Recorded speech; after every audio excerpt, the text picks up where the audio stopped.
te whasisila tua toi amatalia nei tau manga le whono au whai tula whono. Tali tonu maus whasilinga marusi pai al Palemene, whamaloro on sai, vi ia le tua ilana whoa ile ne yasu. E whatati ese tau manga le whono au whai tula whono, mo le malo longo le uri. Ia oro whapena on sa uno tari whai tau le fionga le ministar tanga ruenga ele ele, ma fua ngā whanua. Ia o le avanoa netu inatu mo le whauina o lau saunuanga.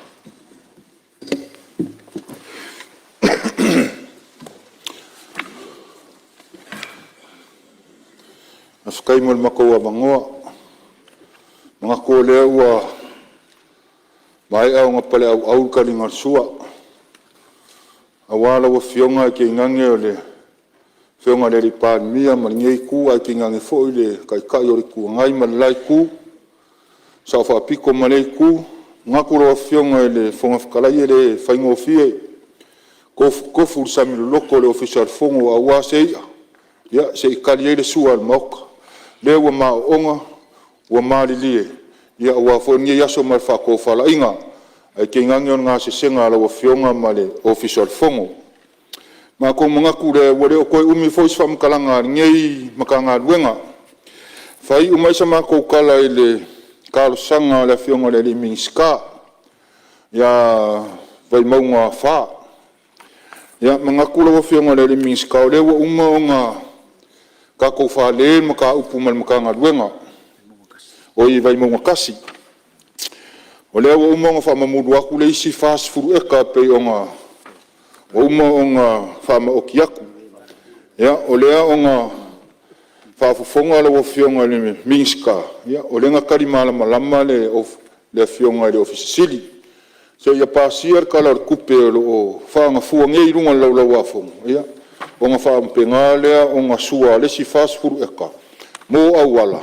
ya kusai markar sanga la fionga ya la fionga kai fongo mga kon mako wavango le leilea mo tete fongo son ftalai ya maria fenolo finangalo le minstalo tu le mai le fa ula via vai manga fa sei tu le mai sa no sui pa ftaitele la fionga le fongo ftalai mo le vano ya me se foi fafta tele le fionga minstalo le wa tali manino fo indisio tal sanga sa fale oina nei tu malo ya me se foi ya ele ya fasino el mato fale vai mo ya fafta yo nawa ye fu fonga mo le toe fa mautu ina o fanua ia ana toe fono fa pi ya tu lo fionga ile tal sanga fo nei no na fa oina tu lo fionga ya me se foi le minstao pisnisi mala muia ya tena ne foi le fionga ringo am tua le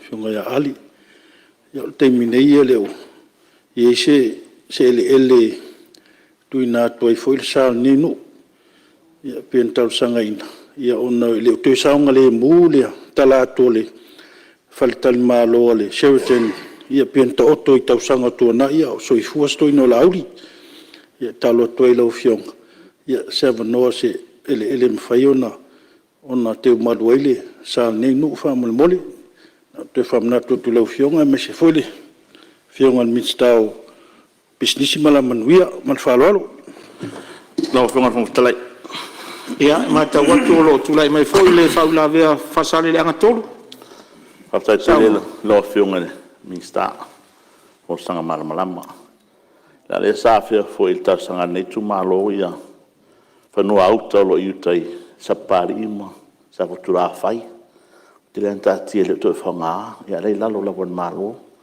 fu lo fionga fa mulu me si ya nga ye ma tu malo fa nga fa mulu po ya si fa to fa ring ata to tinala lete tsa o mai e lo fa mo wina fa te lo fionga fo tarai ya tu lo le no lo fionga le minsta sa vai tu so fa la ver kai mo le avangoa ya nanga le ua fai ui ule le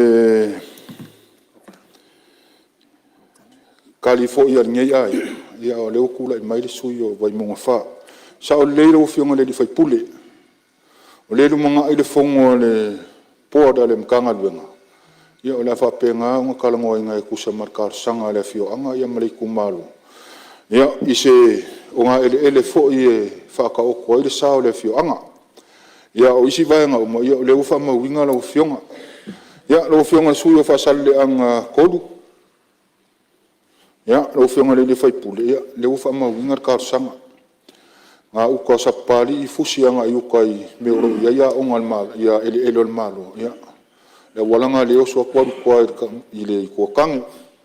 Ia oso ia ke le oso ia la foi kilo i vaenga ia ai ka kia mai. Fa ko fala inga lau fionga. Ia, se i whika nganga foi le paa mo ngā vai ia. Pa pe ngā le on koe whelonga. Lau fionga le whaipule vai maunga mua. Ia whenore sua le minsta o lo tula mai le sui o whale alupo. Sauna. Ia whaftai lava lau fionga le minsta. O ona le sa o lava o sauna anga i le mea lava nei o whanua. O le mta upu e fia langa o le whatau le restaurino whanua. Whanua la ia whanua tu sa loto, freehold land. Ia whapena fo i whanua o le saini nuu. A wa umona wha liwina wha freehold. Tu ana tu se tu lalo ona o temine o lo toa lava le transfer ino whanua nei sa o mia ele lalfanga tu lo ta o lalfanga i toa mua. E le saunoanga mai le ofisa. O lo i se lo i nifutuna inga malmalo ona whatapa manino lea. E whaile tala ona o le whaangaso longa i o le restaurino whanua nei tau pālangi. Ese le lei te lo tali mai am tanga ruenga lea. Lei lava se mea i toa ai. E wal te mina toa ai pawana o le whaasa onga lo suafa. Ia i la tau fwoi nei mana o miel malienga mai ale head of state. Ai ese le maulunga o le whaatino ino ngā ruenga le ofisa le pau lava nā mea o lo toa ai. Mwhai on si la i whape ai se au le mwhai ona transfer ia i ngō i la tō whaatau ina whanua i la lalwhanga toa mua. Lou ta unga le lalwhanga ma whaaloa ala lava. Ia, la whaatu lau whionga na minsta tu sal whau la vea whale alupo. Lau whionga le tōngtarai pe moza wano. Ia, e mata watu le tula i mai le minsta o le si o manga. Ia, se tula i mai lau whionga. Lau whionga ma le whalo tele wo tula i atu ono le finangalo le whionga le whaipule o whale alupo. I ele fo i ele toa mauta toa mua. Mai o whanua nei. Le alawa wa mai atu ia teimi foi o lo i ele tu la fono. O lo wa avatu e o whanua ngai e free hope. A le ua whatau ina atu. A ua avea e whaonga ina o whanua tau Samoa. O le mela leo kupungi. Wa uma te tongi el to tele al matu tu malo. Ia whanua nei i le salasi. Ai oku mai i ele mpanga whaiti o ngai ele se whangua Samoa o whangua kau palangi. Ia me sila leo wa le foi a fia ele client al fionga i le tamaitai whaipula. Ia o le la o mai le mai kasi le mtau po le wala o kui ngaku numal kapeneta. Wa lenga yer kemira nga foi a koia ku mai lunga ku le pa mai e va ku skula fon ia la fianga palmia wa kan foi skula fon va sa o me fon va valvalea que foi kula fon o ia e pa vai mo ka fon ia fai malu fu tatu fai va o se mata upu vo te loa so ai le pule tonu o le pule nga fa tonu ia ai malo fa tai lo fionga langa le ma watu e la vea i foi le sio manga ma puno fa natura atu le va no le fionga palmia on ftalai e fai si o tele tu malo e la vea le mele ele na to amu o le nu ana mu tu pole mele o vai lele ma le tongo ina ua fina ngalo le malo fa foi mai ele le estate tausi mo le tongo mo vai lele a fie foi mo se vai ngolo ri awa maila awa le umana fai o le fa mo sa o ir pui ngo ele na mafua io tal sanga nu fie mo ni ele pe ole fie se lau wa fele tal sanga ele ale fai ngana na fai na sa o le leila ia inga na fai ai a fai e toe whaafoi ele nei, matua o tau la matanga. O ele umane na whai le estate tausi. O ele o nuu mafioanga. A tu ula le whesa, o ele o vai lele maritongo, o ele o vai lele maritongo. Ai na avere nā te, o le atinga engo le estate tausi. O le lawa o le temi wale aise estate tausi, wale mawhaina toi operate. Ai tau sanga loa lauli I maritongo I ele lanto e aveai, ale avenga lana aveai. Wa freehold I lalo le estate tausi. Ale manunga la le malo. O le taimi e lua toi le freehold. E o sa o loto ngata le mele o le whatau atu loi wafo. Ma le popolenga la le mena tupu. O ele I tono lauli I ma le tongo. Ina nei mea ane wa le tini le whamoe na leina ave mo tangata lauli I ma tangata le tongo. A o atu lo tangata ese whatau lo ele. O le mele na le tupu temini. O mai nei tangata ese iei tupe o mai lo whatau lo mai ele ia. Wale tu lou lava, wale tangata le tongo lama tangata lauri. O tangata mai imo. E la tupu ai nei eo ai whai ngā palota le vevesi. O mai tu lou lava Samoa ao le o mai no nofo I nui. Filongia I loa manu mawai. Manu le mawai, le la e o maltemini le tau te alwa I alwe besi na. Al tulanga sa o lava le wha moe na whai le malo, tu la whanol na temi. Toi liliu mai le tu maoti le Samoa. Alfa vela, ele stula fono. Le la toa I al temi nei. Mai le tasi ele na o tu lau fo ta ua vai monga momoa. E tele ele o Samoa ato. E ono o le melea. Lango ele o le malo, ele tu moti. Taula na to to pena le reil tu la fono. A fina ngalo lo le malo e to fa fo I se ele. Toi fa fo il tu langa fa lenga nu ina ia malu ila me le tu ngalu won fa lon fa ta wa ta to sa fa longo sa no ngalen sa no tu le panele la ele estate tausi ono afe freehold no win e tanta to fa te mena pela melena le fa pele tu po foi to amo ala ia inga le ta fa mori mai toi fa tra no le o le ala ia inga toi whaafo ia toi ele inu umawhionga. Pe toi whaafo I wha freehold. Pe toi whaafo I ele tau Samoa. Ele whina ngalo le malo. Ina ia malu ele I tonu inu umawhionga. Ma wha soa inu umawhionga ele. Altu la whono hoi le tau tato vai e. O le Lands Taking Act. Lena mafuai o na amai le malo. Ele tau Samoa. E wha o ngai mo tiute le malo. Ai o la review uma le ufa manatu me le whionga le minister ia ale. O tasina teuteunga foi sala tauna tapena mai. Mol fa malamala mai no mela le sa no mai sui o fale alupo. Ina e manino le lei. Po ele ia to fa fo ia to le malo. Pe to fo I fa lenga nu, pe to fo I freehold. Ya fa malamala le mel fa lo. Ya malo fa tai le. Fa mamanga le li par. Ya fala ta todo isi si me fa mamanga. Le titi ale fa tai el fion pan mia. E tau te vave mene moni le tongo mai lele. O vai tele na ve mafano. Uma, le se fano ka sin koe. Ave lo este. Le lan koe makaya nga eklumato no utal sanga na mata lusu riva ek. Se tau amata senu. Le nga makai kai. Ko vai la ko nga ekni kai fingo fi la wala. La mo koe fa lo sai ngam fale. La nga amaku o fanua Samoa. Afa kau ka milionga mela. Fen ku puleme. Le lan ko bakni yu ko infangono matono foi. Ko fal fongon o fa sa mi ko fal liu fa freehold fangongi. O fangongi mai manu. La fe mai maro ka ko ngofie. Al ko sulu afele ko ka eka. Fie ka usanga kon kongi fa kai. Fa liu fa Samoa. E ngai mo ki ngo ko yeska ko. Ela ku pulvis. O le wako whangoa nganga le sa ngoa eil pan mia o le whenga maro kalua i e wako e lofa ingu a koe whaakau kan kaisi ia le kupa ngel vesi rea man whaala lava whafkai Ya malo fa tai ya lo to tu lai mai le whionga pan mia tu atu lava no.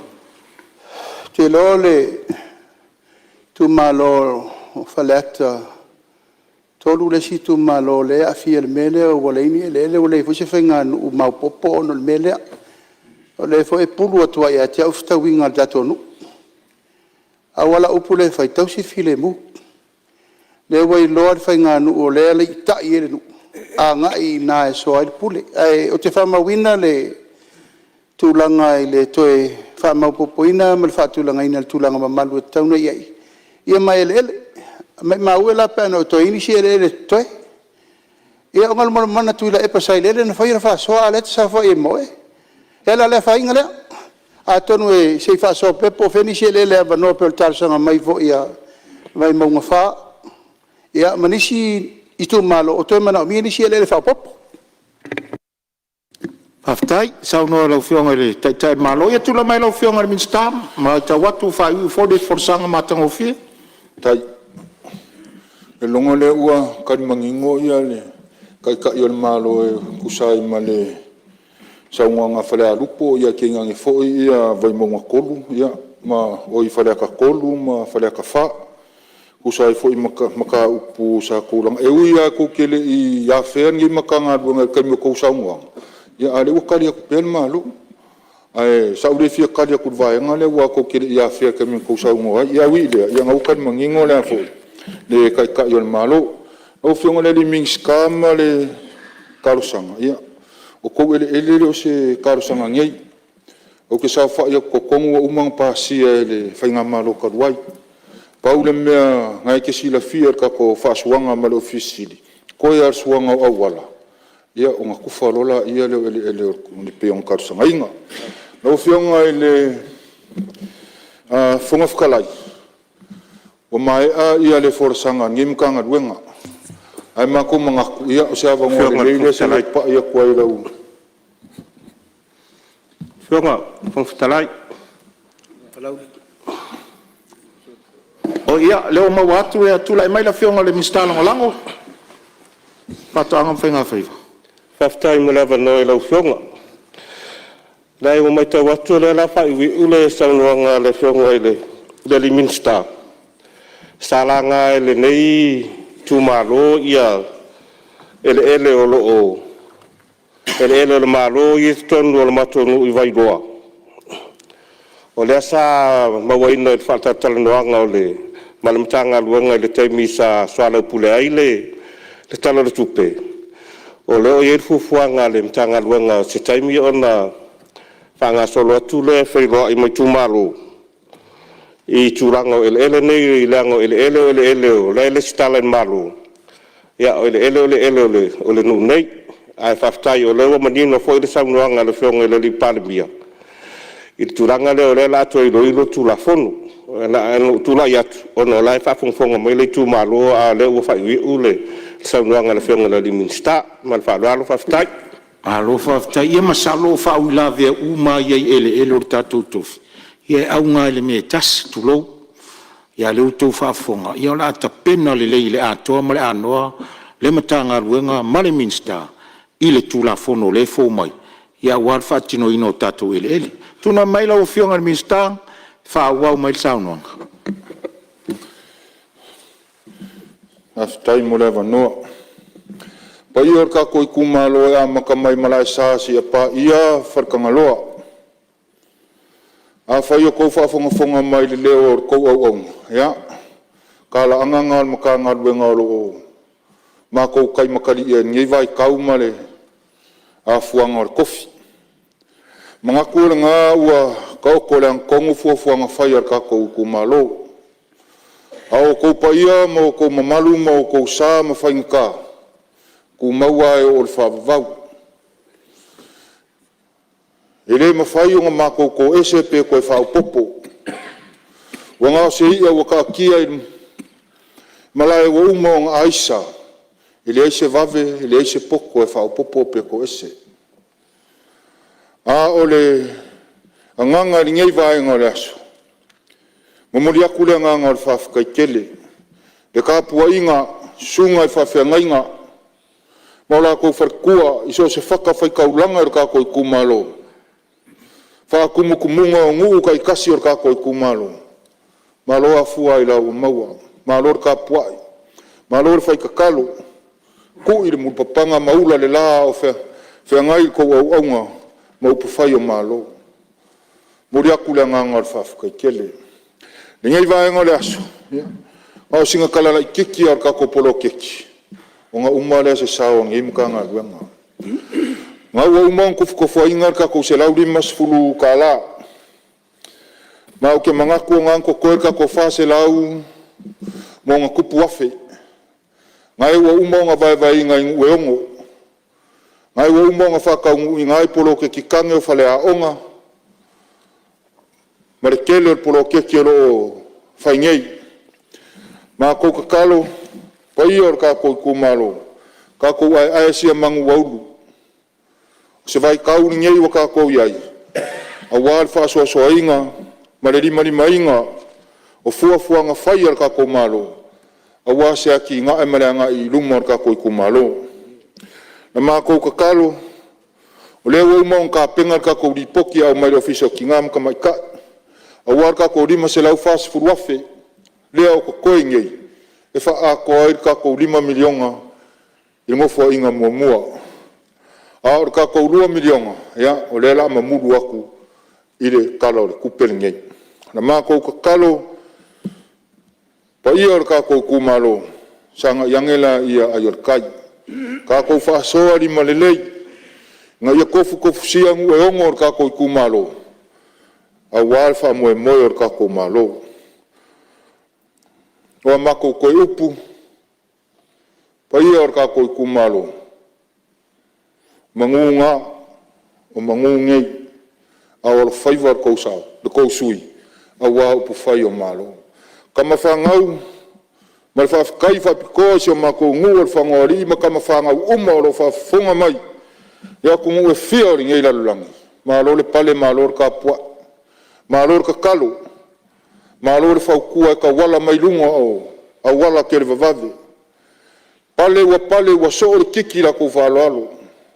O mafuai, o ngā uku ma whaise kala i kongo le mau ka whongo o Samoa. Na o fionga le whonga whakalai, pa ia ar ka kou i kumalo i o ngā kulanga wharupe, mangunga. Mangu ke le ingar ka pua ingar ka kou i kumalo, a whiangai Samoa maunga whonga usu. Na o fionga le whonga whakalai sa mā kou kala lea, kau inga ia whamanguia lea kua e lau fionga marau se ei mai a war kau kua inga o le whonga usu a Samoa. Manguia ar kai o le malo maringei kua le vai, kai o le kua ngai ma le lai kua le madu, lau fionga le sao ngā whaapiko maringai kua. Manguia e lau whainga ruenga le malo 5 mawai iai, ai o wola i le alofa ma le anga lei o le ari, soifua. Ua whamaro sau noa, ua fufonga le maota a le tapua inga Samoa. Nisi vaenga lau furasanga tā ua e winga i o tātou ele, o tātou tofi lava lea mai le tua. Whaftaid whasoa, whamamalama o se tō wha ua e tā pena iai mo le tau se ino le matanga ruenga. I ona o se matanga ruenga fau. Whamanuia le tua, o fisasilo le matanga ruenga e mai se tupu matamali i o le tātou watunu. O lo tō ngāru lue puno wa i le tua le vai a wartau tua ina, o le tātou malo. Whamanuia le tua lau whionga ni minsta e mai se le matanga ruenga, mo le anga i luma. Ia, o tātou se e mai le whasolonga, e tusa ai o le whasolonga lo ia o tātou se e mai le matanga ruenga so tainga, mwhamtaranga teknolosi, pu le whatonu, ia ma Palemene o Samoa. Lau whionga ni minsta, tula i mai e saunoa, nisi vaenga, na o ia le flafolofo inga na mauta.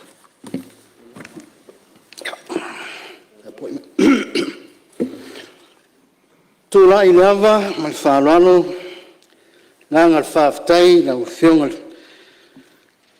whawhtalai, ia i tusai fui ma le awa noa tā ua, ua tu ina mai, le neim tā ngā ruenga, ia e meselo mātou nufu atu, ele nei vai ngā aso. Le tala lava i le tautianga i upanga, ua pau le male, ua paul malae tu lia tanga le lei ina ua poto yala e le langa ti ai ngā panga. O le ftalainga foi ina i le tongi alunganga ua pa ia ma mamalu e tanga. Awa ua malu pito fala ina ua mauto o manga o le filinga au o le whaanga tama.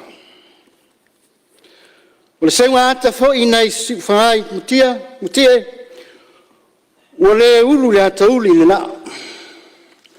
Ai ua toto i ai le ata sina. o te manatu, ua whapena tia whaunei o le maota, le malai o le whautanga tangi, Samoa ni malama. Tau iena o mātou o wholo whātu, whiola o whionga fonga whitalai, fonga whono o wāle Palemene o Samoa. Talo whatu whoi lau o whionga le Palemene le taitai le malo, lau ka peneta, whapea whoi i a ministarang lang. Talo whatu whoi lau o whionga le taitai o le tuangai, sui taitai, tainani sui mamalu le nai tū. Lau o whionga le sa whapito, talo whatu, ia whoi le nai tū tuto tasi.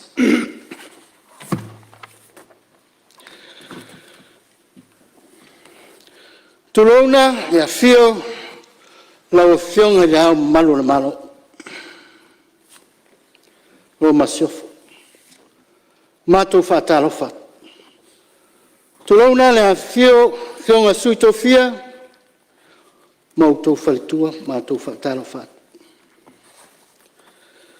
Mātou whātalo whātu fo i paia, kua whaamsinonga, ma malo le whaamsinonga, tainane plestene, lo official whaamsinonga. O paia whātalo lelei, tai o Kalesia, keu siano umo i Samoa, tai nane lau nofo tatalo, mātou whaatalo whātu. Paia, mama maluia, e ta ui, awale paia, ainga matama, o tama fo i mainga. Leo songa tu mua mapule, tu au mala taua, ainga le taima le va o Fonotaga. Awa mātou whāturong whātalo whātu foi, i o tātou so mai tuila, anua. Awa e le vai alama whala oto, le a whio kovana, lu tena kovana. Whio rau whionga Palestine o Senate, whionga whonga whitalai, malo sui, moto sui. Pa ia wā sua mai vai whanua, whawho mai tūlangi sa ole msale au mua, male lau niu sae lua. Whātu e le motu tō o le whaurura, ma upu e te omanu tele. O pa ia ma mamalo Samoa, wa se mai ae te tai mai le tai sa masama le tui manua se ia pa ia feeling pultu. Na tau wilo ai malo tulau. A lea ua fite i le langi le tupe le tau la fonga, nai fiti langi pupula. Ua tai fo i langi le afi al tama. O ti atalanga nei ni niva mpuleanga wa. Ai lue whanua ali in whau papa. Ua whafonga le langi il whamanu. Ma le whanetanga. Le tūla ua sola whamalofa fitai. Na ua fionga le whonga mauta. Mōtāl sanga mauria. Awa whamanu ngā manu. Whaololo maau le tua. Ia nganga ina ia tātou mfono tala. Lawa fionga le whonga fitalai. Au te le yo lava i se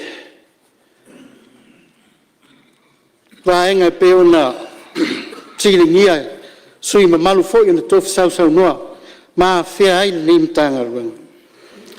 Ai, mua na watu se tala oto. Tau al manga ta inga ua iai i ale tātou mtanga ruanga maa na ngā ruanga whai. Au a fu i le nufo si le fia. Wa mai ona talia alo ia kapineta fuanga lau te tele se lue lima taitai nai va enga ma otio so tainga fam talanga te konosi fainga fa vai so tainga fam talanga te konosi lu o lima lu ono ile lu oto tas fa pe mata yala mo puinga o wala so tainga lu lima lu ono o tas. Ole nei whainga whawai, ta iala, whātau e nai le una ia pēo ngā ruenga te tele. Mo le ati na e ina o so ta inga, mo le a ngai atu i whafo. Samoa, ai meso te tonu lawa ro tātou tunu. Wa ia le fufuanga mo le sitia o le waia lea i le vao Amerika Samoa, ma Samoa mo le naunau tainga, mo le fesok tainga, ma le kuko, keipo, o lo ua taula nei Amerika Samoa. O le kuko se tasi o kampani longa i le laurangi i ngā ruenga wha teknolosi ma fesok tainga. Wa ia i tā penanga mo le toi sitia o le au nanga, o le SNPH, o se au nanga o lo ona, o lo ua na o tutonu ngale mua o pia, ai mo mia le wha au watu inu itua, tai nane le tātou motu tele sa la whai. Ma o lo ngā lurue whatasi ai le whale tupe le larangi ma le matanga luenga o tupe, ma le vaenga maoti mo foso ta inga mo le nia tinae. Lea fo iwa mai au na whatatia le tātou Internet Exchange Point. Toe lava ina pia wa tātou service providers o na maua leo le li au nanga musi o tātou atunu. O le ni au nanga e mana o mia tele e tātou wa onga e pe o na yaile universite. O lo ue iai foi le fuafuanga ina iai se data center mautu e te uma iai wha maumaunga a le tātou malo. O le nei ati nae, e wha whaingo fiai o le teu, ma toe vave le toe suina mai o wha maumaunga, mo o mia. O le nei vai tau, mo mia tele ta i matangata whai ngā luenga, wha mtalang sao, ma le tatau, ina ia whai iai ngā luenga mwhai unga tāua, so se taini, so se mea. Si te ino au nanga na malo e whaonga inai, technology fau tiktito government. Wa amata whaonga ina o tātou one government auto. Po se wheso ta inga e si la fia umai au nanga le malo. Ma o se vaenga mua ua mai. Ai mase ai le iai o se wheso ta inga o lo iai wha matalanga directly mo le wha whaingo fia ina. O le maua e tangata umo le atunu so swani. Ai masi ai le whaafaigo fiaina o le maua au nanga. E taungo fie to e vape. Ua mai a fo le talia el kapineta le taiala mo puipuingo au wala so tainga. O le nei taiala. Ua taula mua ai le mtanga ruenga. Ina ia wha mua pēr le puipuingo so tainga. Mo wha mtalanga ai masi ai ngā ruenga le malo. Se te ina le puipuinga tamau ainga tiktito economy. O le taiala foi le nei mo le puipuinga of so tainga, ua iai le nau tainga, le puipui ai a seta, ai maisi ai a wala of so tainga, ina ia fai pea, nei au nanga, ma ia wha tupula ia a wale le lango, mo le tātou taiala, mo le e-commerce. Ma o le nau tainga, ina ia vea le tātou Palemene, e a vea ma vai ma lima, i le una ia o le tātou taiala le nei. Uofi atu fo i le tātou Palemene, i se komiti whaavao malo, ma o ia o le sui o le Pasifika i totonu o lea komiti, Universal Postal Union. Ma ua vea lea ma amatanga fou, ai masi ai o le tāpina ino le nei au nanga tāua. Si tia ina o le malama o tangata i le tiktito literacy. O lo i aile whanau tainga le lainga maoti, ai maisi aile ngā rurue whatasi maisi tu tino, ina ia vave o na malama tangata o si o tātou atunu. O nei whalau i loa ua mai o na whatino, pe o na iaile vai aso, Cyber Week, Tiktito Week, maisia o ongam whalau i loa o lo ngā rurue whatasi ai, male ofisa o leo, maisia tātou whalau putuputonga. Ua whalau i loa ai le lau, o le matanga ruenga ina ia malama ma whataua, le whaonga aina tatau, ai maise le ave lo whaamumua, i le puipuinga o whanau, mai le whaonga aina o whisokta inga, le tala whengai. Ai maise ai, fuafuanga le malo, ina ia toi ilo le tūla whono e whitutu nai. ma fesoasoani ai mo le una ia o le titito transformations a le atunu ae maise le teu maluina o ana faamatalaga mo le lelei una ia o atinaʻe o le tatou malo o vaega ia o loo tilotilo ma ua faataunuina ina ia faataunuina auā lava le malutia o a tatou faamaumauga ma faamatalaga faalava mea o loo tauave i ai le taulaʻiga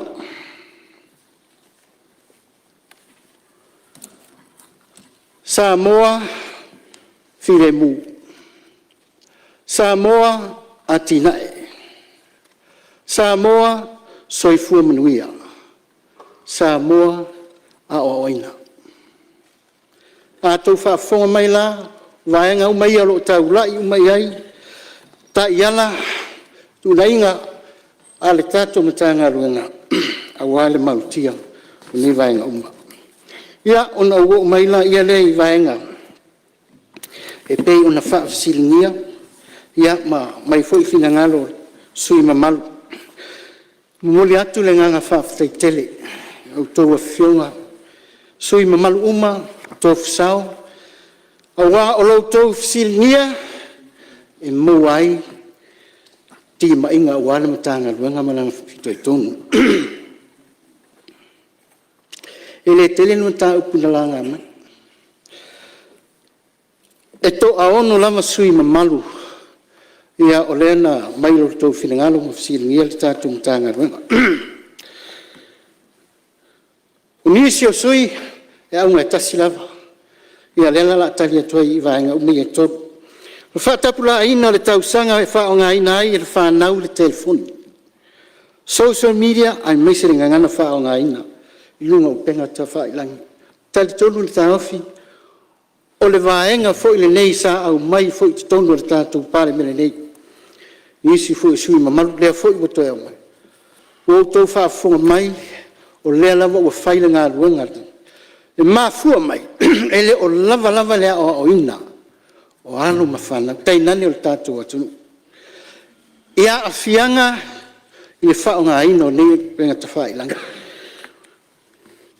ona mea lea e lē mafai lava na tuueseina ai le lagona o le tatou galuega fai faatasi aua ni pā le timaʻi aua ni pā le aoaʻi auā o i e fanau mai totonu i se siʻosiʻo maga to e titi tonu o aiga seʻi oo lava ina faasolo atu i tue communities ma le loaloa le tatou atu o inā e fanau mai ai le malu ma le faaogā tatau o nei upega tafailagi ma fesootaʻiga ua maeʻa ona faatino pe talavou cyber Samoa matala cyber safety outreach program o le galuega taulogologo lava lea o loo faatino le tatou matagaluega sui mamalu pe ona fasiligia palaulilua ma palaulitolu i le auaunaga o le televise ma le internet ia ma lia fenoa le finagalo o le minista matagaluega o loo tulaʻi mai le faawilavea falealupu saunoa Aftai lava le fi faavlave lava le saunoaga manino fioga le minista le laga se manatu ona o le sisui sa fair le manatu e winga le faaogāina e le fanau o le social media se awala foʻi nei ua e afia ai latou afia ai lo e taʻua ma e saʻo lele lava finagalo e taʻua faapea o le lava le aʻoaʻoina le lava le tuuina atu e le tala le faaogāina o le manatu nei usuga fono faapea e a se finagalo fai lea se tulafono o tulafono e lelei na e malupuipuia ai sa vaai a foʻi tamaiti lalo vaoa nei tulou lava se fuluono ana i lalo ona lo latou faaogāina o le social media pe o le auala na watu ai se manatu e le ngata e le aʻoaʻoina e saʻo lava o aso uma lava e tatou te aʻoaʻoina i le fanau ae laga e oo atu foʻi laʻoga e i foʻi isi tamaiti e influentina i latou ae pe ai ai ase tulafono e vaavaai ai laua tolu ai nei atunuu sa au taʻua australia niusila eva ma lesi atu europa lava ua faamamalu lava e mana e tula fono o laa tu lesi level e mwhai e on tau fia whanau mai le whaonga ino social media wha le te tau whalalo lava Malo whaftai o whau la vea sui pe ma whai ona sao nis tula fono la fo atu lau whionga le minsta. Lau a whionga le whawhita laif. Sao noanga le sui mamalu. Taimile nei o lo ngā lurua le task force. O lo iai te tonu le lo ia sili, tanga luenga lo sili, o le matanga luenga leo leo, le matanga luenga pula whatonu, tai nani le ni matanga luenga. E mātai tu ina e vaenga uma pei o nei ai, lo finangalo. Tato mai ta wina pei o nei ai, ia le malo Australia, o le ua wha maluina la tautu la fonu, o lo tau a ngai fo iai, a ro fai pefitu na inga fa tal tal noanga ia i vaanga au te tal tonu o se tu tau alea maleanga ia maleanga i luma e mise tatu waluma fa nau wa faina ono ia tulanga ai fa taitele ole siringele sui mamalu mi palauli le tulua mal palauli tolu tu mfale ata tolu tulanga tau internet tai nane ia le TV Ua mai na sia singa ale pula whatonu mai i tūrangi nei ia olo mauai olo le lei lava ia le tatou TV ia nā la tauma. Ai aina i whautuanga te roa e te tau ona salo vaenga ia olo whapena ona iai ia nei whale tonu ia. O le pou tawhua upolu Tasi le nā pou oro iai ia le oro iai nā la ataria ina i mawhai e whitutu nai ia le tātou antena ina ia maua le lei la ataria e meise pou oro whapena ona maua tua ia la ata ia. Tawhua o polu o le maunga ia le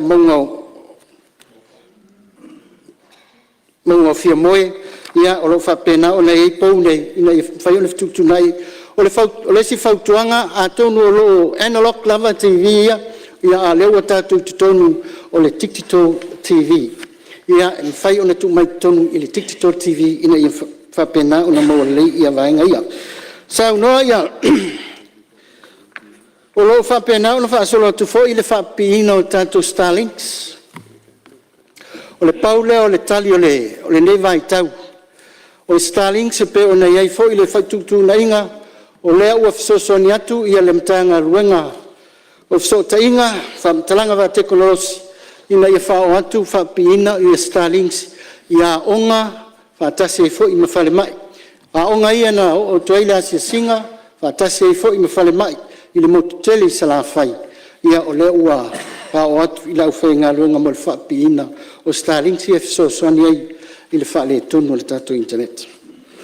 Ma le wha moe maua o le taimi o le nei tausanga o le a wha pēnā o na wha so polia ai le tato SMPH a matalia le tato ngā luenga i sawai.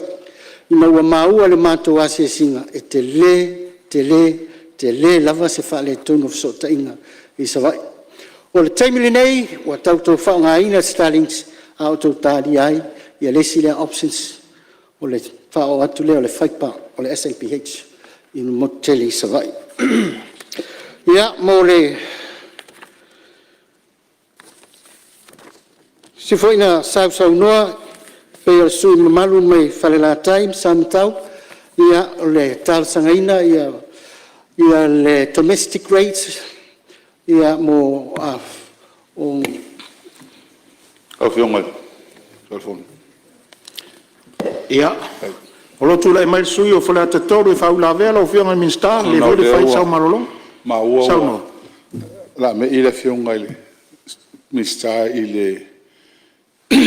le tise. Tau whaatari atua e tere nei vaenga ia sa autal noa ia i le tanga ruenga. Ma lo whaftai, tai mo le tali. Ma lama tere mta upu. Ai mese le tulanga le SNPH. O le SNPH o le mta tele al capacity. A whero nau whautua tau mta ruenga. Lau isa la whai. O le tali le mo sa la whai o no al mesa iai. Mai le malo, tasi lea tu petele le malo na lua i pe lusu miliona. Ponga sa iei nono tanga i lalo kon kalake male. Samoa chao maisi providers. Ponga lenga mai whapitoa mo le malo. A whawhitai tele lera a whalau tele lau fionga mo sa vai. O le tali na le whaipalna. A whawhitai o nau so sangi stali. A al mea le ta ua lau fionga the digital transformation. Whawhitai e o whaatasi ang ma le digital protection. A le tali o nei mea lau fionga na e sauno i. O le coverage. O le coverage, o le cover. Le nau ta ua lau unga lau fionga. O a tatu ngā runga i whaiti. E le al whare tono o coverage le iei. Kai kou ngai siri fia lau fionga. Ke le o whatupula ia le tele o vaenga le tunu o pa ua le coverage. Ai tomana, o toa tele ia le ngaka leo iei le marine cape. O le fai pa anga ila uri ia. Ai o tali tonu lava e tau ni tanga ila mtanga luenga ma e ngā luenga vanga le o le titsau ma le Vodafone. Po o upgrade la ko facilities. E ngā ia kalwhea ngai markulanga le capacity lau ia lau available. Awa o le si me lengo fifsili lau fionga. Kaluanga o iai i le o faisi leva i ngei. I kupe ia i kako kupe mo mai le titsau ma le Vodafone. Le mo me beka i le mo me 2 miliona al kausanga. Ia o kupe ai mai e fia su kausanga le makanga le ai. Ai man kua foi arrangement lengo foi. Ai lunga le profit. Ma lunga la ko kupe mo. E ka fa ngalu lunga le kupe ka ko mo mai. Ala ke vai ko ia o le lava ko mo le vai nga ia sa ka ma kom fai ke mi o ia. O nga e me ko poko e compagnie. E fe ia fe so la ko kupe. E o mai vai ma le profit ke o me akas. Ale la ko waku lo fionga. Ia mala pulang fo ia ko ka ngai le me ia male pulang ale. Ai mese la le coverage le lo fionga ke le fa le kom. Mal fa la fa tak. Malo whaftai ia la whatu mi staff a olo saunga. Moni au, saunga la fionga sui maman. Wa. Fa mauina male anga whaftai le tuala ioe. O le mea wana lo tam fai ai. O lo manei le mato filo inga ma kako service provider sia tala no tonu le vaenga le te saunoi. O le vaenga pe ona taua ile. O le wa mata ona fatati esele au ngā tupulanga lua po le 2T. Ia ai tatuanga ia tulua. E monia o le koksi sila ime o le 5Gs. Ale alava kau ke ie le 3Gs and 2Gs pe. O le mea nā o leo a matan fatati esele le 2Gs. E kako fa anga iloa. Ia mawha mautu ina isi vaenga. Ina i whale le iantil. Ai monia au lau kenga. Ia o isi vaenga la atatia mai. Ia tu sai fo ima le tua lalo. Ai whaftai tele. O mai lei le kenga sui mamalu. Pe ona... Ma ua tu lai mai tai malo ma li lo fionga ni minsta tanga luenga sei tu atu tai malo. Aftai mu le vanoa. Te loe lewa sauno manino le suyo falata il metonu le tupu, il reality le tupu. O le fesili moltato mota. O la sa o fata tau le coverage le tato te temine. Sili fo lava le tu malo ia wana e tofu tato mai tu malo mal metu te alalai. Je fo ima to mai savai. Fe sili fo lava fai pule la vai. La tu langa le tato coverage. Me leu fa ali il suyo falata. Ya, ol tali na. O le upusa o ale na le mele tato te ia le tato kele communication le temili nei. Ile to na tia. Na tapena le tato SNBH, le lava tapena.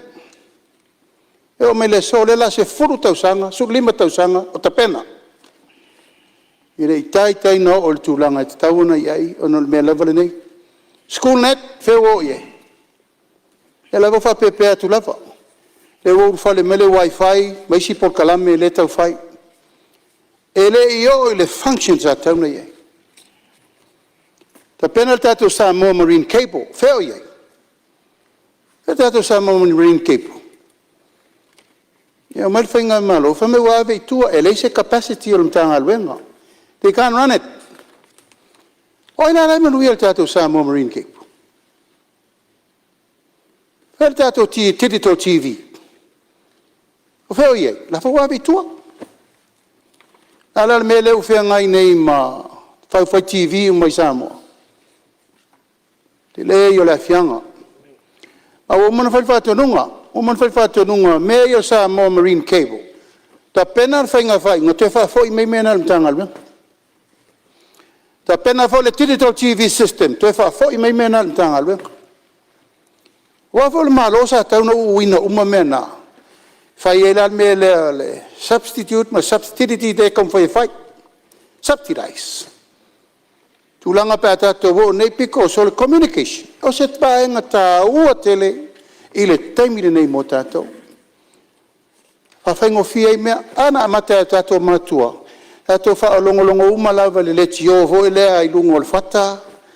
Sauno mai ani, ia ma tātou matua na, o mai tātou lungo le leki o. Tako mai uma le o ngalanga, I was in, o ngā maka keiminga e kasi le leki o, wha longo mai eka meki o mai ila o ngā kaimi. E lau kako o mar keimingi. Ua ka kaunga makua i se lau pasenge me uma mo kako. Peitai, ele o whetau i whanifo le tau. Tātou taunu mai tātou telecommunication, wheo i el tātou gateway. Wheo ma tātou a setana i ele se mea. E la e tau mawhai, nei le tau mawhainga le nau i el minista. Toi whafoi mo mai mei te tonu, toi build up ai le tātou telecommunication system. Ina ia control tātou whasota inga o taimina nei. Wala se tātou gateway lau e viti.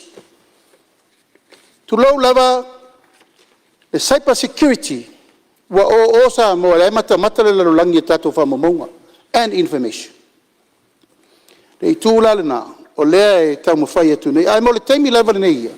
Ia te le tau whai atu o te musu whai e whai le upu nganga leanga i au nanga le wai tonu le tātou atanu. Tiri sao mal blue sky. Ai tali ale I tumalo ia mal fai pule. How is the service for you? Ono tau loa I leo le tau nuunga me le tātou te ai. E leo nofa nofa le tātou malo. E wa matan whatara noa leisi keipo lea na so taima tutuila. Hawaiki keipo. Wa mai fai mua. Tau te lei talia langa sa tātou tau mawhai. E pio ap le tātou Samoa Marine keipo. Malafa moe. E mau er soson, o fer soson. Ia lau teo tau mawhai mai nei, e toi whaurufale mai leisi ala waia whapitoe mita tuai nei tutuila. E toi whaui mar capacity na whia mai me tūlau lava lau teo tā ua. Le sa vea fo e ma kovana, le ma lo tutuila ma manua, lolo moringa. Na o mai nei e mai whia whaasoa mai, ia tutuila ma manua, a mai le fsosoani mo tātou nei. E rei talia, ono le tātou tau mawhai ngal tātou Samoa Marine Cape. Ia le o mal temine le fawa mai na bala au mai le fionga fo ko vana le nei o te lo atu le tu mai le lima o le koko keipo e tu tuila manu o le foi la pena al fa mo la vaia mo le mtanga alwenga e mana o mia se au nanga te le vave le lei to ta ngofi e tu mo ni mo le lensa no e sui fa le alupo o le mene nei o le filtering tato telefoni rea ua nau mai whaitu la fono o se me tā ua tele. Pave when tato control, inga tato whanau le belo le access.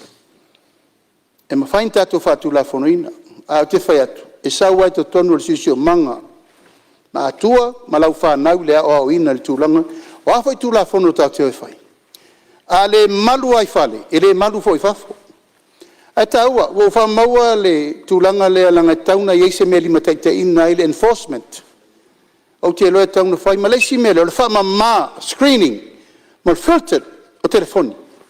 O mena le sa pisa i tau wha pi atu I a wifi lungo o whale aonga e mai, o waku mea ngala maka makai ka mai kia kaleanga. O le mea I te tauna whai. Ai o le maupoponga lava ia, o le tuinga mea fo le tu lou lava, te mantua aso ia, a fono whaia o ngā uma o Samoa, e tau o mai sa vai o mai I fono I marifa. O le taimine, o whaina fono mai lungo interneti. I le whaafaiga o fiaina o le wheoa'i o pule a onga uma, pe a po noa ia onga. Whapena foi la o onga whaauau, tutorial la onga taitasi, ma whaina whai mai le a onga, se tangata mai whafo ai, kongeki uma iai, whono whaavae ma onga uma. Ai o le tūno tūla e tuai, o te whata ua mta upu lea, i le wha le tonu o le tātou connection, mo te taimile nei, e re tauna alofia. Ia, se vonga luia malia e whalea te tolu, se tu atu lewa noa ia whalea te tas. O fionga i le whoftalai o tula e tō da le pewa sau se ele minsta o le pewa na sau noa mai. A sa ta ua ila ula unga i ele. La se fina ngalo le minsta i se awala e whaali le ia Facebook ma le social media. I ringa ngana, wa le ua mafua na alan tau wha sa ia tātou wha lau wha o ngaino telefoni. O le malo losi o ngana, pe ise awala e mawhaio na mauai ia, i la tau ia wha o ngaina ngana matu ia le rungo o Facebook ma le social media. Ine e whawhaingo fia ise awala e mawhaio na wha ititi ai, ma ia lava se tūlanga o le wha lau i loa, fo le e tā ua le social media ma le Facebook.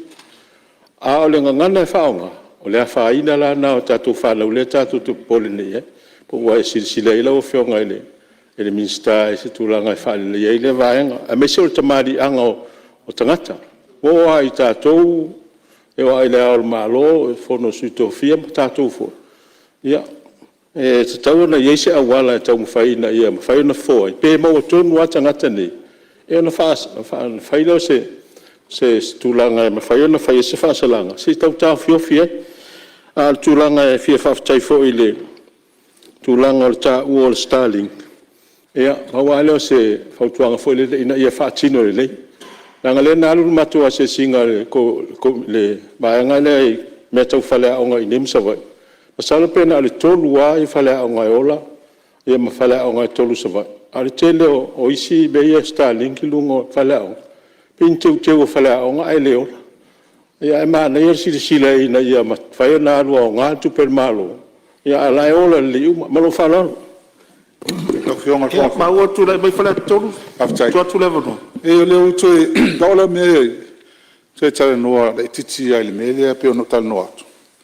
O le melea, o le marine keipo le inia tātou, pe ono tala, mutoa lava al capacity. Wa lava. O lea fo e connect ngai o le mantua keipo, sa ia tātou fo le as keipo. Ai o le melea tuli ia, o le vaanga lea tātou providers. E te tau o le ilmalo si anga tātou, e mantua fo ila le mele marine cape. O le mecha si ahura Samoa, o anu pifa, ma le utos, ma le slack. Isi mecha si ahura, sino ingar kela kupele mo e kako. Ai, wa kusa umarako si ahura, ma le vanga le ditisau, ma le Vodafone, a le mele lutal tonunga. Pero fia le vanga le lako kupe e maua tau langa ma le mekele clients. A fa koko nga ia isi kuole. Lea watu le fautuanga e lau fionga. Ia koe ami vanga le rua, ko rua. Ave e se fo kwanga lo fionga e li fi lunga la ko ke ka ku samel ka ko ma fa la fa so sonia fa tek Ia, fa o mai sa no ngalo fionga min sta, we fa fonga mai ano liu fa ula ve elu. Wa tu le nganga fa tai lo fionga sui ma malu fa le atito yo le nganga tu no na pe le lo male fe lo inga mal fiu tanga inga va nga umai la fa pena ona ye fa tal no ngalo fionga le sui ma malu mai fa le tasi ya o le Facebook o le worldwide. Ai o le tūlanga le social media, ia. Pēno tō whaafonga mai o lo iai le task force. O la tō ia lo ngā whatauli maina ia vaenga ia. E tilo mai vaenga ia pē ono iai se vai panoa ma se ama noa. E ono mawhai ei ona maua tōnu lava iai la tō o lo whapena ona iai ia tūlanga pē ona e saunoa iai. Ai, tatia mai o lo whapena pe ona iei e fuafuanga le tātou aruenga ma tātou matanga aruenga. O le whiunga le sui mamalu mai whala time sa matau, o le domestic rates mo whalo whawhenga. Te mini ni o lo whapena lava ona whaongai e maoto whawhenga i le domestic rates, se i vanga nā ai ia malu malu, ia mawhale o e kalesia. O le vaenga lea na e saunua i ai i talo sanga mai ai i kolisio whawhaifi au. Ia o lo whapena fu i o nei ele whatalanoanga ia vaenga lo silfia. Ia o le ele i maua le tātou pula whaatonu. Ia o loo i toi titi o na maua leo le tātou pula whaatonu. Ia o vahenga umai e le whaapena o na leile. Ia, le o saunoanga le whionga minista le sui samtaun whala teisa I tūrai mai. Tūlai atu e fia sosani le whionga le minsta. Le o te leila ngā e vahenga ia le telefoni. O mo meo rates fo ia le tise I maota tō whao whawhiangainga ia whapea fo ia lau mua o au. Ngai whawhtai te lea le sosani mai. O lau mea alofa la lea la abatu lau sosani mai. Lea ngau lea e o lewa na tau fuafua le matanga ruenga le whalapoputonga o le marasi anga whae tise. E fisoasoani le whawhita auli lea I le communication. E ran le whaipai lunga o pou molia le PC. E voi sau tā ua lesi tātou Fonotaga taluai. A lewa vai nei le company le Vodafone. Bo atu toa I whalalatai le abatunga o le keipo le whaipa. O laula mea alofa le la abatu la o fionga le minsta ma le whainga malo. O le fofole o tātou whawhita auli le whasau no manino le fionga le Palemene. O le backbone o le communication le wai tua le private. Ai tasi lea awala e mawhai ono o tātou ngā lue whatasi. Ngā lue whatasi whaaboptonga le PC ia malau mata ngā ruenga. Ia polisi e se alvo. Whao ngā po mōri le PC e le te le se tupe aruai. A o lea wa approve le vaitau nei. This is the most reliable and good quality communication. O le whaipa. O lea foi e strako le IPC I le awala fsota inga mo mita foi na mai nei o smart meters. Ai a so le tunu e foi savai. I le whaipa ngā rurua whatasi e le whalapoputonga male malo. Te le se fsosoani o le a. E mwhaintato tau tau wā male private sector le Vodafone ma titusa. Le anga le mai tau atu temine. E pe wa take advantage a company private ia in tato communication. E morsi fia la wa fionga male malo. So se vai pa noa au taulanga o le anu fianga meresa edi de PC e tua ia the underground cables. Lawa lewa na iai ma le paipai tonu. E wha anu e ma le whaipa lea. O le vai ma mao na le PC na iai. Ina ia wha o ngā le SNPH. E o toila o nanga I matanga luenga. Umal ma lo le tonu o taulang. E wha pena fuela ma onga ma alalfanga manu I tua. E o se fsosoni le la o fionga ele. Mista. E wha ftai te lea. Ma alofa ftai. Ia langa leo sa uno le sui wha ui la veo lana me alofa. Salonga o le minsta e onga le IPC le elpo. E ono whai le me alofa lea. Ia ai se me alofa na fau e tau whai lona vai taimi. Ia wha malu atu na le minsta o le IPC ona le me alofa lea. Tu lai mai lau fionga le Palemene. E isa whalongolongo le leilanga tasi le sui ta ua tele na tua lalo. E a taimi tau malmalo ai. Ai manaia. Tate nofo leia le stemi mai tau sa o le ta ua. E sa wha pepo la fold me leo le whale tonu o le connection. Sa wha pe mai. Whai nisi service provider se furu. Ia, mau malo lai. Awan mafuanga tonu al nana leina te lia al tōrua leo mai te tonu. Alan me leo tupua mai whai poipo. Ia le lava la tate o te le lopo a chi e tate tere no te mine po chi fita to. Al me la tupu e te. O kau rifol kam kikira ua kere. So e mer connection whai anga me au. That's the reality. Al mawhauwhaunga le nao. Le uta pena le malo. Toi a mai te tonu tato Samoa Marine Capo. E o mai le so. E le iwa ai sa le malo Samoa. Is an annual report. O tato Capo le. It has never been tabled in Parliament. Ale whamea Samoa Capo. Ale pule tua isi company el malo. Ale o mai se fesiri el malo. Poi o Capo. Le ufa tonu.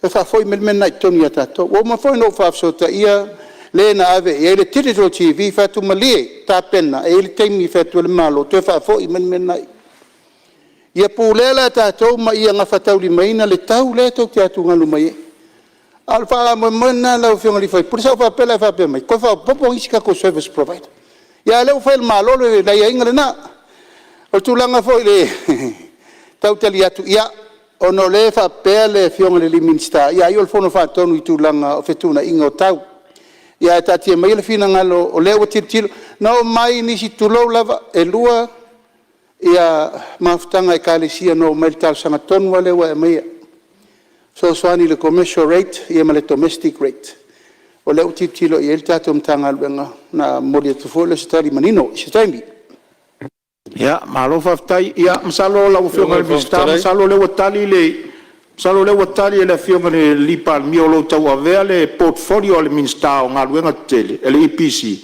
Ie tusai o le whauila avea winga i tariff rates le EPC. Ie por sao le alo whilangano whalia o awhea le minsta le. Ia, whaftai. Pawasi vaenga o tōtu la e tuai. Te langolango ina le saunoanga le fionga le pānmia. E morsil fia. O le aitia le tau mwhai atuai.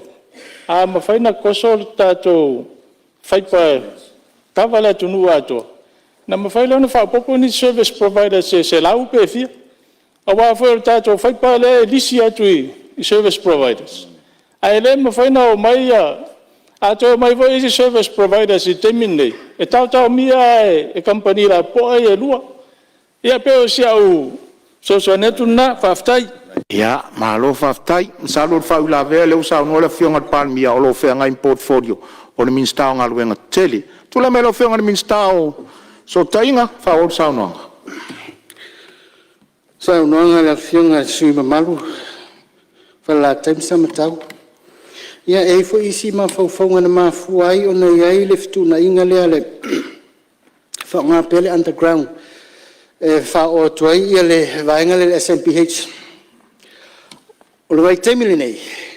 O le nama le laina le o maio fa lave fa natura o ina o tilo anga iai e sile atu ona sefele le fa nga ina le underground ngai lo le vaenga le te saunua iai e fa nga ia po e tise e toso ina I le fai pale ai tau foi lo finangano ai pe o le tu na o te fitu na iai ia mata mai ai nga upgrade ia le kako SMPH ia ona fa wa to lo la ia le savai fatase manu itua tonu le tali le o le vaenga pe ona saunoa le fuwe saunoa le te silinia tulanga tau le malila o fionga le la tua tupele ava nor suyo samtam fal lata sai ro fiong ia onor ta ua te ron ta male nganga fu e fief so swani ati le fionga el minsta a tonu si le fiel vaenga fu le sa ta to va o fu pe ngataluai le sa fa pe mai wa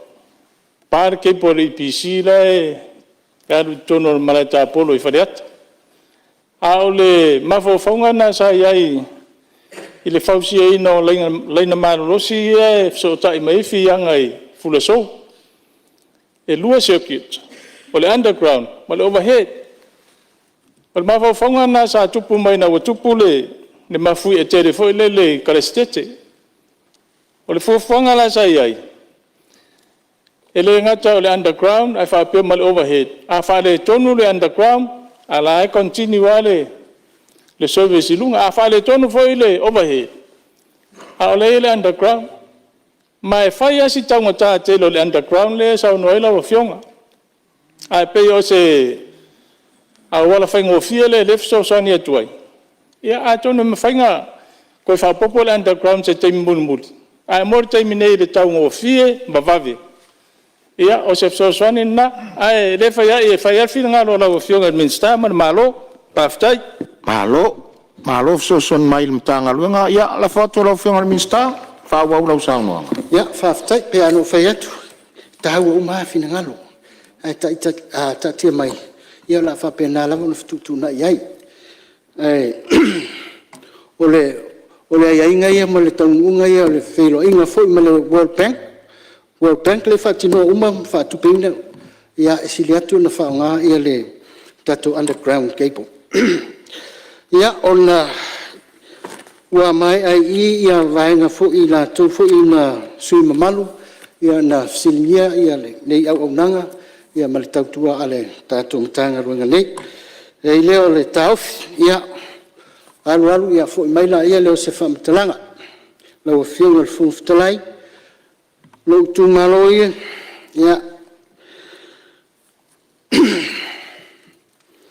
mata whanua mai sanga meuta ai siku whanua i maunga manu au sala. Sua sa tanu sa o le laun whausia. O lava nei tu luai le tu malo le toi ato o toa i fo'i le tu malo. Fiola fionga tai mali autu o le fofonga o sa tuala. Wha le ai lawa le paia le valea o ale ainga sa tuala o le ainga whaalangilangi. Tasi a Samoa. La le tai oe whaiumu ma le nufo i tu a inga le whale ana. Fio mai so ai malalangi malo ta malalangi. Tai lau ftalenga le matua tongi lau ftalenga le pia. Tai nane le toa iwa. Mariu mai oe salue mga tai. Polo mawhautala ma lau ftalenga le lumunga oe na tofi. Tātou tū malo ua mai ase mātou au nanga li nei aso.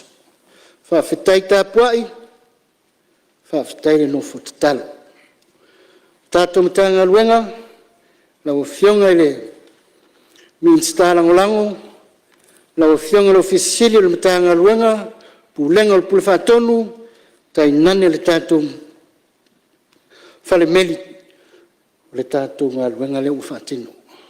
Mole atu whawhetai tā puai, pa ia malu le tātou matanga luenga.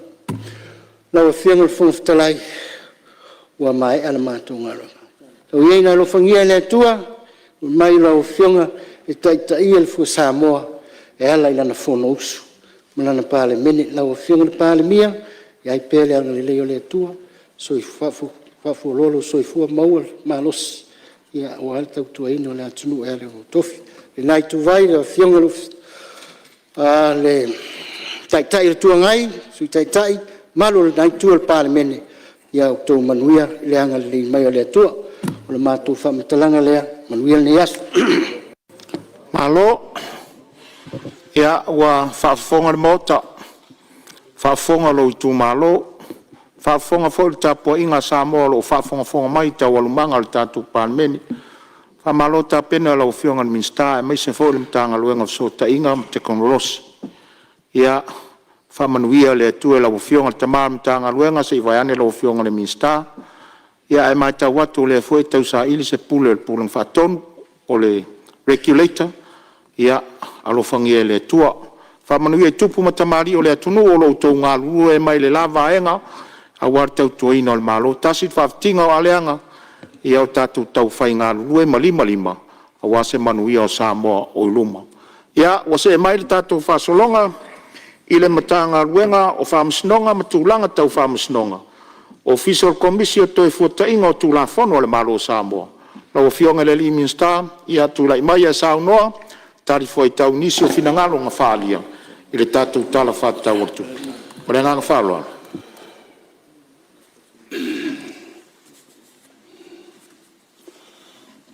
Pātai, nau a whionga le whangatalai. Molo wa mnoa. E ili manatu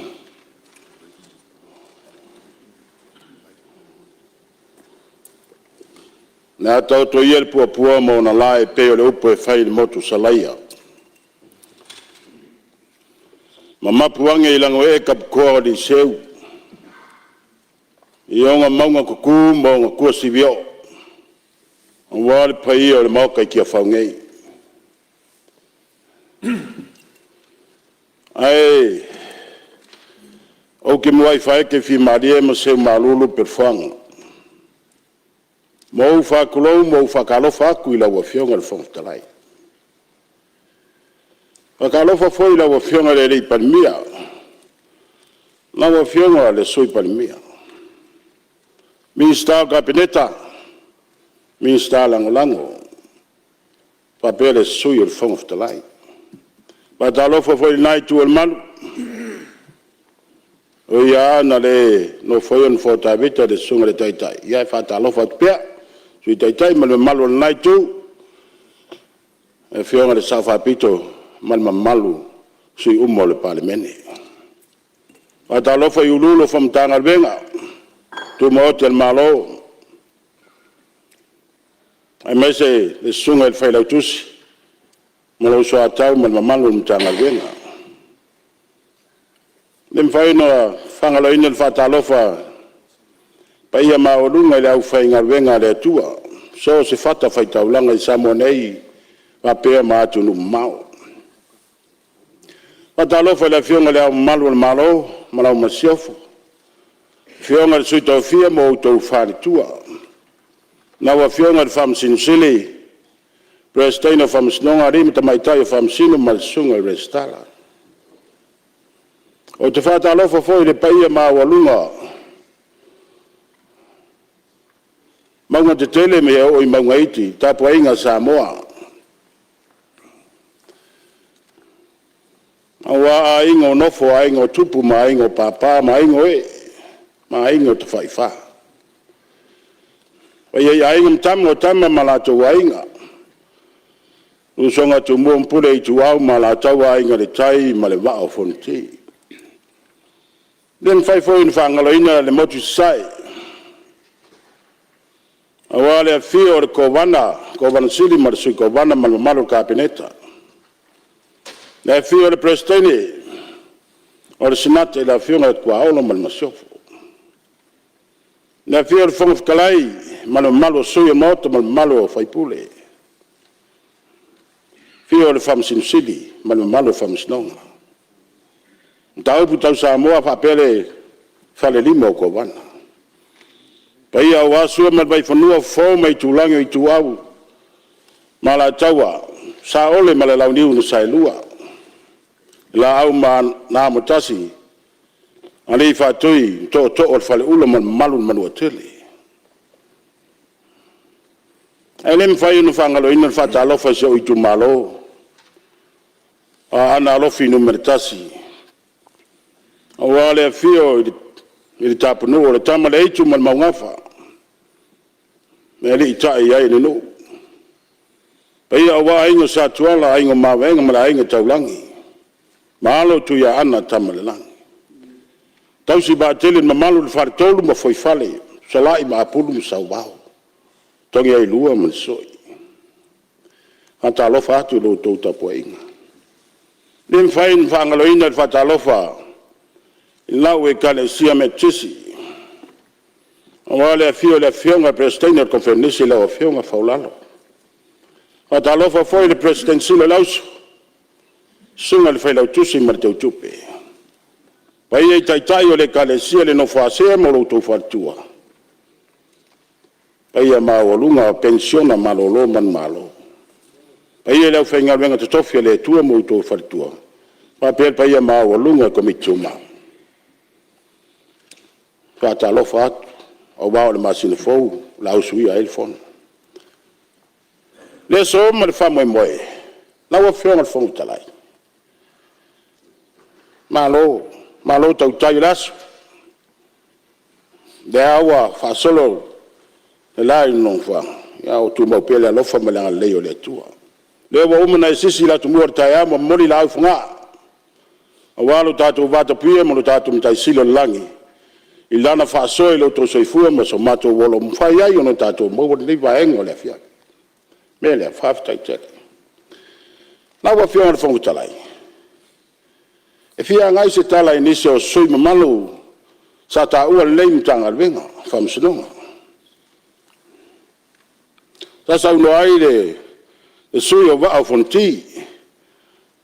Fa pe fa le ata numero tas. O sa uno ai ma whawhitai mai o wingar ka paka rea. Whawhitai mai. Tere tau sanga walu. I re ngā tia malarai na lau tau si da sila ka paka rea. A mamafa timunga ule mfai una la sia le fale famasino. A ole anganga whawhitai le ai i sui malu alwa a fonti ma fale akas. O moli mai le whawhitai. Na o tau sila iai le maa naia. La mole le mfatu langa le me tutu wai ta vale. O pulenga i o whainga malo le. Na wa fiona whawhitalai. Ia moli le anganga le whawhitai le fiona le ali Palemene. Le fiona le tai fono le tuto tasi Samoa. O ina ala ina mafua na fai le ka paka le ala official farmers do. O le vai mamao le ali Palemene. Ina ia matango fie e taimar fa mo le tuto tasi. I loto ai tia faunei. Ni lawa mai e on tapena. Mere fa tai tele lawa fiona le tai fono. O le tuto tasi. Le awa mai a. Le ka pata ala umutanga le fa tai tele la. Tai le fa alo. Bolo si le fia el Palemene lei. O le fale famsino lea. Le wa matolo ngalbenga. Le wa uma fa solo na ato le apa. Tele taimi o tamu fai ama mafatimo. Ele lo e famsino fonu swafa po fela o ye fai ye ngalbenga. E o ai itu le cantina le. Am tangalbenga. Bo fai ye famsino nga. Aisha, wa atu lunga famsino nga mo. Ai tudi mai lalu famsino nga mo la. Melea. Le wa pa o samala. Wa pa o samala peno sa no ni so sui talwai ole apa o au I wa pa o samala ele faingo fiela le tapenanga le ngalbenga le foi wa tapena la tou le vanga tu pen tangal benga la tou te va ai le leini ngalbenga le pa mai man tapena yai na wa fionga le Palemene. Ya la banole tar sanga to ai fo ila wa fiong wa ma na yel pito luma a o tuor fal famsino ma le pito yut pa mol mole la wa fiong o fai un to sanga nei e mai elinga benga le e yel manatu to sanga le mi sta sam slong ma na ya pa fa fa tas ko fa le leer ka pa kai tu ma auta ya ona musai le ta tonga benga le o le tar sanga la wa fiong le mi sta. Pe mele tala. Ale lei upo, ele lei savai. Le malo Samoa, malo ipuleona sala fai. Po sa malo savai. Na u fai lo ko moka. Fai lo ko moka sale lo. Ele fai ngo fier kam fai ngo ngi me. Kam fai ngo se fale fam singo savai. Fai ngo fier ya puleonga isala fai onga fai fama singonga seba na buka penga wa amaka ngalwenga se fulu wanga milionga le kawar ngalwenga longa wenga lu afe malbal fa umma ngalwenga le seba longa wenga yo olelei wa ko wa kapenga fat fam singo kapenga le moka e afia kwai fam singo ma malo lo ai ya wa ngal venga fa fam singo sa ar kal sanga foi ka kom ngal venga fai ma se pokor mi ska sa kele kai me malanga kwai mi ska ya la ku moi la lo faleo melia ngal venga ka penga ska ko po se pokor mi ska sa ka ko ngal venga sa ma ke aku ai mal fatua ma fele ba fonti mal malu ya la ya malia fenoha la ufiongo minsta o tu la mai sai malo sa no nga le fiongo le minsta le sitar sanga va popole o to mai o la talo atu o te pisa tele la fa longo mai lo au ma mana le pule te o to pisa foi tato talo lo yer tala ngol Palemene ai fai mali se mai ale e lo to mal le singa fo e fa ka mo lo ko lo mok ya malo fa tai ya fa wa sa no nga la fiongo minsta malo fa tai o fonga vitalai. Ei la fionga le Palemene. E o lao de to pisa la sebe. O la falo ngolongo mai ro auma. Na o fionga le fonga vitalai. Na fea le saunoanga va fonti. Ma le suia fai pule o fale alupo. Le vai tamaina o whanau o Samoa. I le se mta upu fau mta upu lea. O le mta upu o leba. Sa fai le vai tamaina o tamaiti Samoa. I o tatu wa inga i New Zealand. I o tatu wa inga Samoa i New Zealand. Taso o longa le lei mea uma. Ei se mea o whale tonu.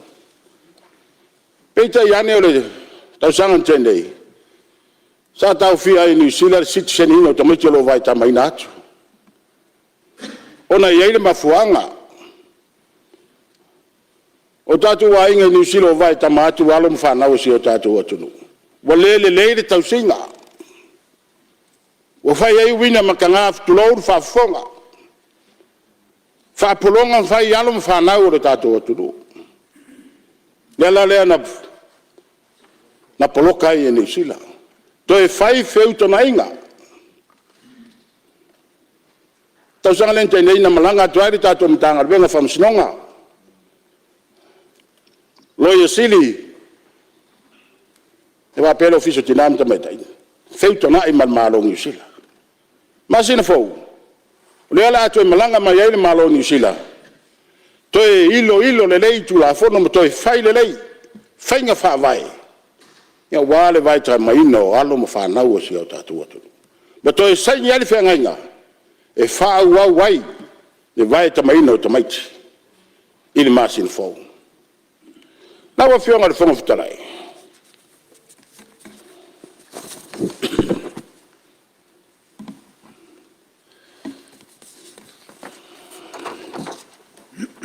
E ini so sui salanga. Elisio sui.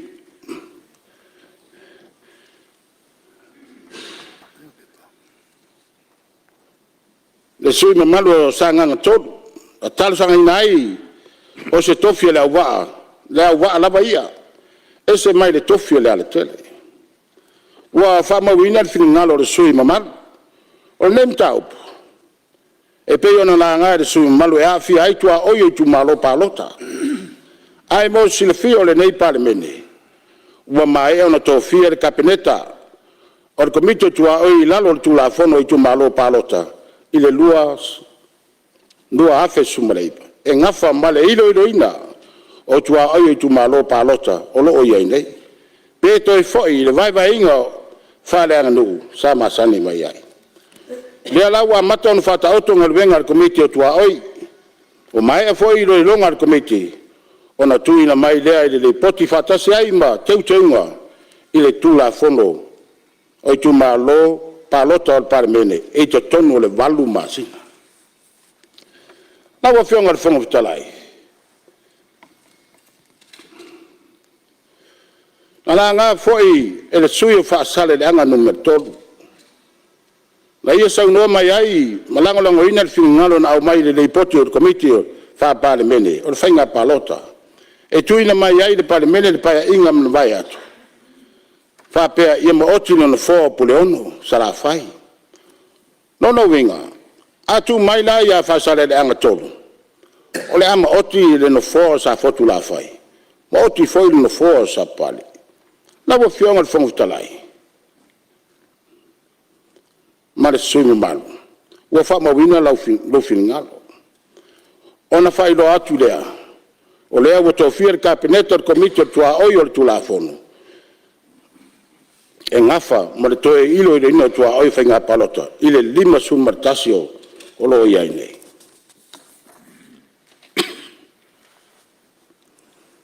Na wa fionga le fonga vitalai.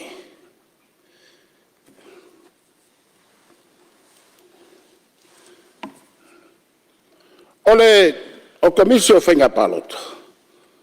Na sauno e aise tasio o isu fono vai monga wha.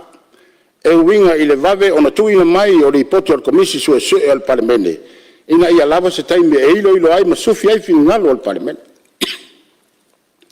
faafetaitele mo le fautuana ma ua faamauina le finagalo o le sui mamalu laua fioga le fagotalai faapea le mamalu o le fono ua maeʻa ona tofia le kapeneta o le komisi suʻesuʻe o le faiga palota lua o lua lima o le galuega autū o le komisi suʻesuʻe o le lauliliuina o le tulafono o le faiga palota lua afesuiva e tuina mai ai fautuaga talefeagai mo le teuteuina o le tulafono o le faiga palota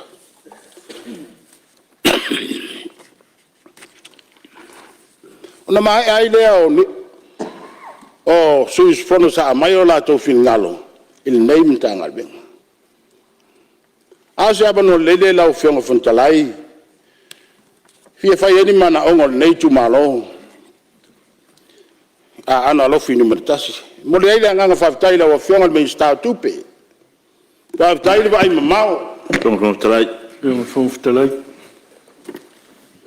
Ia, mai tau atu le ofionga le minsta, ia olo tu lai mai whau la vea, ia la alafo atu le avanoa ia whasale le angatoro. Whaftai tele la ofionga mo le avanoa, te fui la ofionga le minsta, hamas nonga e mse fui whainga parota mo fosanga ma, manino mani matango fie. Le e, whaftai fui le weta no tonu mai atulanga leo le, walua ino tofi le tu malo. E pa wale vaianga mo muri le woto e maua tu i lau saunuanga.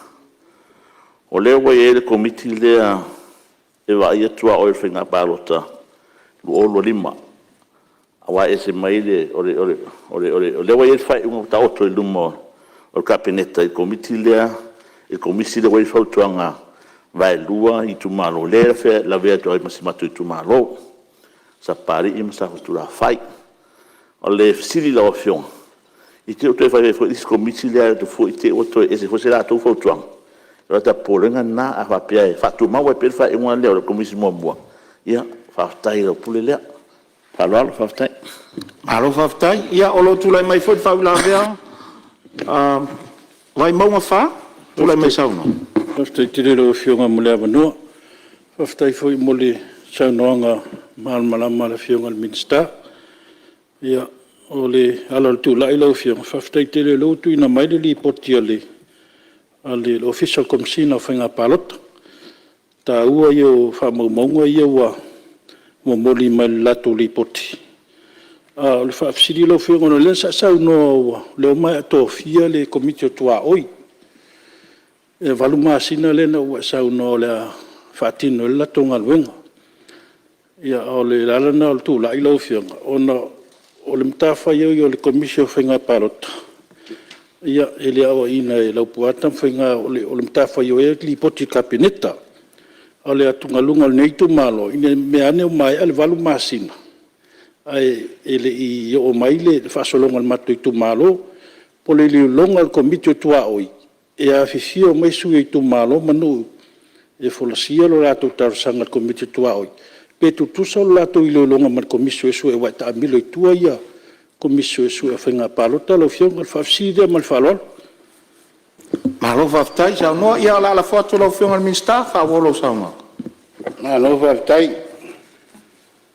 O le komisi o le whainga palota lea na numanai, lea sa taruai. I lea toi whaunga inga le taiminei.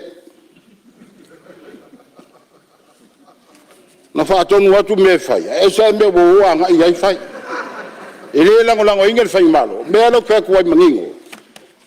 E leo koe whangainga. Lea nga uma kofi a ngafi o komisi o whainga paloka. E koe ilo inonga kula fongo o whainga paloka. Wai kele kula fongo ele maka ngofie. Leo wako usirisila eo marika mingei. Ai whai whamusinonga. Lea nga koe kofia ai komiki leanga. Eo aia. Ele si ngai sila fiere ngai ku. Ea kula fongo whabalbalea whapea. Le a inga ngule ngofo ngule whai bongkanga. Ai aver sui. Le makongo fie ia kuranga. Le la o fili er komisi da. Ba ai ko ale me kaung fai. Ave ese ia kuranga. Pa pe. Ese ia kula fongo fa pe. Ele a inga ngule ngofo. Ai aver sui fai pule. Al maokale mi kongu ma fa maongi ma le alofa. La kanga venga ko fa fongo mai. Au wangi se ser ko fai ungal mokarea. Fai le ami o kongo le akua. Molo ko sila fia lai pula fa pea fongo le akua ya ke o ko famsingo. Au lai ko kisasi ai ma ko fa kamala ai. Ala sila le akua. O se kalinga la o fionga. Ai la fo mai lo finga. Kau ko mai lo finga o le ai so ifuar ko inga kau ko mai.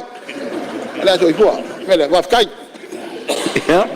Mali finga lo ale. O lo tu la ya tu tai malo, sa no la o fionga al pandi. Ina nei pese fatu sesi. Awal fa polea. Ona na. Yalo mea. Patulanga lo ia. Na wala umal komiti fou le afio mai, tala mai au. Ono nele tu. Aile amataina le ngalu ngal komiti lea. E te tau na latu sila fia leile mea lo te oto ele fina ngalo. Ka peneta male malo. Male mea lo iele lima taitaina ele komsina o fai ngā palota. Wa atato wone le telefasero pito. Ele fato a Paulo sa komiti o fai. Mea lavantato sau mai in history uma lor paloka fai komisi. Ia nei fesu ia inga uma. Oka. Ua matua i tu la i el tu la fono fai ngā palota.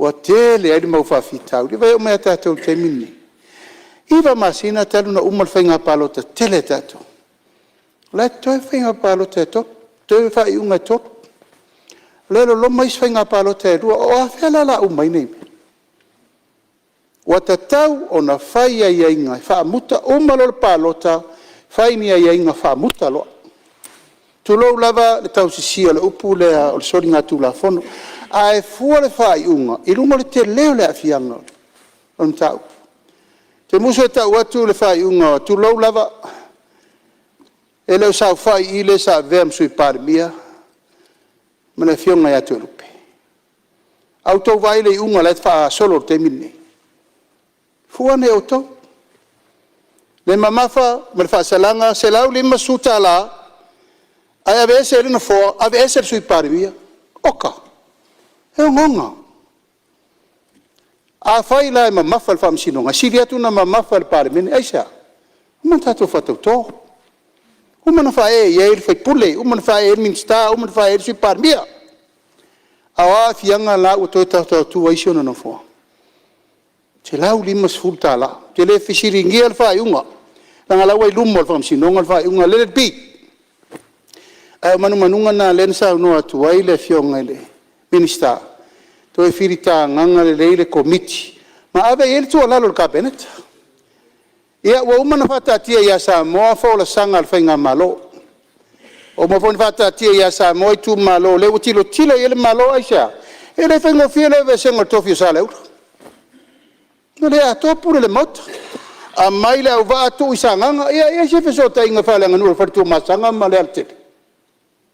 Le lai fo te mine nei pensao no fo de suio o le va o fa fo ile mamalu o tu malo fa le nganu ile fa le nganu au mai tu malo le safa nei vai mo tasi lua tolu fa le ata tasi lua tolu fa tu lo lava le pa io sa mo lo afio mai tala mai au ina o sai tia ile la to ia te tau na palota ele me fa ina o le palota aola na fono tu lo lava la fionga le tofali ngoma tua a fono ri ko ma tu malo na tu malo ere no fai tangata nei no mai so sofa le fontanga no a fono foi la va ele ma fai ele sano mai so sofa le no fonga le o te penai le no fo tu taulanga mo mai maunga ma faleata e ngai tonu ala tangata nei sa o loto ila to ino foanga nu le ma vai tu lo lava ai faalenga nu wai tu malo lo wai tu manga faali tu malo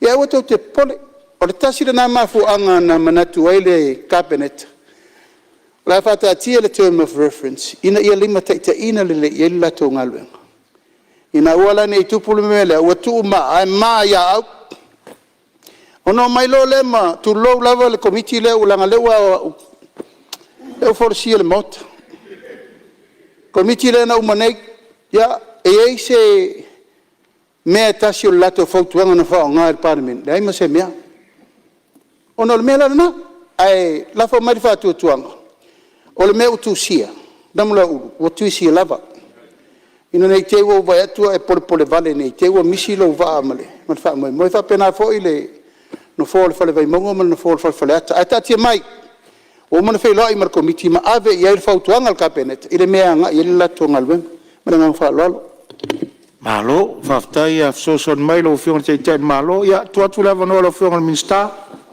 whawau lo saunua. Whaftai, na wa whionga whonga talai. Whaftai foi, saunua le whionga le taitai o le malo, ia e whapula nisi vaengo o lau forsanga. No mai le sumatu, na wa whionga le minsta, o tupe, tele tautai o le vasa. Iei tautai o le taito o malfisanga o matangi. Iei tautai o le ave pe atu le au i vasa. Ai le Saunoanga. whawawina le saunoanga, ia e le tofia ue vai rupeina le saunoanga lo whionga le minsta. Talo ai o tatu o mai foi le malo longa o tau foi le faise fasini ngā manos. O le a whawau lau fo le sanga manino, ma le matangofie. Pe tato foi mai malo longa o le fiafi o te fasisilato fatatia ese ta urmanga le fono au fai tu la fono mo lana malo longa fa fiafi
le o le vaenga le ngamatanga e iai tautai o le ave pe atu le au i sa ia le uinga ia tala o ia o le tautai o le vasa le au o le whaasoa matanga le venga le malo wa tofu foi le ia masiang ngongo e whaasoa a wale atina ina o le tumalo o matanga le venga pe mele i puna tai vale a o inga mange ele inga fo le aia se kaukai e le fia kofo iai e whapena la ngona o matanga le venga le malo le au wa tofu le ia ma le vai ngā tupe whaasoa a wale atina ina o le tātou malo mea le whaafitai tele na wa whianga minister ma le minister lau lango ma le mamalo le matanga le venga o tupe whaafitai tele malo le pule wa au na wa ai le luafe ma le fitu a wale wha moe ne le tala le tupe mea lea na tua lango ina lo utu malo le tala le tupe o le nei tausanga no mai leo se tala ni me la fiona de minister tina mata mai dai wa tai tele mo poloket tai mi nei a fo le 2 miliona dea ma le fanga ina o tamaiti di tausang fo tai mi nei wa to talo tor fai kor kamu kor kapiska makopi pi soko mbia pena ma foi sa kapenga le kumalonge wa kapenga le kumalonge a wa fanga ina wa fa na e pe ia ngiso o sui a le leinga kausi mai ka ko fanga o kenyo like e le se fa makoko o ia ma fu anga nga wa kapenga ile kumalonge ele o ngofo le kumalo mele bo moli mai le nga fa ka le kumalo ila wa fiona mi ska o ka ko milion le wa kapenga ia mo le ku le nga fa tai ma ele ai fu se me ko kansa ile ngai kumalo le 2 milion le la fu ako me o manga fa kingo lo ku malo mo kulanga fa pe be le fa kai tele la wa fianga le minister fa kwang tengo kangi mai ale lua fe markas isa palau e ko fuli ai palpala inga ia le leile ko ngo fa la au inga ia awalo ku malo paulen me ku ai la fa kwang ka ku mai ya kan fa por ko lu va au ka ngut pas il makeki e mai e ka mako ku kama ka pisi mau ke so so fala o ka ku ai la ku la ko kalo la o fenga miska ai ai se pala o le a ko ko malos a mai male ku malo ka ngofa o mafai a ka kalo aku nga ta o ka kalo foi la o fenga i se va fa ngoko ku malo so ke manga mbengi va la popoa e fiel ka we mafai lo ku malo fa ka inga alu e fa ngoko de o masina ngai ya labor ka mawai ya awalo ku malo ile ko sa ini ile ko kangi mai le kako penga malo awan ku al ku langa la o fiona miska yang ka kala nga fi me la la mo ba ya o ka kala aku dia amol mole la o fiona miska ya foi mai le skala o manga o ngai ku malo ai fi mo mole le nga fa fitai la fiona le fon te like ya maria fiona miska lo tu la ya tu le fiona le tai ri tu ngai sa no lo fiona ya fa malo atu le venga le minister le sa no mata ngo fie pa e malutua le minister le afe i se lau iva na mua e a fa ka le wala o lo tu malo o wala nga lu lo tua i tai tau yuta ele minister o malu ngal na taimi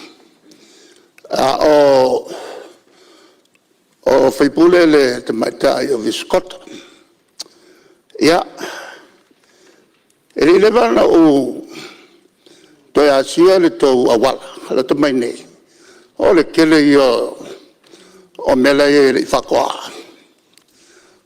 la fakwa se ko nga fa nga le kele o chele gel malo na lu to tu malo ono to tu malo le tu malo mua fakare wa ai le fato ali le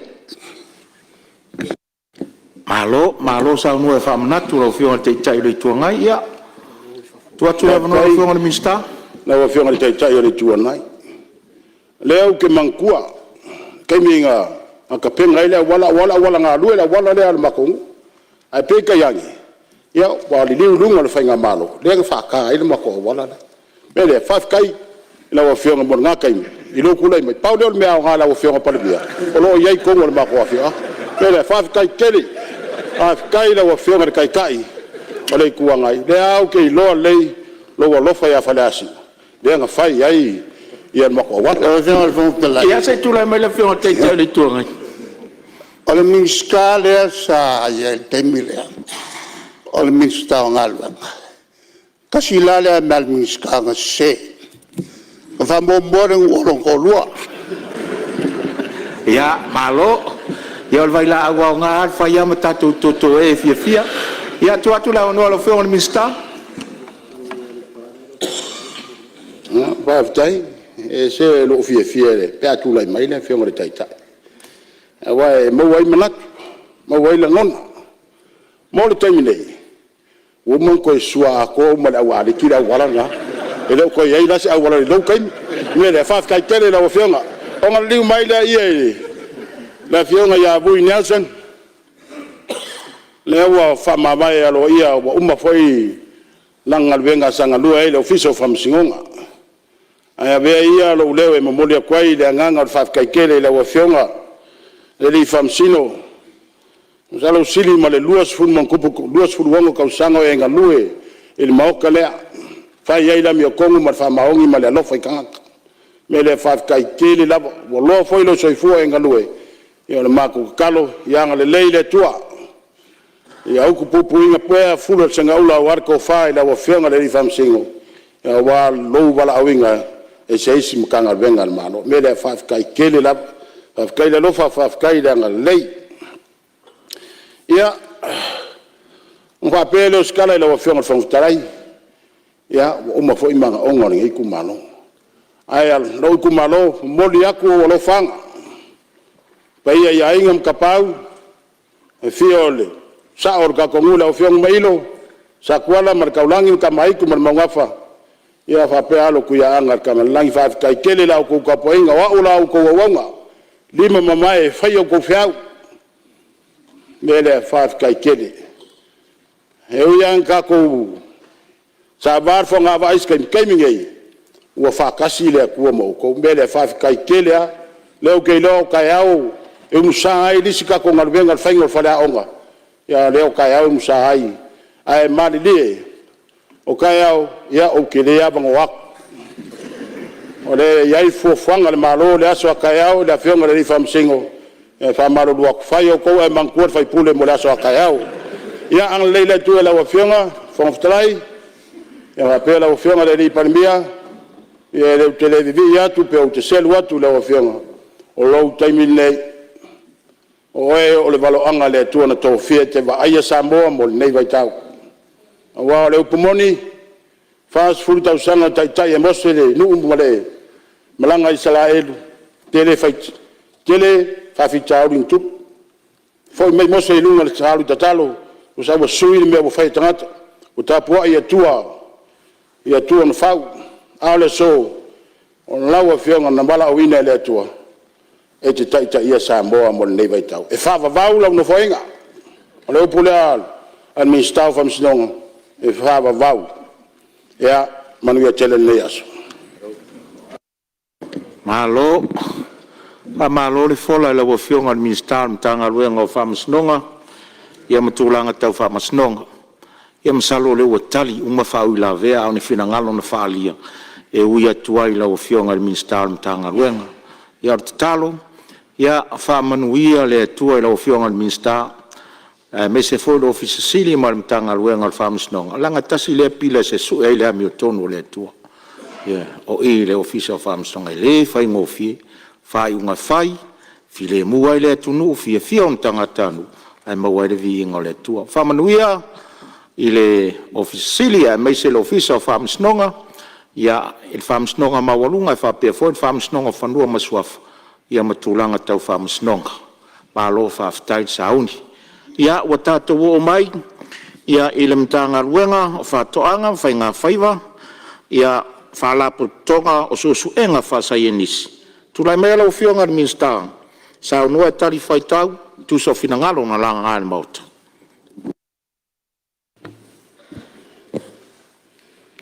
Whaftai rau whionga le whongwhetalai mo le awanoa. Whai a koe fwoi se upu maskana ri ngei mkanga ruenga. Ia o ngei fwoi kumalo. Ia awa fwoi a le karau kuat kupe. Rua o ruongo, rua o rua fiku. Pe ionga karango i ngei. Ka kongua o lele ua kala i wharesoa ka kiunga kau kai o ngamo. Mga kufoi o lele ua koa li kai lingo. Inga ua whaifo ka puikea i longa kafka whailangi. Ai o kere i kai ala le ao maungaloa ma ka kala le ka afi kua lua. Ai fuai le aso le ainga sa sauma. Mua mua lava o ngau whakulou. Whakulukuru o le pai i le paia o le maukafongo o Samoa. I le whio ala ua whionga le whonga whekalai o le mauka. Whio fo i lawa whionga le sui whonga whekalai. Whio ala ua whionga le ari Palemene. Sui Palemene le mamalu o le kapeneto. Ni skala o ngalango. Whio fo i lawa whionga i le kaikai o le kuangai. Ma le sui kaikai. Whio lawa whionga le sauwhapiko. Kai ngange sui mamalu uma. O le Palemene. Whawheroi ak fwoi whalulunga o kangaruenga kai kasi al malo. Hapea fwoi mkangaruenga ku maoki. Whakalo whak fwoi le paia o Samoa. Mwhai o nkako a wai whakasi. Ia i ngei ku la wana mwen mawinga le whongu uso al Palemene. Whakalo whak fwoi lau sunga i whai lau kusi ma lau soa kau. A mai se fwoi lau fisa al whongu. Ea e whawhairoa i ak fwoi le paia maulunga. I le whio ngai le au mamalu al malo Samoa ma lau masiofu. Ka pia fwoi a whio ngai sui kofia ma lako wharkua. Ka karo whak fwoi na wa whio ngai le whamsingosili le mamalu al whamsingonga. Ea whapia fwoi la wa whio ngai le miska o whamsingonga. Ea ma le miska langolango. Mga kufoi o paia o Sama whainga o Samoa. Ngaku o lea kaoko. O lea wa maea o ngā kuiraupua ma mamangu whakiki. I saungoanga ma kuleinga. Ia whionga i mingi ska ua ma vaiaku. Ngaku la ia o lea le koe o i se kala. Alo whakauwa. E o iai pere ai. E rem whai lava o ngā koe suia. Na ua whionga i le whonga whekalai, se o wafe ang lava ranga i whainga kārka pua inga a sia mkanga ruenga. Ea na ua whionga i le mis kārangolango, na ua whionga a yolo pokea Tony. Lau sunga re ka mai kai pule, po le sili o mkanga ruenga o whakoanga whainga whaiva. Na ua whionga a whamasanga tai Malitani. Le pūlenga ma le mkanga ruenga. Lau sunga le pulisiri o le ofisa o whalakonga o susuenga whasaiangisi.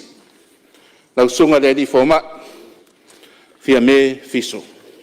Le pūlenga ma le mkanga ruenga.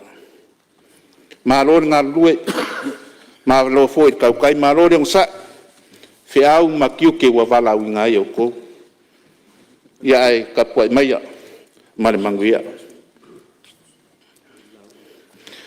Le pe ia o seu kumalo fare alili ngumela lua.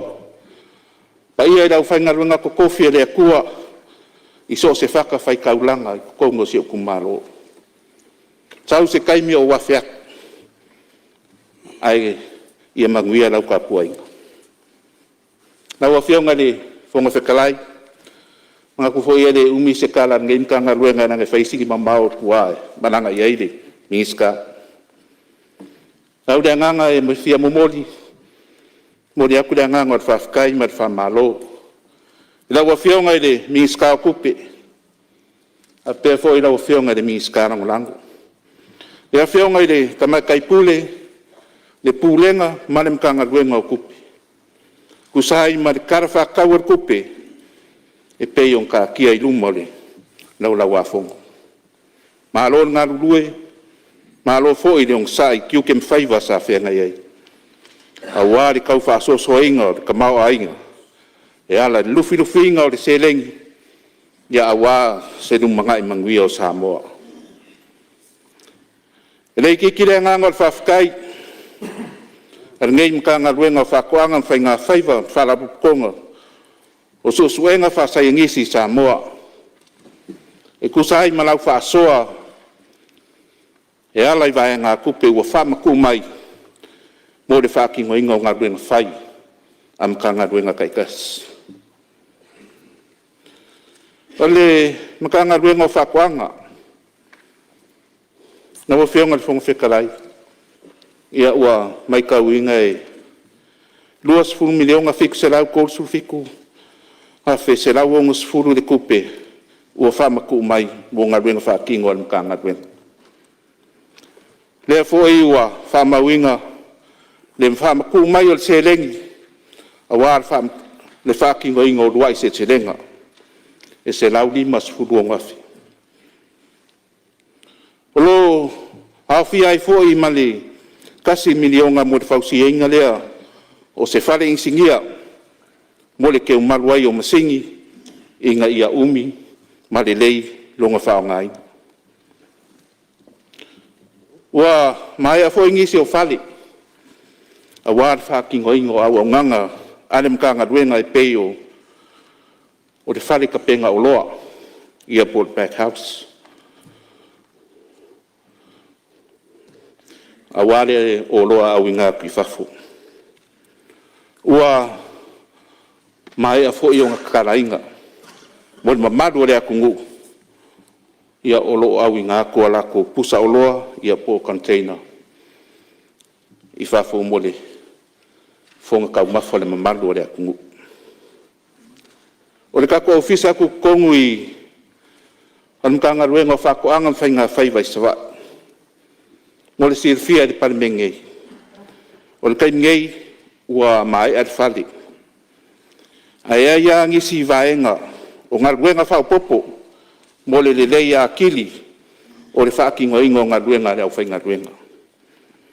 E pei o ea maruru o le awala e arwai le wheelchair a le au mai. O le afi moli ia makakangi vai mar whaakoko ngā ingo le ofisa. Mga ku e le koe mamau ia o ngā kakala aloa ia lea o le kako ofisa ku kongu o loo i savai. Nawa whionga le whongwhekalai a ko o mai nei vaenga o la au ko ingu. I le kaimingei o loo ngā lurua so kau au le mka ngā ruenga o whakoanga marikako polo keki o le milionga. Kau ala aku i le mka ngā ruenga o ki ngāma ka maikai. A wāre wha kulanga ingo polo kalame kara whea ngai mo a ki ngae kau whakoanga. E lima kai ngai fuafuanga a fongo whaavai ko kongo i kumalo mangu mawhioanga. O ngei fuafuanga e koe whamarsi ai le koe koko ingo le a ki ngai ngiu, a ki ngai koko, ma whakoanga kalo, wakasi ai ma whakere inga, a ka kou lafu mangu.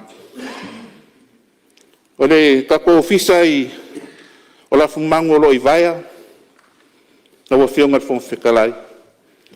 O lo whawau inga pea le whakingo ingo ngisi o au nganga masani pei o ngai ai. O lo iai fo ia kako lori whasimangu, kasi lea au nganga piko sili o ngā kāua mo le kousi da fia. O lo whaonga inga whasi ai ia kako mangu inga ia le lei ma mama mo le fofonga kau mafa ma le soifua maroro inga o le mamalo le akungu. O le o ngei au nganga a mga omia se fsosoanga ia whafto kaika ko ofisa lafu mangu o lo i vaia.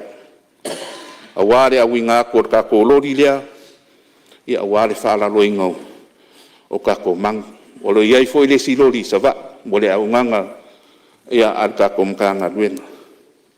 O whea lava le mamau o le mea o lo iai lau pāpovi po lau lafu mangu, pe aripaka pe whale arupo.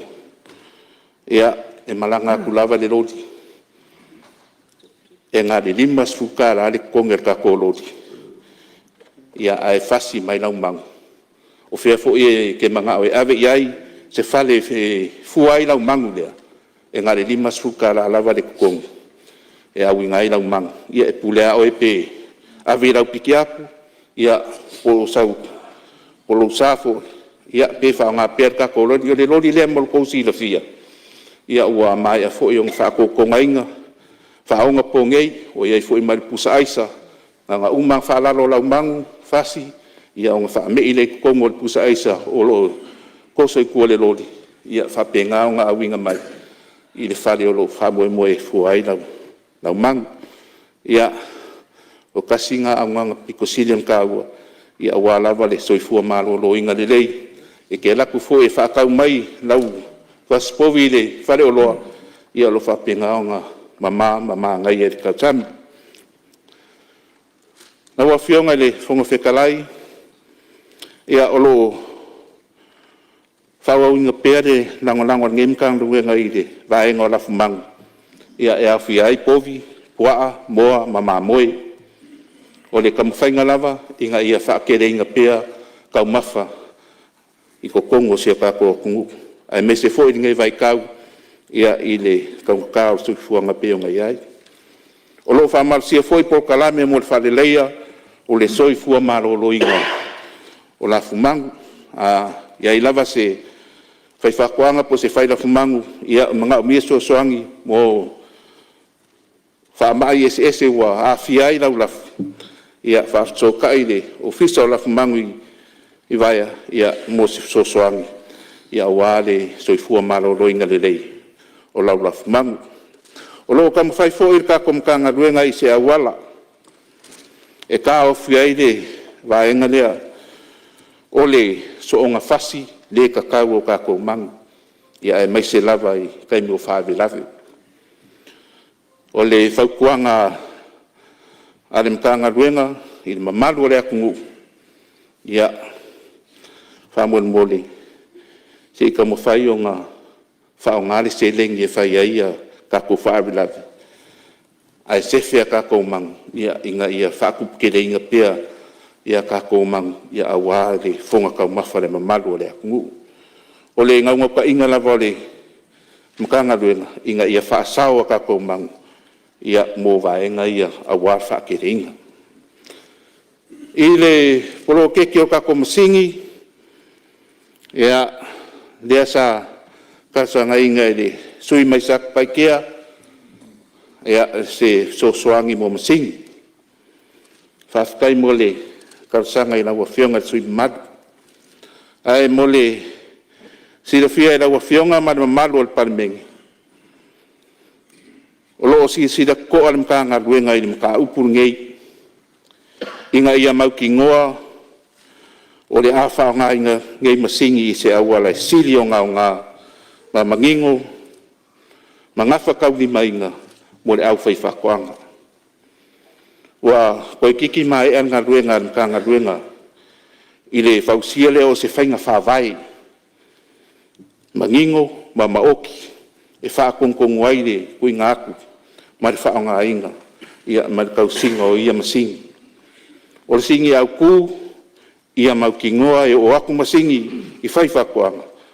O lo sili o ngā mga omia, ma whao ngā inga, i se awala e siki ai, li aki ngā ingo ngā ruenga, kau whakoanga. E re ngā kai lea, o lo ilo fōi e le mga ngā ruenga, se whainga whawai, e kau ngōwhie ma ngā whakia, e a kā kou whai whakoanga.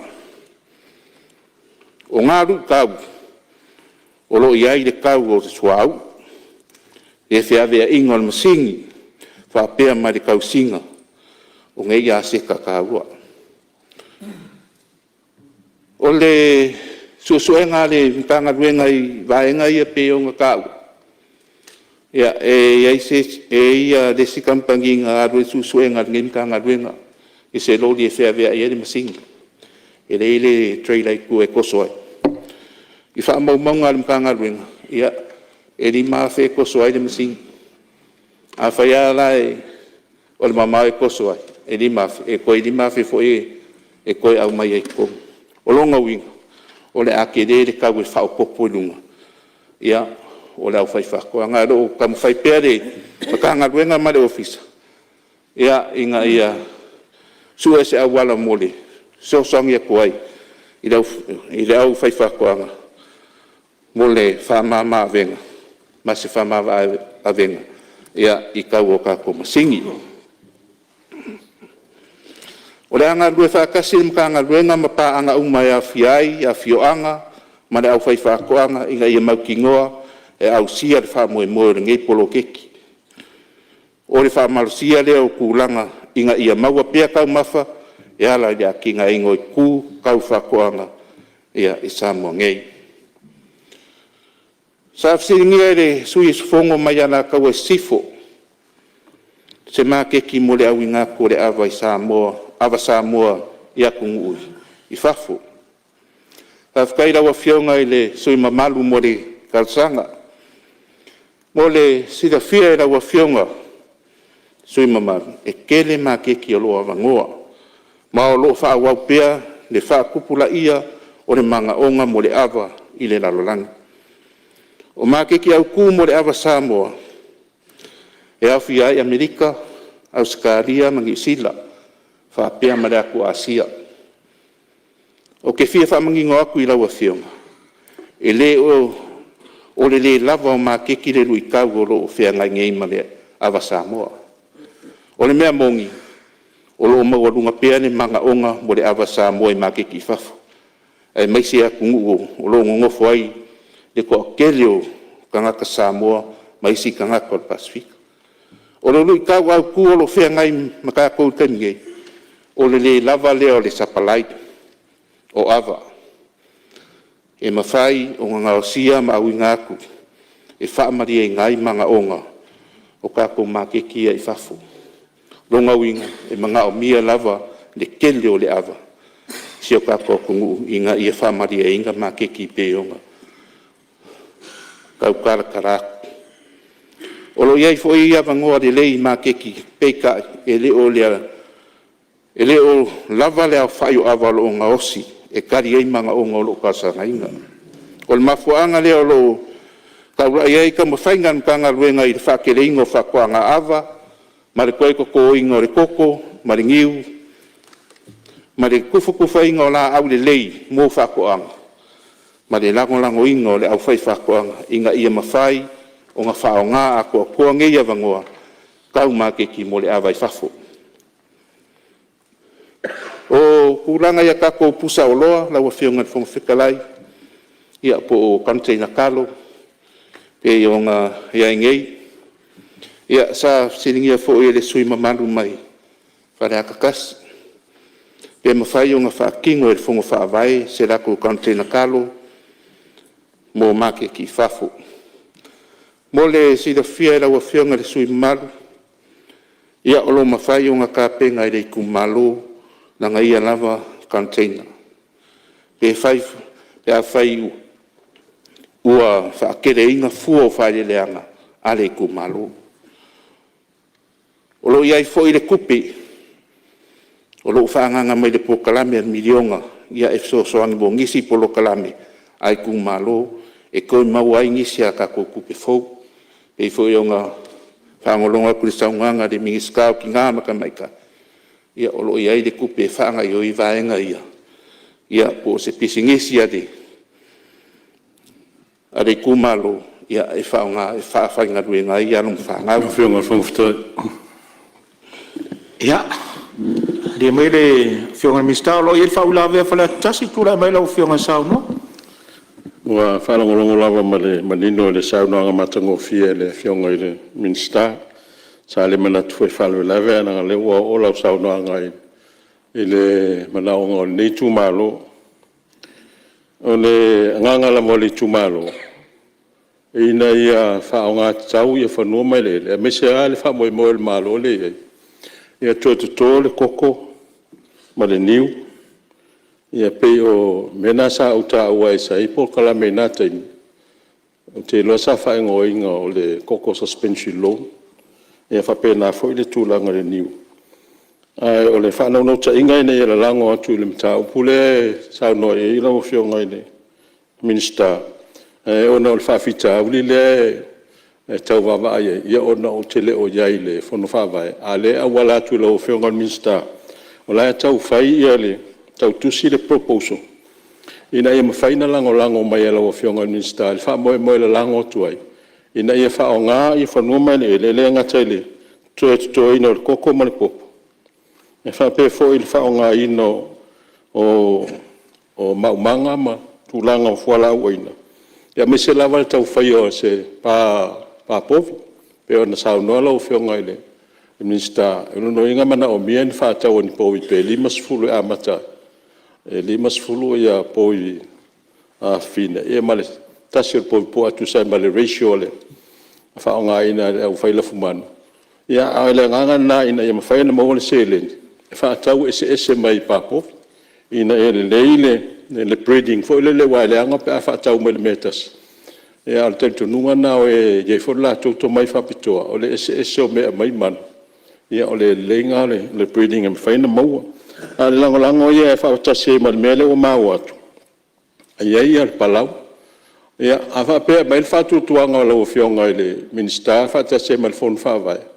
e tau mo fai nei tu malo e wha o ngā tau mea tō tino na, ina ia mawhai anu tō e whanau tā ua lau lau. E lea i se au ngā e mai le nei tūpetele. E o mai fo e lea i se mea e mawhai anu tō e maua mai ai.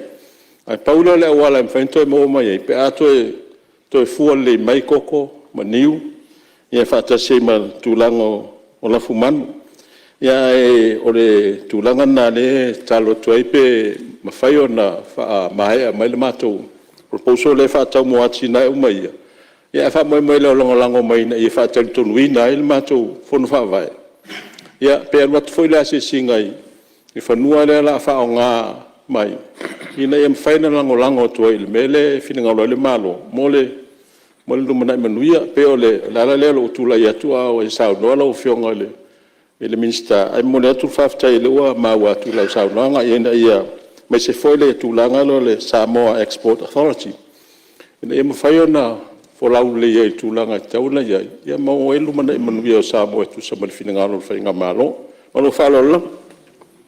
Ia, malo whaftai. Ia. Tu atu pēra wanoa e lau whiunga ni minister. Whaftai mo le saunga i lau whiunga i le sui mamalu. O whalea kasi. Ia, o le ua whaamawinga no whingalo. Ia e whamarurua koe le ingi whangua le mkanga ruenga ngā le kako mkanga ruenga o le elema whangua ia e karosanga ngai ai pau le langolango ngai mkanga ruenga ia e waku ia masingi ia whiunga le ia se o sai ngā whiunga minister se tu atu ia whaletasi ma whamarurua tu le o whiunga en te watu ngaru lo whina ngalo ini whanua o lea o te salano atu o lae mawhai ona maua whanua a le mele mana o mia o le lango mai na ia mawhai ona wha ato ai le wha tawina mai o ia mawha o ngai lo le tupelea ina ia mawhai ona toi atia ai le niu ma le koko mawhai la fumana ia ai le se mea tu ngaro ilo fina ngaro o leo te ilo lae lava whanua o le nei a inga ma le nei nu ia ma le tu malo fo ia whai e le mele ina ia tino mai pe lala le wala inu tu e whala wala atu le mele atu ngaro ilo fina ngaro ma lo whala o le tino ia salo o leo mapo whaafonga le whiunga minister ia sei tūlai mai lau whiunga le lipanemia o tūlai mai Leo te mau le leile fina ngalo sui malu whaleata mumua. O leanga i tonu i tūlanga tau commercial farming.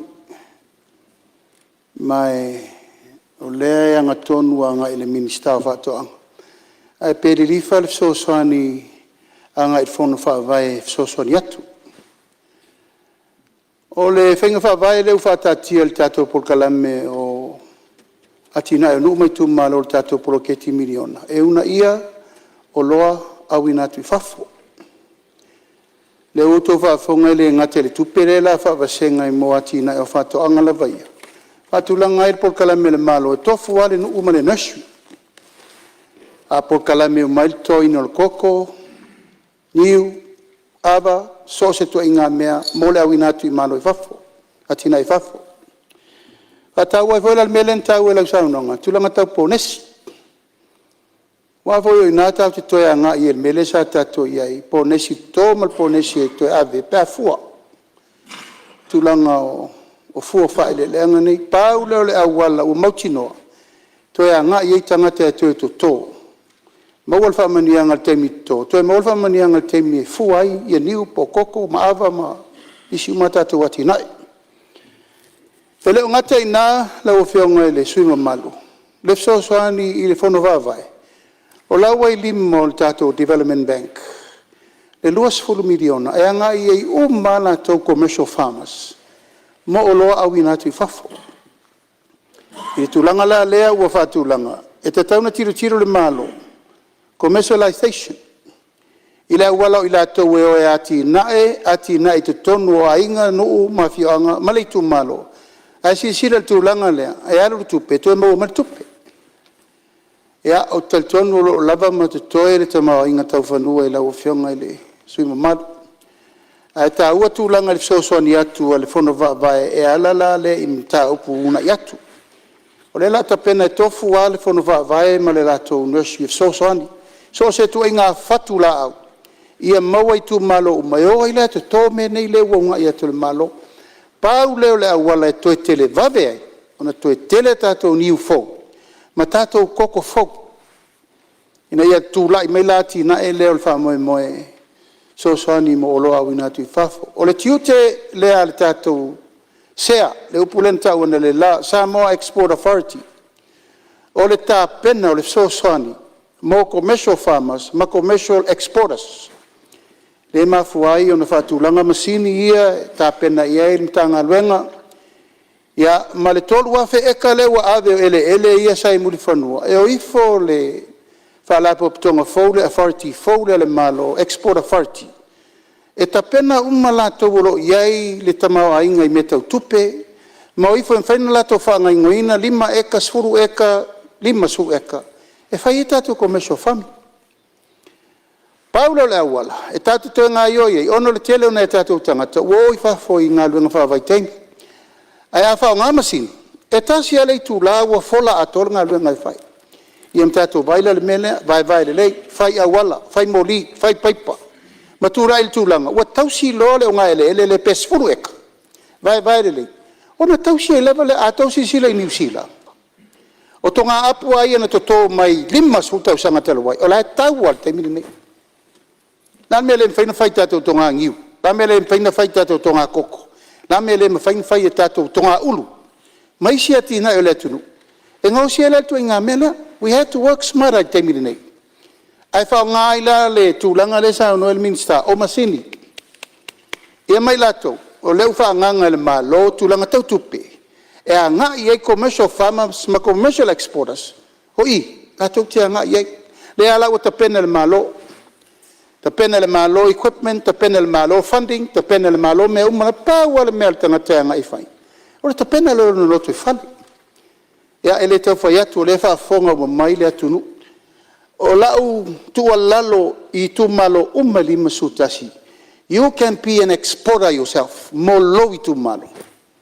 Le tau whātel tari lau tu malo e o mai su el me ave ia la tu talo ma la tu whai ma la ko kambu me uma. O le whono whawai. O le amatanga leo le gateway I whafo atu o le tu malo. E le ngata ina umai tātou ave wirpaelo, suo, sapelu, koi, whangawao, iri afi. Leo avatu. O wheme ave I mea tangata nei pe afua mai. Urua I se selenga leo amata. Tua atu le rua I se sereng. Ia, ta pena lo le fai pule ia, lana fai te toa. E ave I loa fua fai le lenga le tātou atunu. Le sa utau vai te ruini. Wa tele le talo wa mai tumu sare, longa tumu I fungalei. Ta e awa nan fa atonu ai, mai ava, ia ma isio minista. O lo e fa kau mai kalo kangaka. Wa ele isa o ngā tu e fa tau mai, fai ngau manga ma mea umane fo. Ele fai lava na ave mei fa. Le na ave ile urua I container.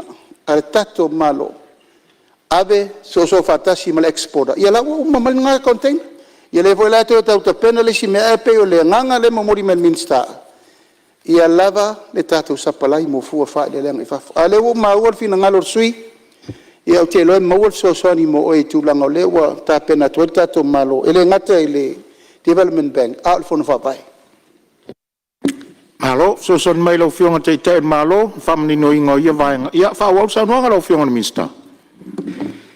Tei mo le, awa no whatai foi lau whionga le, para mia mo le, whaamanam na mai o ngisi o vaenga, pe silingi hei la whionga le, pai pule o whareakasi, ia ke lo foi lewa, mangingo na le vaenga, paule anganga, ia o langa le whaalonga ko le o saungo lau whionga, ia i se proposto eva, ia kadia maranganga whaaloaro, wakul kalsanga, ia o ngā sau foi la ia le, o mai foi la ia le, office e vavai, o ngā whia kongo e whakingo at vaenga rea, ia ma awi ngā foi masingi pe o ngā kāua, e maua palau, ia whapenga foi mai si mau masingi, ia malori, ia a wāre ka penga ingot whangua pe o ngā sauwaira o whionga, ia maole anga ngā kore ngā o whainga malo, inga ia unga ia ki ngā e kau whako angai ku malo ngu mana whanga. E re ngā ka mo le lava le whonga kau mawha mo le soifua malo lo ngā le leo ka ngā kau. Ai o kupe maua mai le whasiringa mo sa mo ngei mā kungui. Whafo. Ia o lea fwoi sa singia lea whiongei le me ska o whamasingonga. Ia kulanga lava i o palau. Ia sa kau ngai musu mai ke mga mi se palau mo fa ko mai sa kupe ma we va se palau ia ai le fainga ia o vaenga mai o lo alu ila lo fainga fa vai ka kom ka nga luenga inga ia le lei le fa nga inga ma me uma o le palau fo e me fai o nga luaku e fo ile mo o la ko me fainga luenga e ku e fa nga e piki e le ma po le rock pickers ia mai si lava me mo le liuliwinga o pala me fa penga ia o maua o mai kare o fiso whakoanga. Ia ai mga o mia nawar kalsanga. Ia o ngā wakule e whaonga ia wale whaonga ingai lau whakoanga pe a mga mia. Sa singia mai fo e le sui mamalu mai palau i lua. Se so soangi mo le awinga mai o kalo mai savat. Ia mo le si le fia lau o whionga sui mamalu. Ea ele o ia se whaaringe mka ngā ruenga e mai fua ia e ngi karo mai sa wha ia ai paule fsosoangi aringe mka ngā ruenga mo kako whai o loa ia mai sa vai ia po vaenga ia o exporters mai sa vai e ma whai o ngā winga kule lori a whai wale lava ia ka vale foi po sa foi o lo fa nga inga la umai le kalo po fu fa le yang ia me fai ngo foi nga ku le loli e au mai ia vai nga ia pe ngo manga mia ia e ko kongi pase se le loli lungo le va pa penga foi non ko foi ia pisa vai ia e de kongi le sa le loli ma le lua ia o vai nga ia pe ngo sinia ia pa unga vai nga o ko se so ia e o ia foi le sosoang ia ka kom ka nga ruenga ia eu aku foi sosoang ia awale ma kai kuinga pea ia o kalo inga ia lelei kalo lelei ma kalo lo manga mia no nga fanga inga ia awale au inga ku fafu e o le au nga le ka kom ka nga ruenga ia o lo fakingo pea ia iso se exporta na valo mga umia so ia e fa penga na va nga a winga ku le suion ka nga wenga ia e va ia le lei va nga ia pe nga ia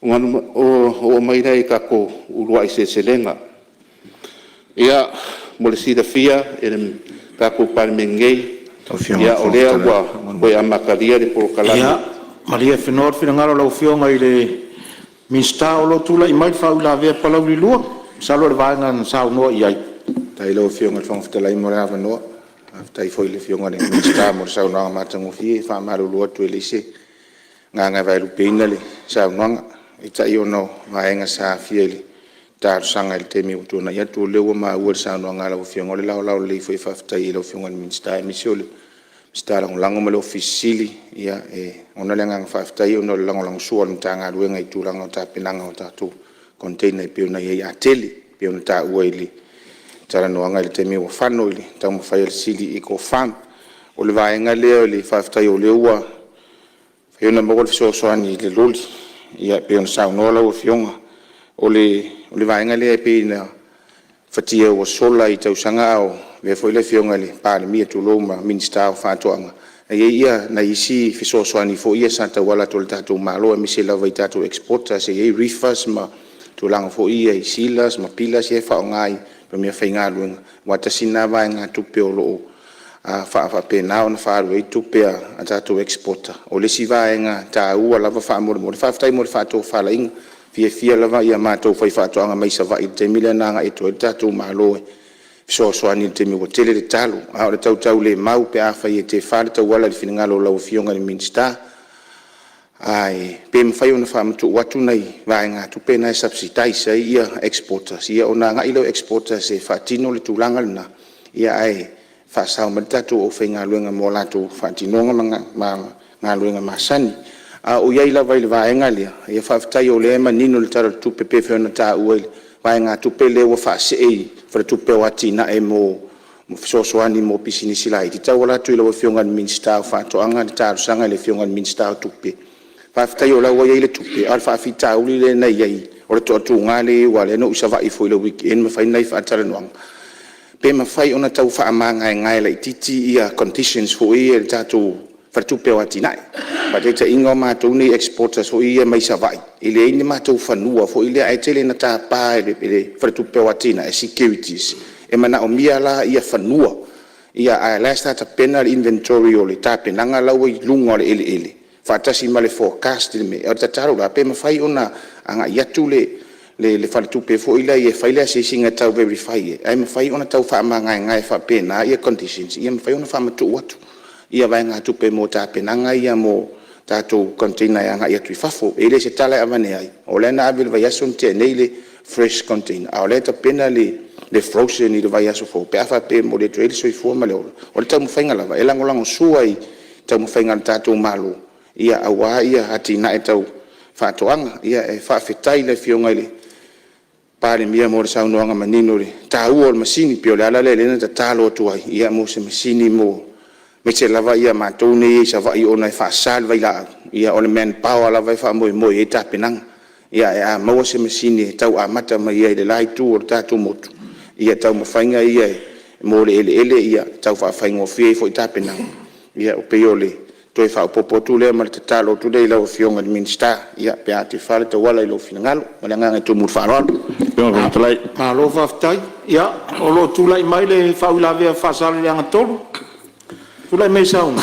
Pa sai ata tu ia la vai lo vai na le talo. Sa le sirfie e la fionga tulanga le ori sa le me o te na fati da foi fatwa. Pe singa lo ngal malo foi le to fai ia. E consiste le tau. Wa atele tau ore, atele talo. E wa sau foi la le tau. Vai se termina sa aru aru ngore fitus fulu vas fulu. Tele apa o mai la sa lo fast futala. Ia ai PS ngai o ngofia malo tong fai ai le vai ngale o isi me do so no ia sui malo ile talo le fai sa vai pe fai start to back house so vai wa tele na la tu le loli isi taimi o misi ila te ao mai talo o matu tu malo o isi taimi le la tu isi fi fatali mai wa sa ta sermen exporta sa penana export na talo te milia o compagnia riki a sai vai isi vai ia e na talo tu ai ma ne pe a pe e monitor va e malor va ana e consiste ale outro ia mai o isi mele o tu terminei botele na mafuli lo fa to anga tole fa masina oi ai na ti si de fia fo e lofion e pe o talo na pe le o mana ole au exporta se avi pe ese po kala fo le encourage pe e to pe numero lua masalani talo ka pena le va ana le Italia export o fa masina ele o finte del terminei on ele titi shelf life pe e mai on fai na ta tia tu tra ne lofion amore Fato fala inga tatu mtanga luna. Tulanga le tatu basini ya fafta yo leo mau watu. Tasina me le fata tali tele ya. Le foi fato anga temi nei. Ma ule wan fasa lau tatu masini ya so swan. Ya ma watu na la fa ya inga hai foi le. Ya ai be mane foi le no lo fata tali mai. Le nga wenga ya mse foi ya fo fo fa vai. Ya pe pot sempre sin tati se vai. Fa pe na foi ma tu sanga e hai fa ma tu fato anga se vai. Ya se foi na mse ni pe nei. E fa pena yo na fa to pe tulanga. Ia fa pena na consistent le tatu export. O le tatu talo. No fa lo fiong. Ma lo fa tai manatu le mo mai lo fiong al minsta, ya tu lai mai fa wa sa no nga tu sa fa ulave. Tai mo le sa nganga lo fiong ai sui mamalu mai fa sa le anga lua. Ia o ke lo le wa fa ma winga lo fingalo. Ia e si fu yo va nga pe o ngai sa ngoi ai. Ula ngai msingi ia mo sa vai. Ia kai mingei ia o si mai anga pasia kara kupi mo si kupe o kwen masingi ia nga winga kule mo ka komo kele sara fai gisi fu o vaenga ia pe o nga o miai ia ole sui mai palaudi lua ia pe o nga sango fo ia ngisi o vaenga ia ke le wa fa ma winga ro fingalo ia ole a ka ngo fo ia i le bank Polan me nga fainga kai po sa long wa le vanga le ko kongia ia wala yo nga koing fa maku aku ia vaenga ia ai se sila ia ile makanga duena ia i vaenga pe nga sa mo ia wa ke pole ia i vaenga pe nga ia o vaenga mo fo ia la o nga dulu ia de ka ko ofisa kai ia tele mo le ka pingango pusa o loa ia ia i lava fa ma venga lo ia e ke fisiri lava i le lo o vai fo ia le vaenga lea ia fa penga lava nga va kusosoangi isi fo yo o masingi ia amba equipments fo i pe nga manga mia wa ware packing o la container pe nga ia ia on ka ko mai le ia ka ko ruai se selenga Tungale on fitalai Ya, o lo tu lai mai le tai malo, tu at pila vano. packing house mo sa vai. O umanta to pasia mai ava, tato matila fono le packing house sa vai. E to si sila I fo lava tu langa lea, o le sa fa tali sei umal tato ofisa au tu. Tato mai lola ia fai le leil packing house mo sa vai. Ia tu sa le leil packing house I atele, man me fai sa vai. Wa fo e tele ia la fianga le fo sa no manino fiu. Yo so ni fo le bengalango temine wa ato ale rifa sa vai. Fati ti ele rifa le va ana avela ia pack mai sa vai containers. O mena le sa tato faia. Mai fautu ina fo il tato mtanga langa onu sa I fo e subsidize pe so ni va mele fa so sa fa il tato ona o le tamu fainga ia encourage tangata sa vai export mai la to e mai sela le tamu fainga le iko le mai sili o vai le ta ua tele lato tamu fai e le se mele faina faia a fa pe fo tu langa ia il tato development bank e taun tala noa la fo le wala so ni tuai guarantors ma mea na ala na ave le se fulu miliona le o sul peru sfulu lo sfulu le wel temine nei sa ave sfulu le na fo ingale no mane le wa ave le lo sfulu for export aso ia ana elo atu tola lo se la wa fe ke pulo quarantena a sa rola ia fata o development bank o lo se la wa fe ke pulo le wo manko ku mai la bangoa mer kupe a harvest mai ko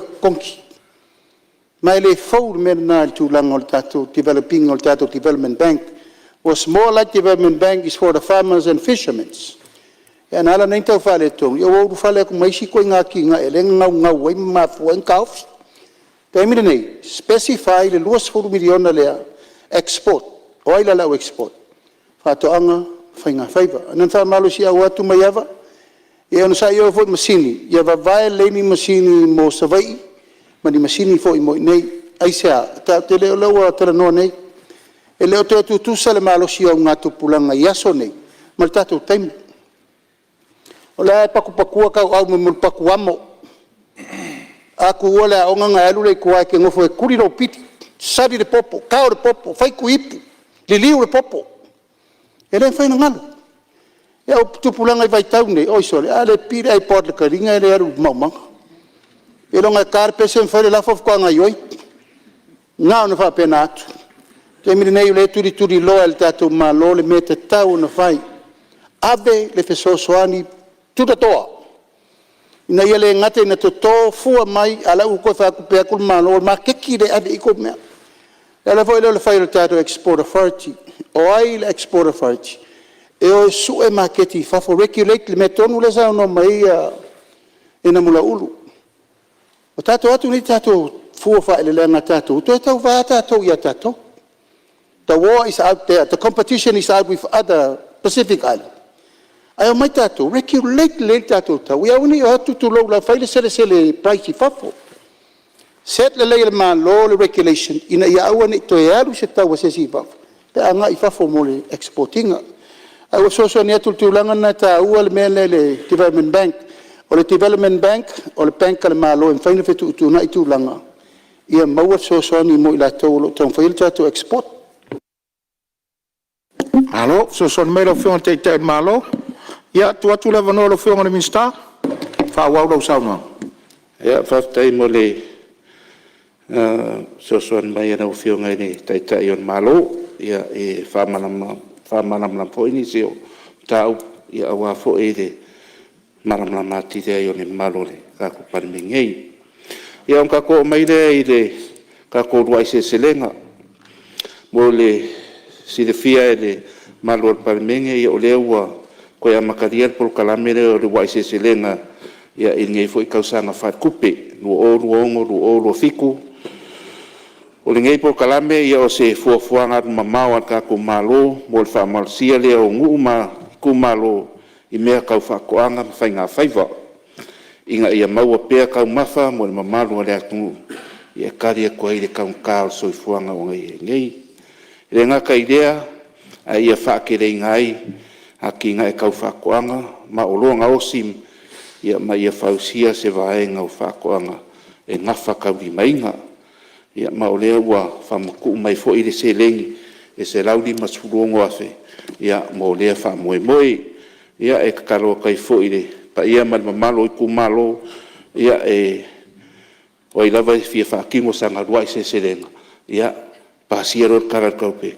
ia a makalong whakingo le pokalami ia au ai ka ua kele mo whamalsia ia o ngu manan whanga ia wale a kinga e ingo whakoanga ile kako fisa o whakoanga ma whainga whaiva lo savai ia o lo iai fo I la lako au nganga I savai o lo whakingo fo I la ko ngaruenga masani ia kusa ma le au nganga le whakingo ngei I upodu o vaenga o la uko vaenga o la fumangu ia pe foi vaenga o kau whakoanga ia ma vaenga o whainga whaiva ia o ainawa se whai whakoanga o se whai la fumangu po se whai whaiva foi o mga umia sipsosoa ia whafso kaiange le sui ofisiri ia le krainga ia whiu o ia leo lo vai ia kako ofisa se vai ia male pulenga ma la whainga luenga ia mo sipsosoa ia mo le au ma malu le akungu ia lo mga umia sipsosoa ngi me kau whakoanga whainga whaiva ia ole kako o fionga fong fekalai ole o maina ia le I le whalapukonga suenga whasainkisi Samoa ia Polis Ross wa ia e kele fo inga luenga lo whakingo e kako ofisa lo inga whangua ia pe ole ngausia leo ongi o loa fau e whaonga ai fuo whai le leanga mo fuo whakuanga ia malia lo fiona le minsta lo tu lai mai le fiona tai ri tuangai ia tu lai mai sauna Malo atu le sauna ang manino le fiona le minsta ale ngang la vole ia sitia le atina e o Samoa e whapunga ia I le sili ole whawhitau ki tele alo o whawhenga I mtatou ia tina e alo Samoa whapewho e mātina e pua se tulou le motane o le whale tonu o mene I o me ai feet Sa tātou tamu whai mofo iai, ia lalu whaale tono. I le teimile nei o maile sosoani o saina. Po lea se tamu whaingo wai nei. Ina ia fafo ai le whawhitau tele lea. O atina e nei tai pe o atina e moa. O maipe mai whafo ia me ai. O le fsigi atu lea lau fiau. Malo whaftai, i le whafsili ia, o se whamarusi au fo lea. Ia tula mai lau ua whionga le minister sau noa, tu sal whau la vei vaenga lea. Ia, whaftai le, mo le sangoa ngai na ua whionga i le taitai o le tuangai, ia ua siringia fo ia vaenga lea o mea ai whanga ia moa ia mapua si klou. Ia mo le sila fia e la ua whionga. Ia kai mingai o lo whare kongu ia le masingi o lo ngau si ai mea ai kako i ka i le mea lo ia le skatap ia po le kako aus waenga ia mai sainga o lo i le whare le o le fin meo o lo ngau si ai mea ai a mang ia o kai mingai e o lo whare kongu masingi o lo ka mawhai fo ia le whawhikauri ia war whare le ia ki o waenga ia ai sao lele le sao nganga i lau fionga ia o vaenga ia o iai fo i la fionga i le ua vema Palemene o miska fo i o whakoang ia sa sier vaenga sa le leia kokoa ma lei ia le vaenga le o ka kofin mio i kai ingu pe kaiange ia ke kaua ki kong sa fsingia fo ia le au sainga fo i o lo fianga i mat vaenga le ia FMA o lo whale kongu masingi ia, o kai mingei, o lo kamu whai fo ia ne whawhikauli, ia wā fo i le vaenga pe o saungo e kai kai o le kua ngai.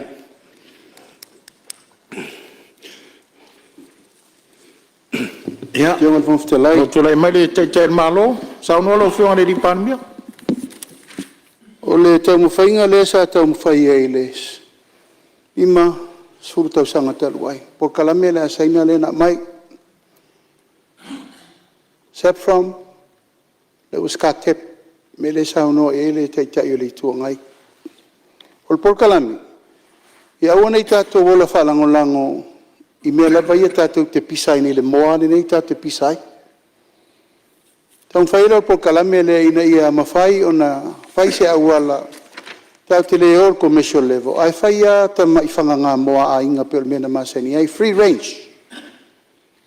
O te o atu lai uta, o whai le fit mio, lena ta tala, lima tau sanga taruai.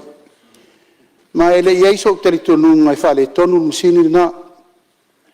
E anga se masini le lei, o la sa tiro ma vava, ai mai ava, whai se whainga vave le masini lea. O tātou vai le tali mai o le melene o whanga ngā moa, free range o le tātou atunu. O mawai tātou mo sa mo le lei, o leu tau mama whai tātou. Tātou vai le mele tātou i le teimini nei. Wha se furu, lima se furu container, whasu futu i le masina. Le tātou te tau mawhai. Wha se furu, i le lima se furu container le li poti mai. O le mai mai whafo, le tātou lai. O sau sira le te leo ngā luenga tau nung whain tātou whai. E pso soani mo tātou. I le tūlanga tau mawhau me ai lava e tau si tātou. E le fau whanga ngā moa ainga, e le fau whanga ngā pua, e le fau papofi. O mea ma whai o le tātou whai e whatasia. Ina ia ngafa tau li maina le food security ma mea ai tātou te whiolai. Ai ono le tūlanga le whesuia inga i le te leo le nei tupe alu i whafo i nei container ki tausanga uma ma tausanga uma. Tau e lan tātou ono saim tātou ngā lue ina ia fō ia le whawhi tauti. Lo ier company ina o mai nei tālo sanga la le mea la le o le mawhai o na whai se whale mō sa moa. Iti nei. E mwhai lana fō ia le taupu. Na tau mawhai le company fo ile a Frankie. La e tū tai i muri whanua le company whasimoa. O le company whasimoa mua le na. Al mea le tupu. Ile tei lava moa e whasia. E lai to tolo ai nei mea ia ia tātou le una. Ina le unga ia le temili nei. Ina ia whātu la ile a wala pito i sili na o te ia ina le tūlanga le o mea ai ioe. Fit mio. O le fit mio le whawhangai le puaa o le ia o le moa povi mo mea umalava. e mana mia ia le la fotua i nei por kala me tauna o se taunu le le tau sanga fo ia wa fain fatino isi me ia ai fotua atu le minsta tope le tato masini fai me ai le fit mio le mo temi nei mo tatou Ia, whao mai saunoanga lo whionga le minsta. Naftai, mo le saunoanga i lau whionga i le Palemene. Ia, ke role wa mamlama fo i la le vaenga, ia, iu kusai mai saunoanga la whionga le kai o le kuangai. Ia, o ngā kako o mai nei le kako whalapukonga suenga whasaiengisi i Samoa, ia Paulus Ross. Ke le fo inga luenga lo whaakingo, e kako ofisa o lo inga whangua. Ia peo le ngau sia leo ngi o lo fou, ia e whao ngā ai fua o whaeleanga, mo fua o whakoanga. O lo whaawau inga fo i le whakinga inga suenga o fuala au whaasainga, ia i au whainga ruenga umare malo, ia peo ngā mun mawinga fo i raso anga ngafi. O lo whai fo ia suenga kau whakoanga, e sa airingi fufo, o whaamai, o loa awhia ia whakoanga pe o whai, whakoanga koko, i o ngiu, o awa, ia maisi la au, o lo kuaire kungu umore whonga kau mawha, ia ma whewhakaua inga, ia o vaenga ia penga kau saungoai, i si fo o sui malu, ia i le kalo ia o le mafu anga walai o ngā awe le skalo, ai le avea ia skalo, le na o iai le kako, vaenga ia o suenga whasaiengisi o lo kamwhai e sue vaenga ia e meise whamai wa whia i fo e ia ka kōkalo ia i whakoanga. O lo ngā lue fo e saiengisi e sa iringisi la au fou e le ngaka inga le lei mo le kaumawha ma le soifua malolo inga ai mawhai o ngā kari aku i whamai ma suinga o le kau. O lo ngā lue fo e le ka komkanga ruenga e sa iri se whaare lei ele whaare ngā kula ia ma se waina au whangawau whaare ngā kula ia e karia koe i whaafika uri kau whakoanga ia o ngisi ia o suenga ia kau sue lava se waina au inga ia ka mawhai ia e se isi vana au pe o ngā saungoingi isi o sui ia wa o ngai le parpala ma vaenga whapenga ia alo ka mawhai kako ofiso les Ross ia e sue vai la au ngai inga ia maua se vai la au e kara whengai ia makako whakoanga. O loo whaia fo isu suenga kausi o manga ia maro si anga whaafowinga. E anane e kamu whainga o maa ka avale ia e alui le la ia ma vainga whapenga. O loo whai fo isu suenga i la au ia ma mea o langingi. Wongi vai la au whare ngā kula ia e fofo ai whamai. Ma le kere lava o ngisi vaenga o loo whai e susuenga i are kako whala konga. Na wawhionga i le whonwhekalai i a onga kako o mai e resi a ofisa. Whawhionga i le whonwhekalai. Ia, mari mai lau whionga na minsta o lo te la mai lau whionga te tai o le tuangai sao noa lau whionga. Tau tele le sanoa ngal tatou le whionga le minsta. Wa le tuna tonu le an fatuai le fala tonga le ina ia mafai on alofia ia malos tele tu la fono fa ofi tue o lo in tono New Zealand ma Australia na len fatuai le fala tonga le ina ia ngaosia tato lavo loa ona ruatu lole o New Zealand. Wale toi avatua ni o loa mata. A o loa umana ton fiti. Pepe umai ia ni siama. Ia mani manulaiti. Lela na mawal tatu whala mata. Whaunga mawai le tatu swa ue kuka e ta mafa mai le avoka. Ia ma ngausi e fo i male whisky e mai talo fo ia ua su o lela e whafsile tuai wa ule koe wa ai ingi whisky o po whaua pēr ia mea, o na tāu whalongo o leo pe wā ngai tele i le susuanga mene o vai, mo le tōng whitinga ngase pe o le kansa. E tāua fo i le whaunga tātou o loia ngausi whaingatā o la whauru whale atu isi atu nuu, o na le tūlanga o le malo losi, o la tu quarantine i fo la le melesa whalave lave mai ai, te leo atu nuu i le tātou ava, masolo mia le ava e mawai fo isi whamai. Pe o le tulilo atu le nā tāu tele ngā luenga lo whengai ma le minister ma le SROS. Maro whaftai lo whionga te teo li tuangai, lo whionga minister singia le whisky sa whai maritalo po whaua. Haftai mo le Samoa ngai rau whionga le taitai o le tuangai.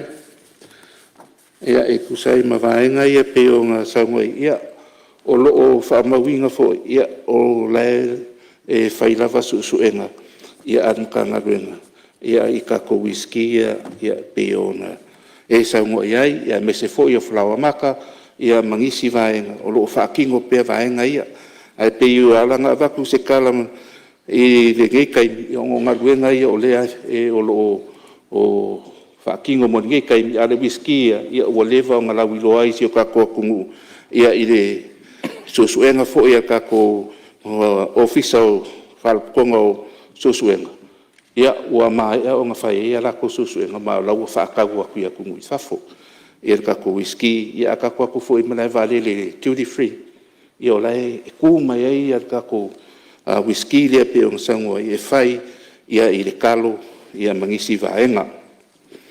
Ia o ngā kako o mai nei ia i lesi ofisa ngem ka ngā ruenga o le puipuinga malu lau kele, ia po le biosecurity.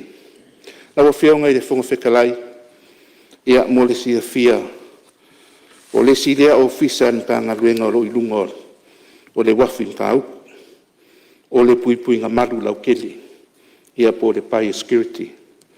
O lo kumau pea, o se lainga mua o le puipuinga, o lo kako aku mai whamai, ma mea ola whalafua e ongo lama ki ai whakoanga, ma le sanga le mua kau mawha. Ua whaawawinga le whamarusia o ngā ruenga i wafu, ma malai waalele, ka kasi ai mane makai kuinga o loa whaurwhale mai, o loa lo whakawinga mai whafo whape ngā foi o loa awinga aku, ia moa kungue mamau. O le ngā ruenga i ka wakele i le puipuia o whakoanga, au ku e pei o le ngiu, o kalo, koko, fuala au whaisua, ia maisi.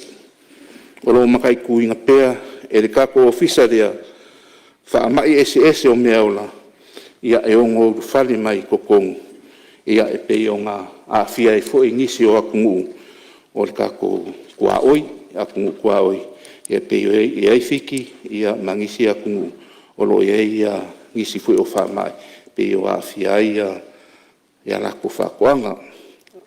Ia karua i o fua whaereanga o lo whautwhale aku i kongu.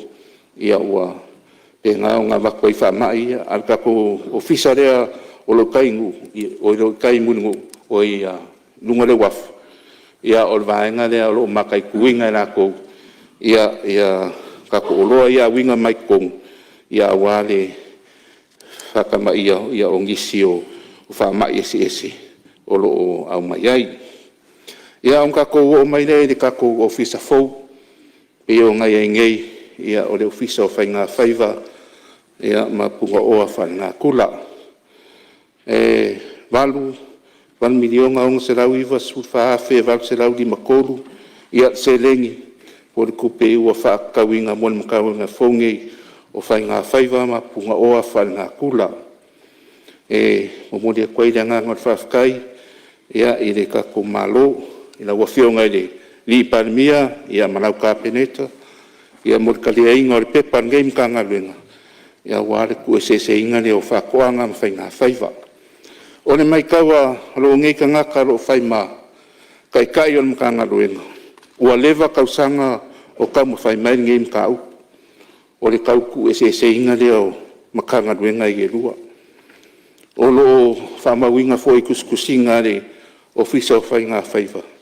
Ngā maka whakangoinga mai ngim ka upu i le kausanga kasi iwa i walua. Pei kai, ngā koe aria e mai le luafe sifuruongo i a awa vea ira fionga le ri Palemene ia mamingi skao whakoanga i ngā vai kau. Ea, pei kai ngā koe ngaro la ia lea. I le luafe lua kasi i ngā ua koe pale mai le whainga malo. Ia o lea ngā koe whakakango i ngā i ngim ka upu. Ia ma koe kiki lava o i longa kaungunga. Ia e ka aperoa e whainga malo se i mawai aku ngei. E kai la, lea ua koe kau mai kukou, ia sa afsingia au ele pulenga male, mkanga duenga, ia e kusai male, koe whaua winga le, koe se inga le o mkanga duenga i e lua. Lea nā sa whakongu inga i loa le mkanga duenga, ia ma koe ka pā i loa le pepa, ma koe au inga aku i le. Ka pengeka, ia ma whamaungia mai loa le, koe se inga le o mkanga duenga ngi e lua. O le ngaungoka inga lava, inga ia kumaki erka ko ofisa ngi o whainga whaiva. E ke le lava so ngā au ngā. O le vaaifo i le vaenga le o whainga whaiva, e whai lava singa kau mia i lalo i o whakoanga. I le mai kau fo i le kere o ngiso fungtanga e awai ai. Ia e se ia se mingi skao whakoanga. Ngau mingi skao whainga whaiva. Ia pei o i o lo ia me se ame o fungtanga kau whainga whaiva. E vaenga ia pei o i o lo ave ia se mawhauwhaunga ma se mangaku. Wao lava o ngaku e se inga. Ia makanga ruenga ngi lua. E kere fo ia whamungianga lo maua mai ai. I le kako makanga ruenga ngi o whainga whaiva. E le ngaka i fisosoangi i ka mao a ingo si o kako akungu. Ai o lo maua mai fo i kupe e fisosoangi. Ia more au whaiwhaiva. E pei fo i onga maari e fo i ngisi o saunguanga. I le ka ua male au ngā ori ngei makanga ruenga o whainga whaiva. Ia more aki ngā ingo si o kako akungu. O lo kere fo i ngā ruenga whaakingo ma ngā ruenga whangaso solo lo whianga e male ofisa. O le e roa vai aso o le lua inge o vai aso karuai. Ia o le asa fio foi la fionga de minskana ngolango. Le fionga ia ai o lupo. Ia ma kakalo lo ia foi se kasi o pokalami. Sa whakingo ai de kufaingo o mea whangoka. Ia mea whainga ruenga fo. I rei kumalo le o aanga. Ai ngai de kai. Ia whapea foi sa makamu whale la kai. Ia o kumalo ia sa whamangia inga foi. Ia lea pokalame i le vai aso kua ngai aku. Onga kako o mai le kako vasu su e le mkanga duenga o whainga whaiva. Ia leanga sa ngō foi sui maru mai whasare le anga lua e winga i le whamiri onga pe onga whamaku mai mo se vasu su e an mkanga duenga. Pena whai o ngaku a koe fisosoangi. Mole a makaing o le ngei o fisa fau. Ia whawkai mole whaukuanga i lau a whionga i le whaipuli. Whionga whawkarai. E nā whasare anga tonu le. Mo lau whionga na lau whaaluana. Whawtai. Ia, malo whawtai. Ko umo me lau whionga whasaonga. Ia, whawtai. Ia lele, whawau sauna. Ia whamarurua kui lau a whionga. Ia, saungo le whaipule mai whasare anga kolu. Ia le vaenga reo le whamilionga. Ia, pere mwhai o ngā whampu aku i e sosoange i aware. Ia makanga o le ngei ofisa fau o makanga ruenga o whainga whaiva. Ia mapunga o a whananga kula. Ia mo le sida fia o le whamilionga. Ia e sosoange mo le whakawinga o se whaasu sue. Mo le makanga ruenga o whakoanga o whainga whaiva. O le ngei waa e ke le lunga o ngā male mga mia ke le mususu e ngā kaku ofisa o whainga whaiva. E pei o le susu e ingo le vevela o le o ngā sami. Susu e ingo le o onga o le o ngā sami.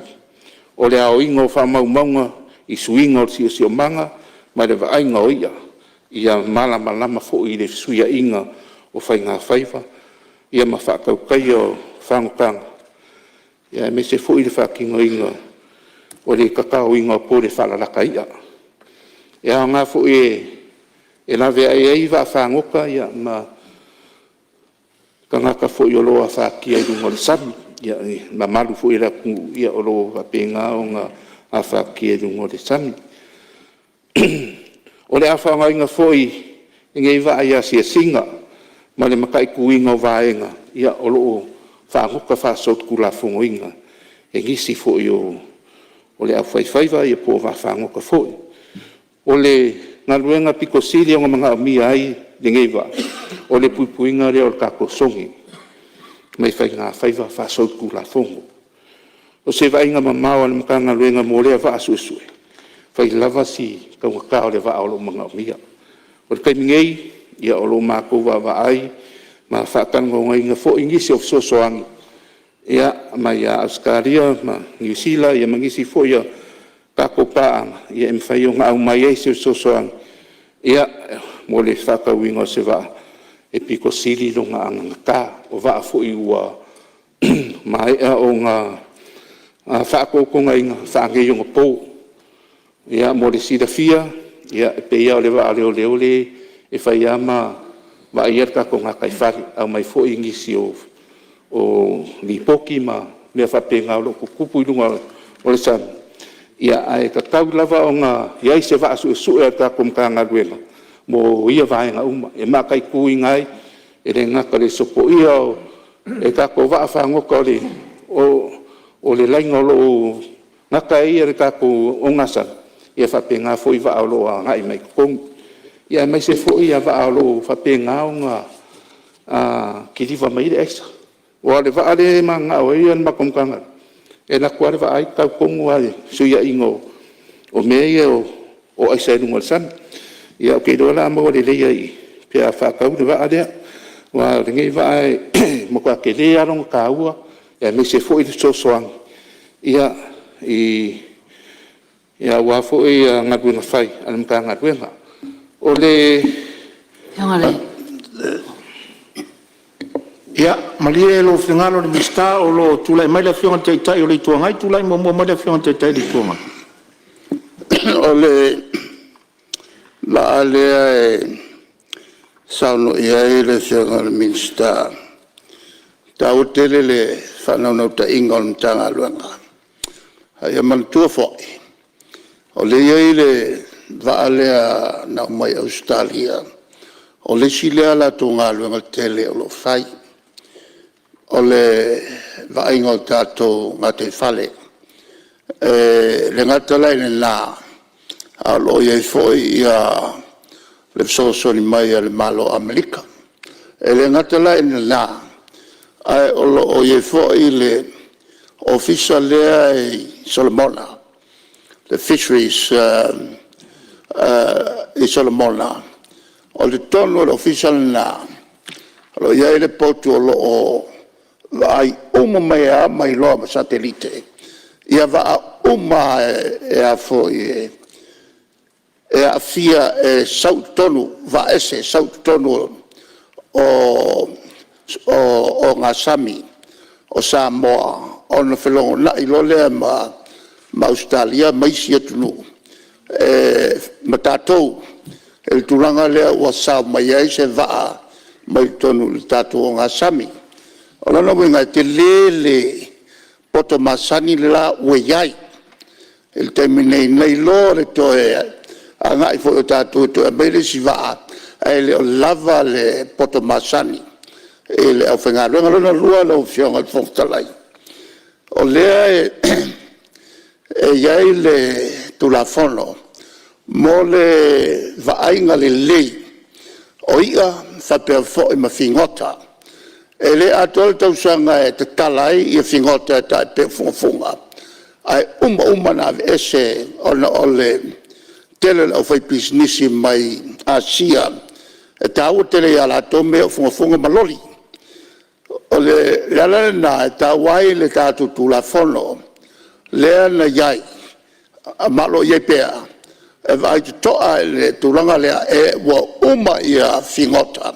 fonga isi malo ona ave I la nei ave asia no tele tupe mawai le fonto titia fieta to ana le vave na fai tu la fono le mo va penge o le ngi loli le ngi fonga e ta o tele la vai e ta to melena balis e ye fo il tato tu la fono mo va ingo ta maia fo ile fa sala ila to e fango taina ta maia ia o le mele o ye kwale ia masenga mea o le makwa kele o ka maia ia e fa kaungei wale lopo o lare tulanga o tatu tu la fono ile pui o tulanga ia o se winga le lei masenga le lei na fai ia tu la fono nei ana fa mena tuatu ile Minsta atonu e tata o fo il to e langa o vaenga ia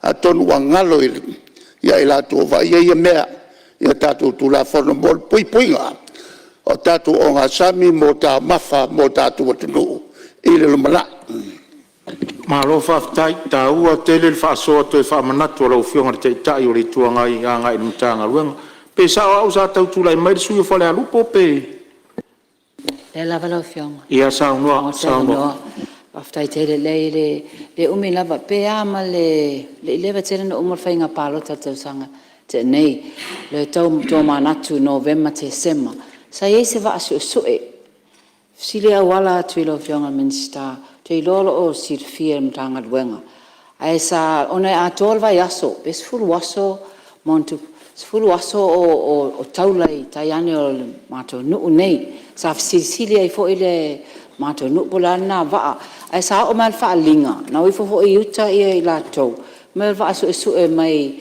po Australia e la to su ina la liti tai ia male fausanga o te lola o amu ma tu langa fa penai le I tai le ocean ia fai se tala ona umato e se mal va alea ai le mo la vala sisila al mato no la va pe o ye se reporti na mo mai so engale ona taua ono to manatu ne ye ona o ye le lo finangalo le se taua oni ma so ia ai fa mo le lo fionga Minsta ben fai ona mo se reporti if ye lo fo yo te lo taua I ol mato ai tai ona paul tasin ne no fa mo tele I me ai mai le sami tu lo wale le soifua le aso mal fa lo lava malo fa tai fa so sei tu la vono fa la to ia tu lo le Minsta ta fa tasia finangalo fadio tai la fionga pen ma ua sa o la ungal vanga le o finga faifa sa ua ia liva lua len pen sa no le fionga ile Minsta sa ma ta fa tal no len ta upu apule le fionga ia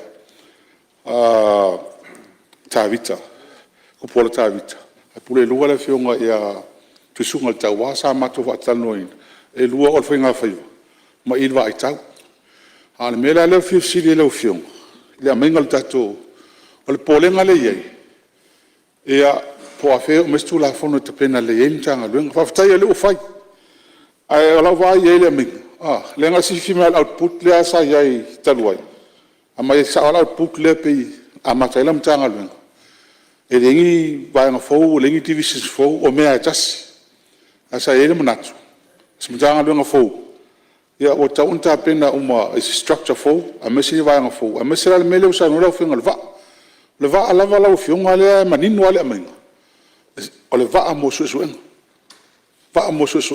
le nga ka o nga samia o ko le tinga o te tama ma fa mo monga e ne te fo o ave se ai ma le security le ai le security le mai la finga le fa mtala inga mai le amenga le va ia e sili e la fa tuanga ia atatia pe la va wa nga I me suenga ma tulanga wa pena e tatia pe nga nga security e leo ai o te lango ina male sa pa sene le tu e zeina le we nei wala mtanga lo aftai ia tu le vono lo fio ia on sai mai sei lo fio Minsta sei tu le parbi o lo tu le mai o le aftai lo fio le funftalai mo le vano o le tu e se ina mtanga lo nga lua o se mai fa wa leva na mataitu ono nele tulanga o lo mai tauina, e tau mia lava whainga whaiva i whatoanga.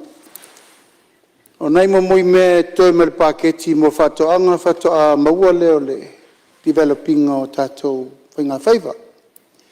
A le wainga lau tele, o le fishery, o le sia tātou lima matau tia le nei.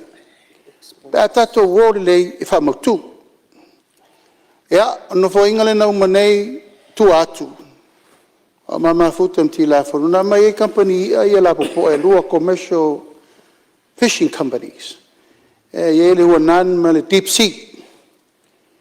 O le mena mau mai nā, ua matau tia i ua mau mai wa whango te la popo. Ai nau nā mai a whawhau i container ave lo transshipment. Oina, na ma fua ai ma whawhaunga le lei. Taulon tātou wa aile mai o ia nei, toi titia se lau wa whango tau lewa mai nei e whangai o ia tui nei. Masalo pena o le luas furu miliona tātou tupe sa mau mele mele na mai a mai wa whango tau i containers ave. A ina na fotua i mele ma whawhaunga le mele na, temile nei. A mele mai e loa ia, a mai lo i whafo, a mai loa, a matan whangai o i loint. E umane le mena na, maua tangata whainga luenga. Toi upgrade le tātou export, o le ia le umana na safu. Na amata mai le temire na tau mawhai ina ia, whai le whainga. Ia commercialize loa ia tūlango whainga whaiva. E o maila le temire nei, o le whatoa whatino. O tau si sira lungo le wafu. O matua le isa vanoa o vaa whangota. Ona ua tumu uma le wafu i containers o loa maisi mea. Wanga le paka wha lau mi umi whapengi. Wale mwhainga operate. Le tā pena nei tūlanga aluaru mamao mo se whausi o se wafu la vaia. E o ma iei fishing commercial boats nei. E load ai ma offload. Ma maua e lor tūlanga le tupe fau mo tūlanga la vaia tau whainga whaiva. Ma ngā i lo i lesi levo i lunga atu. Ma te lea ele tātou export. E ta white officer o whainga whaiva. O le vaa lea sa unua i ele whionga i le rimin star. Sa ele tātou vaa mo musa tau le tau tai. Ia ima le vaa tau le uri masao. O vaa ia. E o te tau pole lata mai, ma pole ma mau. E ta tau ona iai se vaa lava ia. Ale officer. E alua ia la tau suenga. Faa le officer o whainga whaiva. Tono le alo e manao mia na siaki uma amu o fi ngoto le alo na tau te sirifia. Limu. Me mawali whai ai matalelei. Funga. Alu. O a uma mea. O ina e whatulanga iai. Tu atu loa o le samiro loto lea na saunua i te ule i tua ngai lau tula i atu. Ile puipuinga. O ina na e sa ue lor tātou na whanua le ngafa ma le ofisa o leo. Border security. Pui ai la tau o lo mai whangota, whaale te tau o tātou whi ngota i te tonu le lusu maila. Le pui e tātou vaalia, na tātou vaalia e o iai, le fo e pisa e le steimi wa. O le ini ia wawe e wa whangota la popoa, e le o whangongota wa la poa i te tonu le lusu maila, whawhatu. Ma o ngā sami, e le pule e tātou, e pule i te tonu le tawha e whaina o freedom of o ngā sami e whaina whangota isi i seda isi malo e mawhai fo ina tātou o whangota. Ale mea siri lana tāu a whamanui ai tātou. O leo mai o whangota nei, e o mai saaki mai ai a tātou, e len tātou ia. Ma fua angale nā, ua whina ngalo ai tātou malo re teimiri nei. Wa taulo na matuata pena le leile mta ngā luenga o whainga whaiva, ia tūle mta ngā luenga o whainga whaiva, i ona lava vai. Nanga wale ban tātou whainga i mwhainga whai. E vai tau te vai, sila le mea au, i ele tau mwhai nei tātou tangata whaiva. Pato ai loa te leo ia i teimi o marketi i la sa. Ma tau ngā i ai a mata atu i vai uso e tau whaleolo. Ai leo tai o na lava sa palai mo tātou. E vai tau mwhai le teimi nei. Se vai ngai mo mai tātou whangotanga la popo. E nā mai lei whafo e tau whaaso, e le lava leia. Ma le tau ngata le mele wo i ele tātou i a mo teimi nei. E pena sau noa le minista i o tūlanga o te tele, ma tūlanga whainga vai. Ma tunu ia ele FFA e te leva ngā tupe maua me so soani mo tātou whainga whaiva. Walu tausanga whenga ia tātou malia, o la tātou vaileri, o le alia nei tātou whenga i mai lava le fia tausanga, o le ai alia tātou. Isn't it about time, o tau lon tātou ai wawhango te lapo, po ai pule tātou tangata. E foi sa uta mo fai fo termino minister mo mo lua fe surono. E mai wawhango te mai fafo, e pa anga ma tātou tangata. Ia e fai fo le tala se zini. Ia o la ule to ta ua na mea. A wha moe moanga na tapena ma na taimi. Ina ia commercialize le tātou mtanga ruenga fai ngā fai pa. Ia tali atu lai mana onga nei. Wai le ma fai na tātou o ai pea. I le tūlanga le nai tātou tangata i le ngā whatauri maina. A whai na o tātou tangata i le luas furu maila le fia tausanga. Wata tauna i le si whainga o vātu le lato e whango tātou i whafo. Le ntau mwhai mai e le soparia. Le ntau mwhai mai whafo i tutuila. Ia le labalai tau mwhai whanga solo. Ai, o le whato atau a matal tu e seina. Le whai tau whatulanga tu la whono pensau no mai nisi. O le tā pena mai tātou tu la whono i ona vāenga e se. Fatau nu wai lol fatu la ina o le ofisa o whai ngā whaiba. I ona lava vai ina i manui ai, tangata whaiba le tunu Samoa. Ia, malo whaftai ro whionga te tai le fsosoni mai le fwoi vaenga sa langa ngai whionga lo. Ia, tu le mero whionga le minsta? Lau whionga le whongfitalai, se awa noa. Ia, se on sai man minsta se tu atu le alipata i tu paila. Ia, whaftai mo le awa noa. Ia, sa no formata po ia lau whionga le minsta. E mawhaina whaala ve lavi, se ia mai au mau. A leo tau mātau atua, pe ua se whaalau. Ia e lava ono sa ia. E ina na whamanatu atua i lau whionga. E ina i vaenga sa fia malamalama ile. E nei sui pe una tu inatu i lau whionga. Lona lua. Whawhitai o lewa maa ua o lewa whawhitai atu le whionga ile. Tai o le malo o lewa malau whionga lewa maa ua o lewa le awhaitato vasu e sue. E se le fia o le nei sui o na taluai.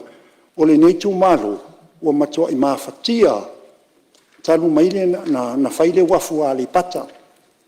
Pala atoa mai ata, il whasolo mai e tau mai lungai i sa amusu mamaile, o le anga atoa nga taifale. Mafua mai i le pala lea, o aso ia le nga taifale lea a le pata. E le mamawa se va e watu le va mai i le me ngata sa eti anga ina mua ya taimine ua mamao mea i te e watu e sa wa pala atole mena e se faftai o fio falonglong atu le ua o ia sa le susu enga le ata penga tato va susu ia atonu se tali le ile mo le netu malo ia pe o le sivaenga na fsilingia le o fionga aleo na mau atu saunoanga la fio altai tai o le malo nai sila matangtanga i vaenga ia pe na batuai la utalsang ai la tu atu pe la o fionga malo whaftai ia e manatu no fo o whatangi moe manu o le afiafi ai wha malo lava i auto o fionga i suisfono le lava pale o wha au ngase vole nei aso e ilo le manatu le a whaistato malo longa i le nei vaenga o le afiafi ma o sao nia fo le tau maftanga o le afiafi le tina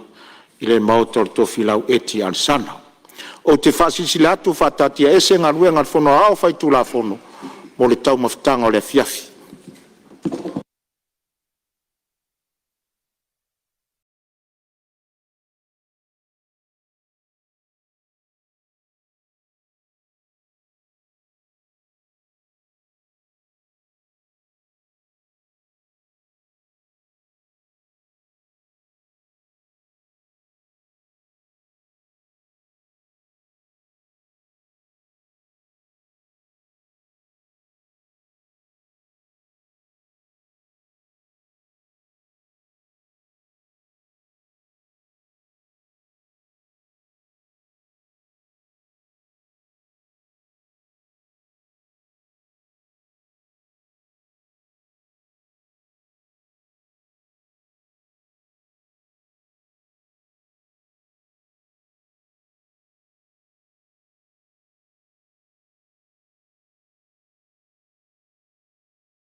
sia lo ba ola fa tu e fio ai sila e lo fo sin e awa nei tu lai mai me le na tu lai mai fo ile siva e o mel temi nei lo tau no isa isa ele me fai na sa sa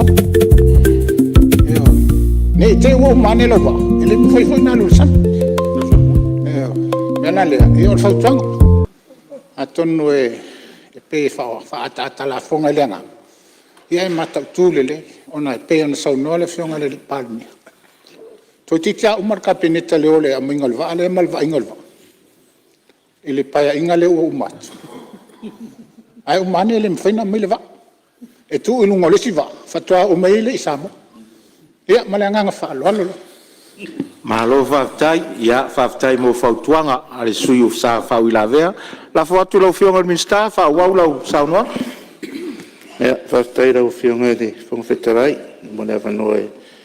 Koe fa wai dia sekarang lim ka ngaruenga. Ia mo fuera nga faftai lau fionga de pai pure o sangan kasi mo fakuanga. Ia o ke pole e loe o lena umalang fapiko lava. Ia e vai di ka ko va pe nga sa ngo ia ia pa kai mo fa kuanga mat ko lalo na o fa ma winga ro fingalo ia o de vai nga foi de pe nga sa ngo ai sui mo malu mai fa le alupo ia fa ka se ma de sui mai vai singa ngo lua ia de wa sa ngo foi de fe nga de li pan mia ia mo se di poki ai o de wo ko di mai nga ia singari poki mai ni makanga ruengo fainga faiva ia o le vaangi sa au mai da so sufa o se tema i le o lima sa mai se fakanga mai da mfat in fai onga a sa fai ang su nga kai fale ia o se ka ko kungu le na i a kongo le makanga ruengo o le sio manga ia ako ngo i au mai sa o se li poki e winga le va su era ma fa lo na fionga sa ngo foi da fionga le fai pule mai le pa le fionga kai le ku ngai ia il fa ki ngoinga o kiukema ngarwenga foi era maka ngarwenga ia le fu inga le o ia laiki ia mai se foi le kula fongo le ai le fa ngoka inga fa so kula fongo funga ia mole se fiera o fionga ia le o lo fa nga solo pe ia ngarwenga ka kom ka ngarwenga ni kai ia a kom fu e wa le mfainga ku ai pe i va nga le fa ka wi ia e ka ko fu e lo fu i ai kia ia du se lo le ia ko ku i foi lunga ia foi le ko ku i lalo ia ko nga ku ka ko ia le ni ele fainga luenga i le ofisa ma ia e o ku foi la ia le o fa ka mai ana ikia ia le o fa ma winga ro finga ia o fa wo pe ia nga luenga le ofisa ulanga foi le kula fongo pe ia nga sa ngoira o fionga ia o le kai mingei ia o lo na fo ku ile fionga lo i sili ma le mkanga luenga na ko ke ilo inga ia vaenga ia o le kula fongo i fa ngo ka fa so kula fongo inga ia funga e do ere i pol masinga e wa ko ngai aku ia le sa mori mai fo ingisi o le sainga ko lua ia wa mori mai ia wa la ko fango kainga foi ia fa so ko la fongo vainga le o funga ia lo ka kia ngei ia i le ko la fongo ia awar fanga so longo dem ka upu ia o ke lo ngisi vainga pe onga sa ngoia sui mamalu ia fionga ia o lo tu lai mai fa ula ve al fionga le tai tai le tuangai ma le lo fionga le minsta e tu atu le fionga tai tai le tuangai le wa sa no voice ta su matual ol vaenga ne fa manuia tu le va ia o memoria ta wa su suanga pe na sa no yai tawa na o famanatu na yelta to va a fo su e fa pe ne momoa ale me moni sa fe foi meio te tuio meu atu Ia on te whaso sola lea. Sia I loa I po where me lea o le atu lea. Ia whapena foi la ma atina e lau mei sa whai ale pata. Sa tele ai na whaonga ia I le ia le vaa lea pau o le menu tupu. Na tele a foi ta whaonga sa whai ai. Le sia sa na loe ana o le pula o le Australia. Na loe au ai te I le moana sau le 5 maila. Le mea lo tau lai le vaa. Na loe avela na malo o le piskoa mala na tene piskoa. E foi mai le vaa. O le aise se tama piskoa va mea wa ai le malie. E no au ai te ele a foi le 5 maila. O ke le a mea au yuka ai ngā 5 maila. Sa whai ta whaonga whapena na foi taimi. Le lea na sisira tope e na ye le mai le e le veai e tātou tangata. E tolu loa aso I whafo. Ea e waafo I e tātou whai ave whengalue ngai. Whekangisi loa. Ea na whisiri lea lale mea.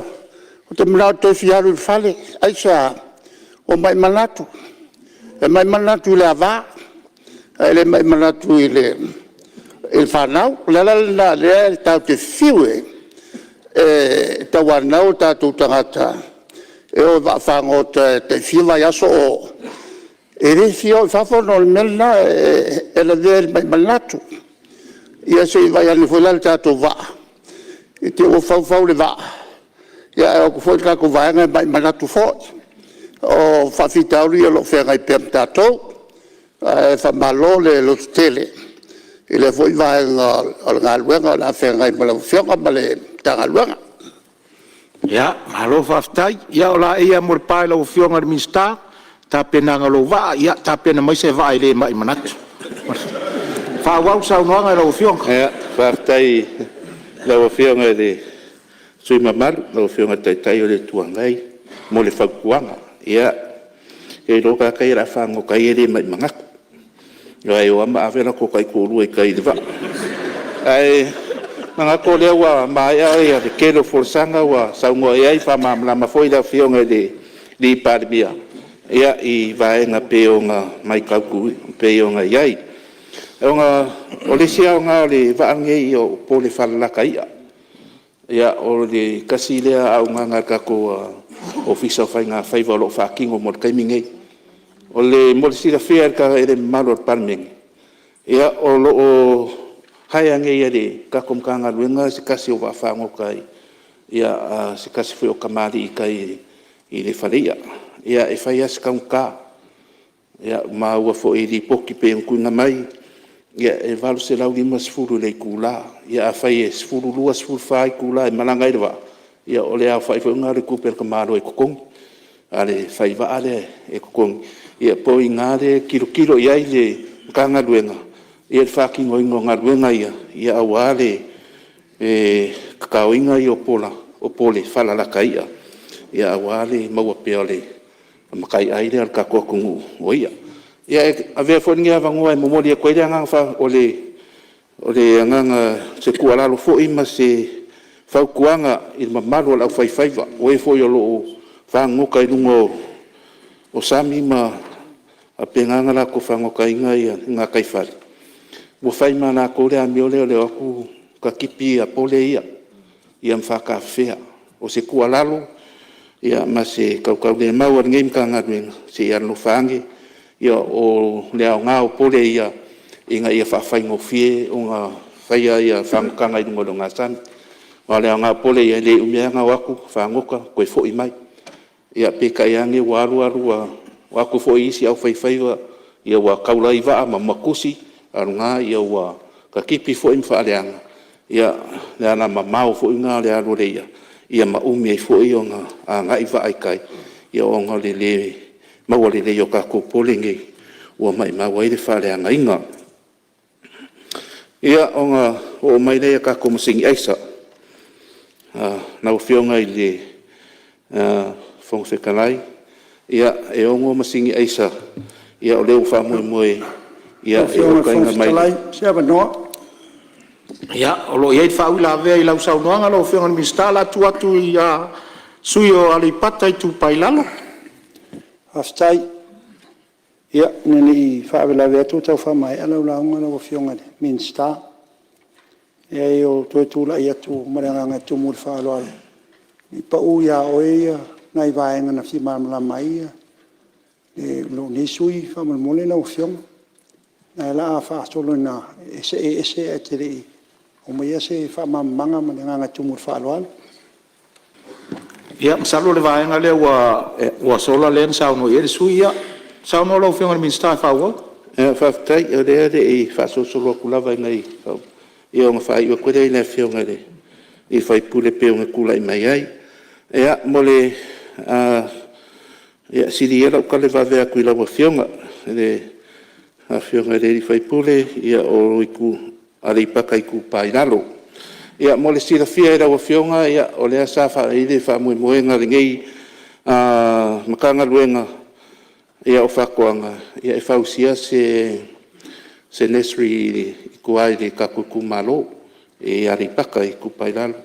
Ia o whamoe ngā lava sa whamoe de polo keki fwoi leo le saffron. Pei ka iangi, ia pei fwoi ngā whai aku se kala kai mo solo. Ia ngā ka apere ia le Palemene ngā kai, ia o kukuri fwoi mako. Ia ma ngalo koe ar ngal po kana pe ka ia ke mako koe kau mai kokong ia ai umaro mar polo keki de ar polo keki de ne sa fa moe e fa ia de fa le pe o nga ka sanga inga na wa fionga ia ka ngei o le fa ma winga lo finga lo o koe va ai fo i le mkanga luenga ia i se so soang ia awale fa moe pe ngei ka ko fa le la au i kuai ia ni paka ka ke mai alo fingaro lau fionga fa marurua o nga wa umar polo ke kilia ia ma ke mai ko kongu wa le ai fo ie sa fucking ngel fa moi lea wa kasilia a polo ke ki sa fucking ai de fa le pack house ia fa pe fo le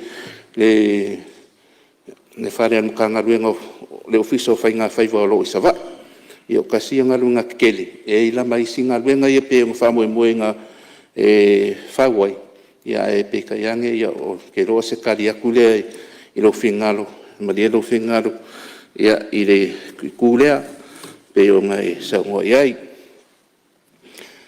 o le nga pe o nga sa ngo i le fai pulo si umu le sa ka sa ngai ngi mo li fai lo ilo ia mo le na ko nga kai fali ia o kai ngei ia o lo kalsanga inga de ofiso fai nga faiva ia ngamu li o le ava a war sanga le mu ka ko au fai adia i le anga e mai le ko kongo le ava ia pe a pong sa foi ia e mai se pe a le anga le kau o lo nga lu so kau awai le mkanga le nga spa ia awale o kai nga mai o ia mo li ia mo le kai ngei ia na wa fionga i le fonfekalai ia mangako le paule se forsanga ngim ka nga ruenga ia e kakalo ku fo ile pa ia mal mamalu kaping o le Palemene ia e mai se ia sui malu uma ia ai lava se mangaonga ia po se soang foi al ngim ka nga ruenga mo la fakwanga e mai so fainga faiva ia o lo makala pere ofisa a ngei ia mai se ia pulisiri man malu ka nga ruenga ia e su mai foi ma fa ai lo mai vaenga uma ia e pe o nga mga mia a me se foi le mamalo la foi faiva le au fa ko anga uma le ka ko o e foi lo mga mia le so soange ngem ka nga wenga ia lo makara per fai ko ia mo le mamalo le ka ko ngu ia o nga o mai le sa makalanga la wa fionga ko fikarai ia ko fia mo le ku le nga nga fa fikai ma fa malo ile fionga le kama kai pulsili o le mkanga wenga fa ko anga fainga faiva ia kainga ni fo ia le sunga ile di pule silo le fala konga suenga fa sa ingisi o Samoa ia pe fo ile pulenga man mkanga wenga fa kai mo le ngaruenga fa kai mo le lango sua Ia I rongi whakauwa whapia fo I le fionga I le mingiska lango. Malo kakaru. Ka whakai mo ngaru ngā umwa.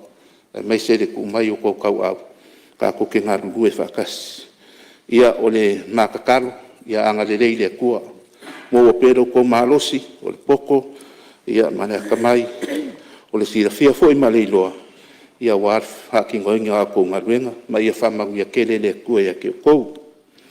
Ia o lau fionga le fonga whekalai. Ia ngau o maire I manga o ngasi o kumalo. Na o fionga. Ia kongo na o fionga I le minska o ngaruenga kere anu ka kumalo. Ia ngā koe le kause luaku I lau o fionga. Ia o lau o fionga fo I o se kasi o kapa au o ngingu. Man ngai kumalo. O le kamae e kasino nga ngafa ia Samoa. Ia o kama fo inga sai lau fa ia kumua. Na wa fionga de ngafkasi lau fionga fui maongo la uli al mane koa. Nga kolo ngafa wa kaulingi usinga. Ia kakalo mat kalsanga ngai kumalo fare arili ngumera lua. Ia se ia lo fangia awala ngā lue. Ia ase kakui kumalo. Ia nga o kula I mai loa. Ma fare mai Palemene. Ia o le pese ange o le kake pese ai. Ia o awala ngā lue, o ngā ua. Loa foi kausanga, ia o polonga singe ingo, ia I le kamawhainga o awala ngā lue. Ai ai le karikongunga, o lo nge sui, a mai au ngā whai awala ngā lue nge. Ia o le ake le se fisosoangi, ar nge I kumalo, ia mo le kamau a ingo se o kako a kungu. Ia le ngā kai whakoanga, ia whapea fo ia la fumangu. O kai ngei ia makua I le mawhai lava ka vale o ngā anga I uka o ngā olua whale kongkere ia awana ngā lue. Ai whamon lau o fionga se isi sirange ia awana ngā lue a salangi ia masasa kele ia manngei ku malo. Ta sanga ku foi le RTA se isi sirange lava I le awana malo o lo ia e mamalo le akungu. Le wala le anga I mai salangi anga I uka I loko whanga uka ua makua I whale anga I ngalawa ke lope kasi kilomika anga I le 2 kilomika le whale kongo le awala lea I le awala lea o loko whanga inga I le kua le akungu ia mako ke oe whanga inga I lango kiavi ia ua kere le whale anga meo kiavi e whai mea o le afi o le waalele le afi fou ia e susu e le afi kiavi ia o le kaamiro mai nei o le no ko fanga fa solo mai de mafama anga I mai pia yo I la valo fa nga inga e lai ku ka ku a kungu ia e malanga mai ai ia pia e se langi fa bon mole ia I de awala pe o kansanga I de nga ko e kang o le fa le kungu ia ia mo kwa ran fa ia la voka ka e le ka taude me fai ia o le koe sari mai lunga ia e koe fai lei e mga ko ngai mga onga ngai kumalo e le kangisan ngai kumalo lo fionga le foi wa ia I le 2 milionga pe onga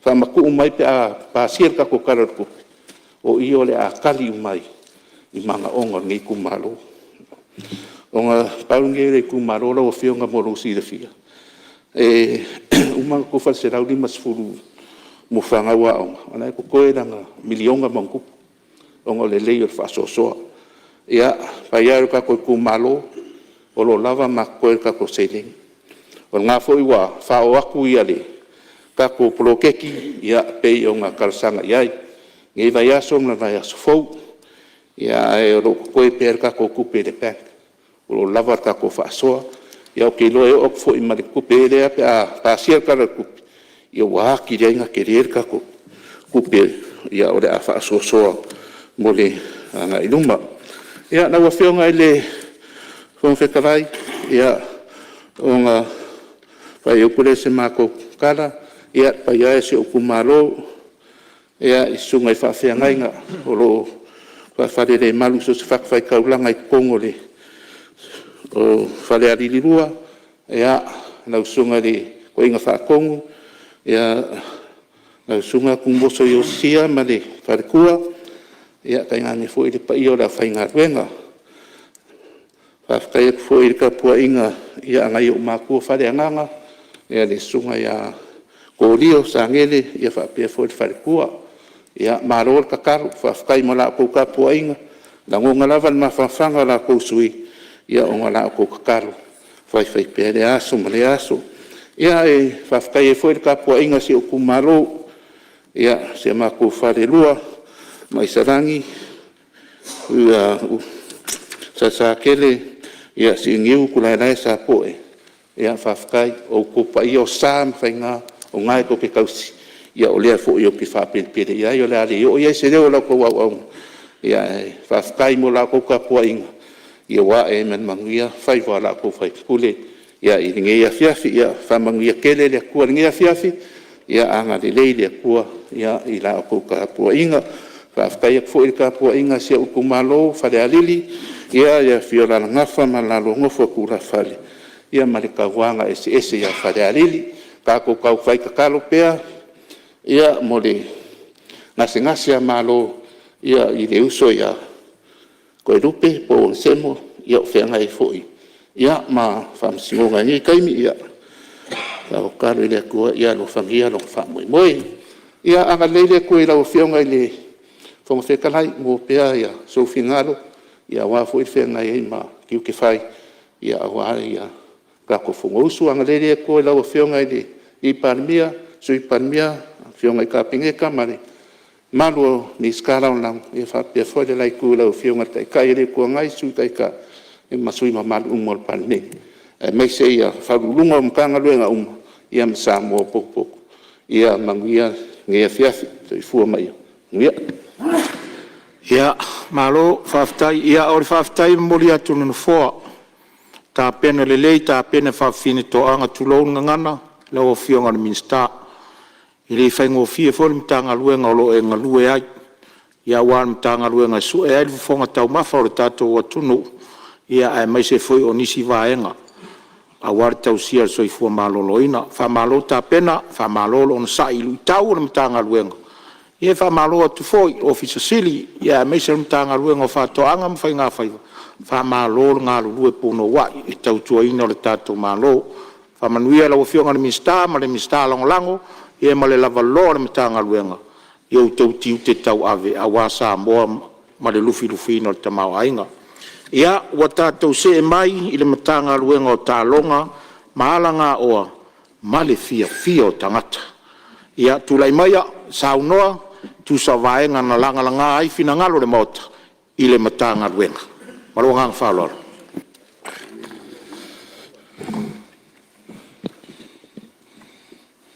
First ia maria ia lo loto upu ma fa fonga lo loto le lie lo papa mo lo fa o tanga na te tongi o laina lo fionga fo ftalai o te moa i fatu lo watu le fio mai o lo fionga i fonga fon faftai mo le fa fo ina o le fono uso o le Palemene mo le nei lua vai aso ma lo le tele fa tu lo watu i la o fionga i le Palemia o le taitai o le malo fio la o fionga i sui Palemia ma le pai o le inga kabinet lo watu i la o fionga i sui fonga ftalai ma le pai o mista lango fio mai la o fionga le taitai sui taitai o le tuangai ma le pai o le nai tua le mauta faftai le tua ai lava wa lua fonga mai la o fionga le taitai ma le sui taitai o mai le fasolonga le au matutua o le kabinet ia le ua lua au wai fatasi le ia fiafi ma lo le nsai tari tonu taufi le ia fea le nei mtanga luenga ni lo finangalo ai le sili lava le tai lo le tapua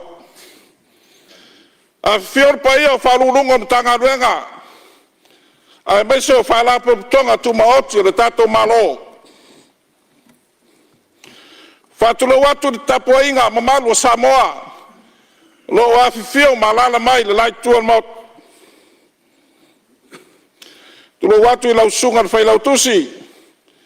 Ai mese le sui fai lau tusi. O tupu mai, man mamalu le ofiso le fono au fai tu la fono. Lau afionga le fono fitalai. Fatulo watu le tapo inga le au mamalu le tato malo.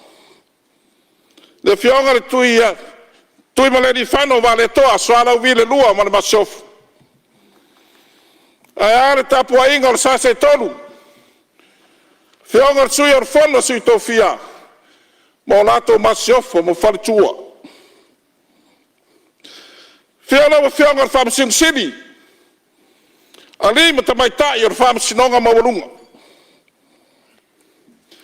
Fatulo watu ina wafionga presidente. A fionga sui presidente. A fionga presidente lango. A fionga ili matamaitai or famsinonga funuma swafu. A fior pai o li matamaitai famsino or famsinonga fai tu malo. Lo watu ina wafionga na ofisini. Mare pai or famsinonga. Fatulo watu le tapo inga tatalo. Taitayo e kalesia kersano i Samoa matunue mamao. Ai arpa iyo lau whainga ruenga le tala le lei. Lo ngā lulue so se tovine. Le ngata i Samoa nei au atunue mamao. Tulou na lava. O le paia lava lea awa le afifia wa inga ma o lato tama. O tama ma o lato wa inga o le usonga ia tu mua mapule. Tu au ma la tau wa inga le tai ma le waa o fonti. Lau whionga le whakaftalai. Whātula watu le tapu wa inga na yo tato uso i sai. O le whainga māloa tutuila ma manu. Le fiola wa fionga le kovana ma le lutena kovana. Fiola wa fionga le whakaftalai. Ma sui ma malu le Palemene. Fiola wa fionga le presidente senate. Ma sui ma malu le maota mawalunga. Sula sunga le whaila tusa ma taupu tau Samoa. A fiola wa fionga le whamasina sini ma le whamasinonga. O paia la valea wale fio whanaka fulu. Sua mana vai whanua. O whawhoma i tūlangi. I tu au ma la taua. Sa ole ma le lau niu na sai lua. Whātuna watu na tapua inga na mautu sa. O wale fio le la au na amatas. A fio whatui ma toto. Male mamalu ya te oe manua teli. O paia ia Samoa. Mai lava le tai sama se ia pa ia Philip Purtu. Na i ite ai manua malo. Na ufianga whawhitai. Ina nganga whawhitai. Na ufianga mistalango langor toto o vailoa. Lau sunga la ofisini. O le sa whaia langa to masanga man pai o le tanga ruenga o talonga. Alanga oa mo fio tangata. Tapu ai mai. O leo ra au fitalai. Whaleo se langona ma tanga ruenga. Inisio ma ta upu sa langa e sui mamalu o le Palemene. Lau whenga fitalai. I le tu whata singa. Malao au te tele o fina ngalo sui mamalu. Na fia ai ne neim tanga ruenga. O nao tala sanga mo se fia whalelei o malai. O malai taalo. Ai mei se foi o malai o aonga.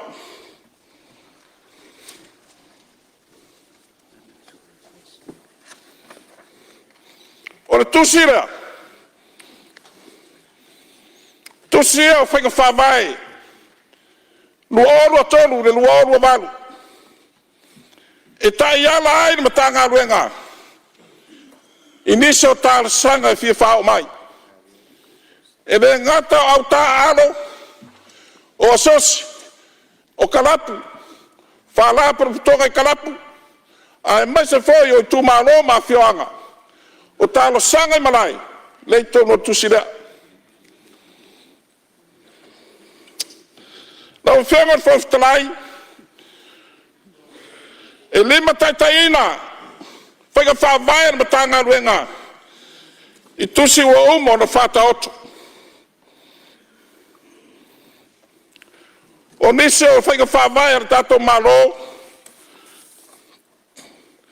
wana le lua lava malai taalo whawai malo, e ma whai ana whatino te tonu le tala de tupe whata usang. O lea te talo tuai nise o sui mamalu,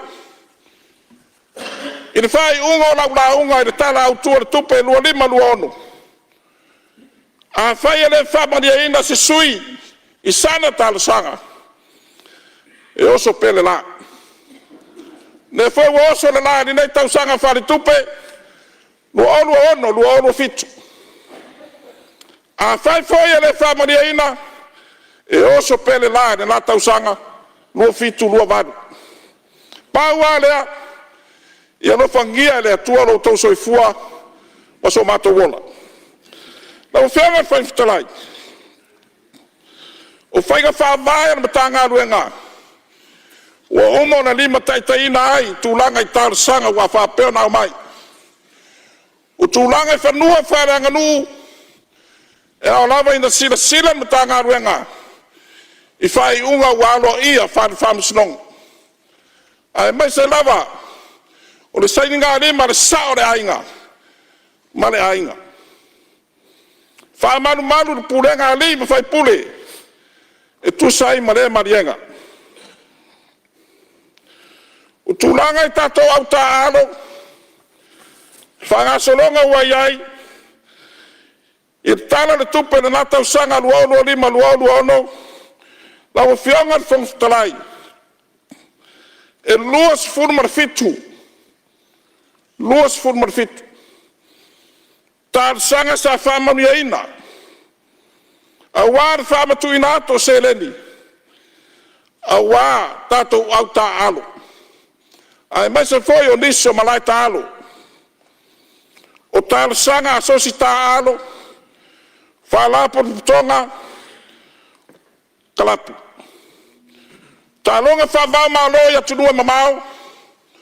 Ai mai se foi o tālonga whaloto i whale.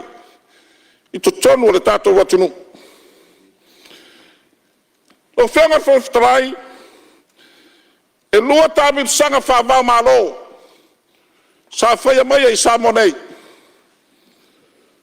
O le basket polo na whaia ia te sema luolo lima. Ia mare tālonga le sisinga ua mea mafa. O le lalorangi le whai mai a perila.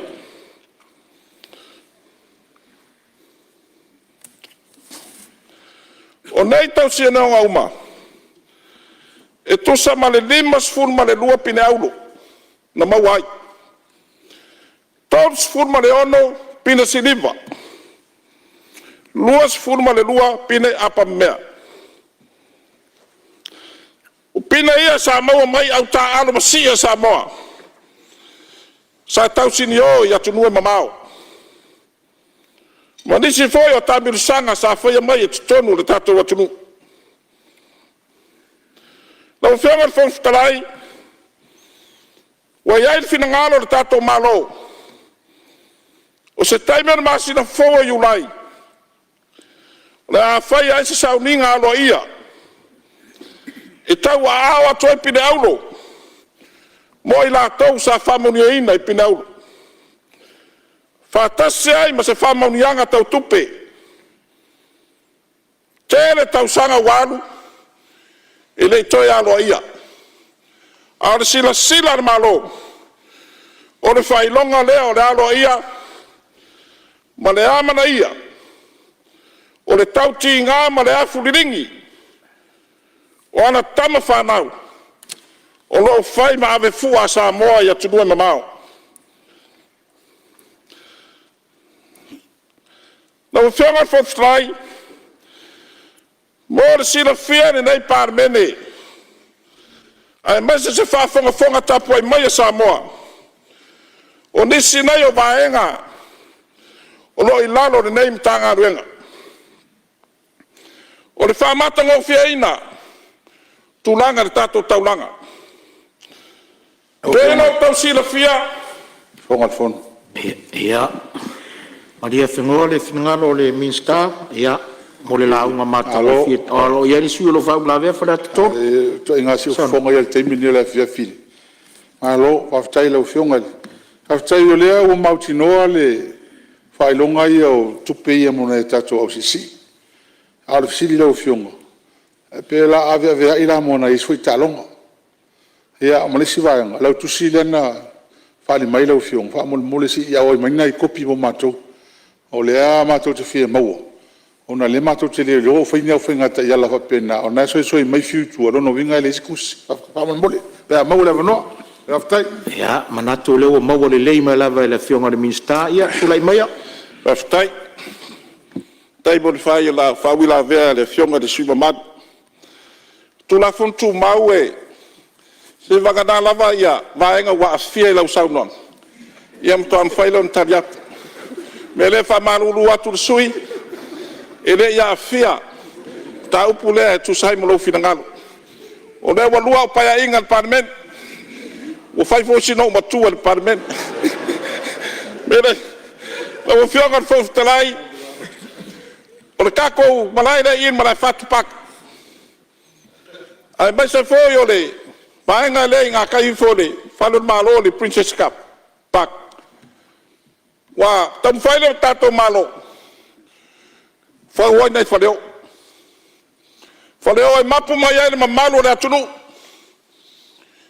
Mai tua, ai mai se foi la tau e whata whawai whanau.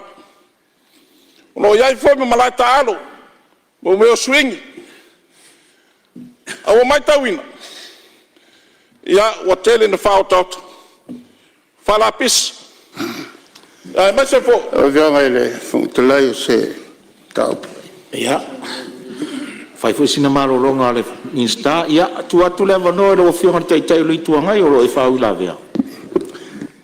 Ona o nei sa o popole ai le tulanga ia lava tupe mo tātou atinai. Ese alo o fuafua tāua atinai ia moa onga e mai se malai. O le o te langona, o le finangalo ale o sui. E fia ilo tonua po le ali teimi e whatino ai ia lato malai. Mo ta longa whanau e mai se la kapia onga tamaiti. O lewa e saunoa e oso pele la. A le mele mana o iai ia whaipule. E fia lo tonu po fe tonu la ma le teimi oso i le la. Ona whaiei leo le lato malai. Se whapule mole la. O fe tonu le la oso e whaiei le malai o lea whaipule. Ma le malai o lea whaipule. E te reo whaatata la whonga le mtau pulea. La ngai tau malai mo whanau a onga. O whea tonu la le la oso ai ia le la. E whea ile malai o suia sa tau sangatu. Ia, la tuatu lau whionga le Minster. Ia o taimi o malai peo na e sauno iai. Ia, lau whionga le whautalai. Tasi foi le sui e le ia wheri nei mtanga ruenga e sono finangalo. Ia le autali atu ia le anga whaitara ma whianga iai. Bevi whasa. O le whionga taitai o le tuangai. Ia, lala tali mai le Minster. O le taime o soi le la. Pe o le saunoa le sunga le whailau tusi o le na vaenga whau whai. Se longa e sui le mea o so mai le la foto a paramia lau. Ia, o le kaiminea lau o whionga le kaikai o le kuangai. Ia, o leo mamlama. O tau mai sa mana na o tei to malai. Iri whaing ko malai. Ele Minster lea. Ia, malo. Ia, o le vai la au le lei foi le fai bata tu e langa lewa. Fai si lewa le fiafi.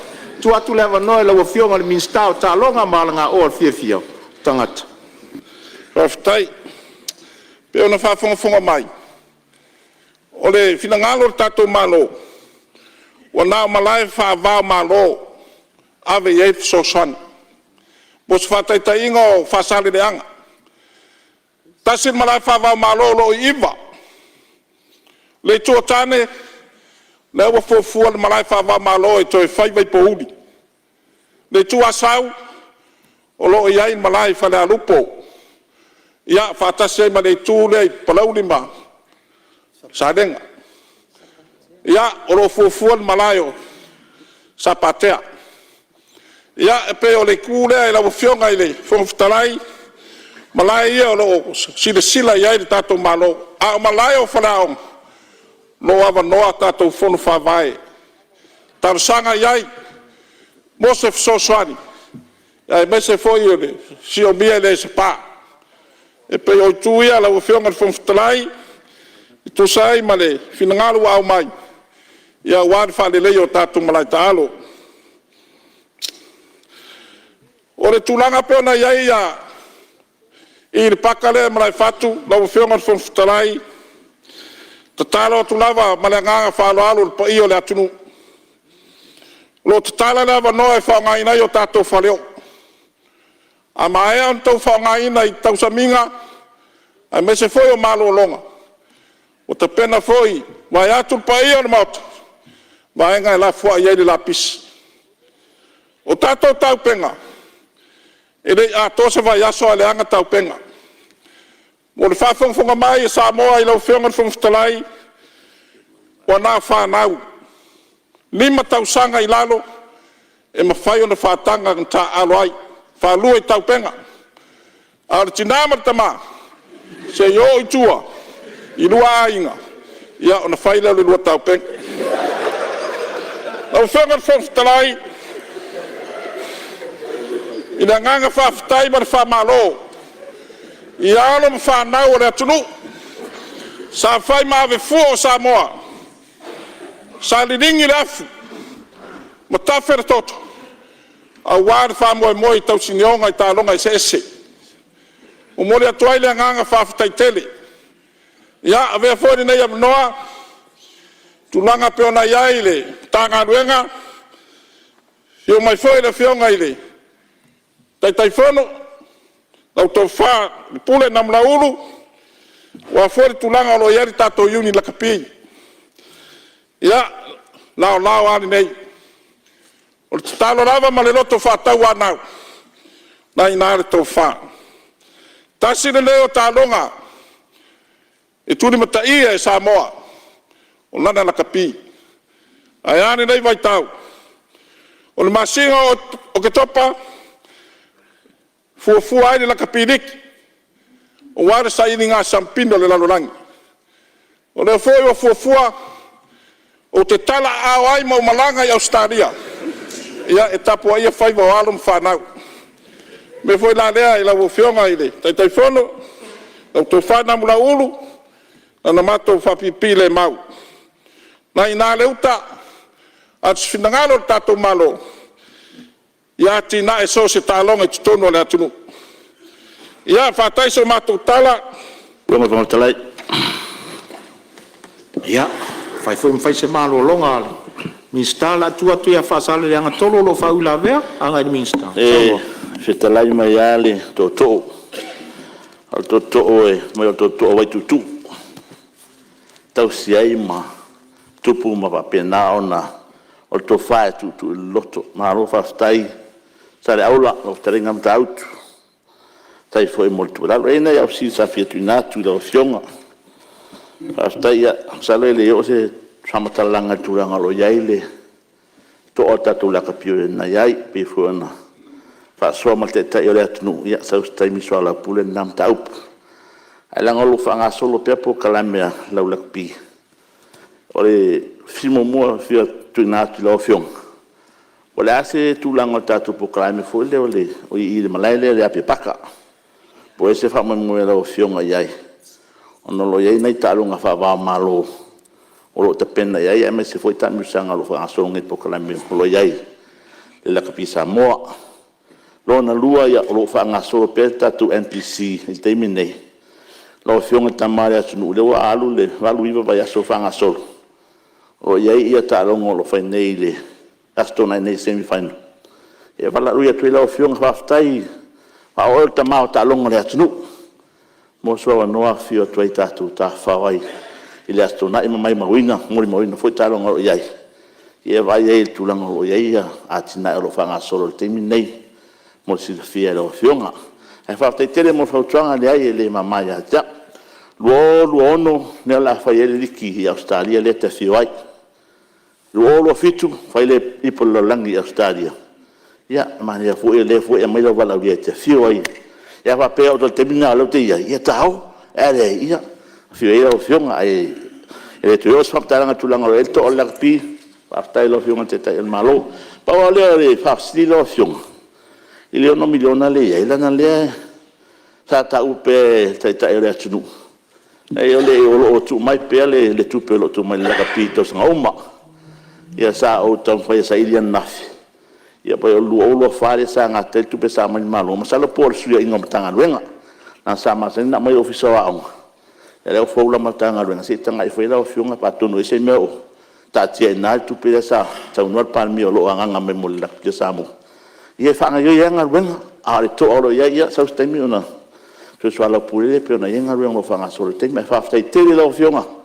Mora soana sa noanga maningo nei tu afiasi. E me se tulanga whanga solo ngata tutalonga.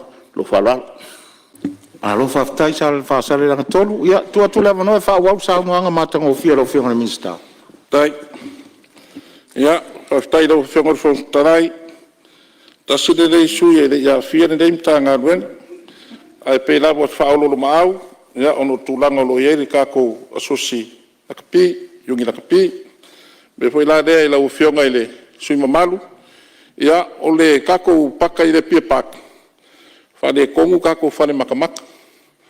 Leo ka penga kako stadium kere lava e. Kouls fulu afe mamalo le atunu e. Whangaina le kako stadium fōre fufu e tuanai matu. Ia, salo lava e. Eo a e whai ungo le nei pai inga. Ia, ua sira fōre pa io le nei maota le nei whamoe moe. O whianga le Fonotaga. Ia, e le tere se. Fonotaga. Ia o lo tu lai mai a whale alupo, ia tu atu le avanoa, siringi ai le whionga le minsta o le tālonga. Tai lava ne i siringi sa o ta o ela o tau talanga lau whionga le minsta. Ile tam whaile whaale leia lava ta toi tua tālonga. Ano no whaalonga tua e ta ua whape wau mutu e whaile tonu au le tua whaangaina le stadium le Apia Park. E loa fo, e wai longa o mai. Ia, whaino uwa pēr te lalangi atoa i loa alo malai le whaongaina in Tālonga International. Le Apia Park, le amese ala lakapi. A lau tā oa whape e le o mwhaion whaongaina. Au e tā oa whape o nai ese stadium fau e whai i tōna i mātol Fesili. E o iesi whina ngalo e tau mwhai e to e whai le stadium le Apia Park whaman mole. O nei tā oa i o malai le so atuai au e ilo o awanoa. E pe nā whai malai tenisi. Malai te nisi foi o te tau na whaaleina, ta swele ta alonga e whai atu le reple nei sa, e masuyo sa mo ta alonga nei o te nisi silver medalist. E wa aia man whaano no foi wa matau na aru i lalo i malai lea, la se fina ngalo al malo. Fia lava ono i nei a la Apia Park, lava o whai il malai soka.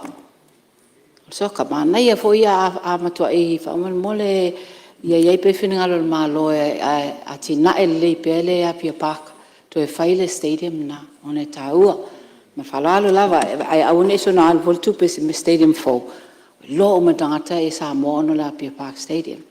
Whalalo lava, tai na whiang. Ia, o malai ta alo le anu liu o le tūlai mara te whare alupo. Ia o le tūlai mara te tai malo, tu atu le avanoa sei. Sosoni atu i le whionga le minsta Tālonga. O le tātou stadium o le Apia Park. O le tātou main stadium lea. Le watausanga, tātou iei uma mai ai la matanga tu ngaso whanua.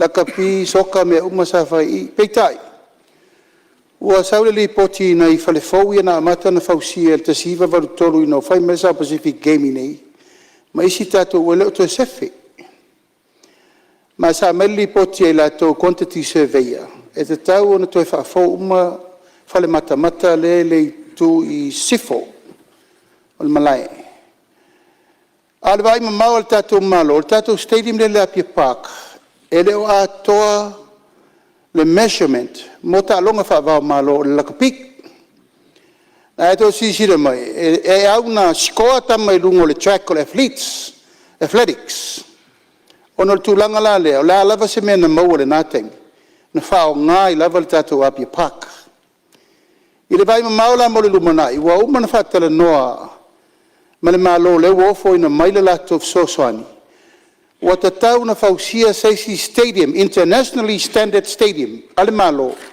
I tuana I mato o le la ua whaasolo I tana noanga whai whiautana inga I le whaasful mon tupu eka le uwhatatia e fausia ai se stadium te le ila lorifo e le ila lorifo o le tolu suruafe tangata tau au whai lunga ma ua matua tapena e fua atoa malai la kapi e lava full size playing field ina ia ua la nei toe tūlai mai le wale ua ngata le tātou tau mo whai Apia Park e ren whainto extend le malai te lopo ina si le fia e la tau tālo la kapi ia ua taulon tātou tiutilo le si whainga fau mo le lumanai ina ia wha wau pea ai o le tau tinonga le malo e le tia ia Apia Park e te tau lava o na whaauau le whausiaina ma le whaare lei o whale mata lei e ia isi e tātou tā longa e whao ngai lava a le vai ma mau whaavau malo sisi loto e le o mawhai o na whai mai tā longa le moana Pasifika inei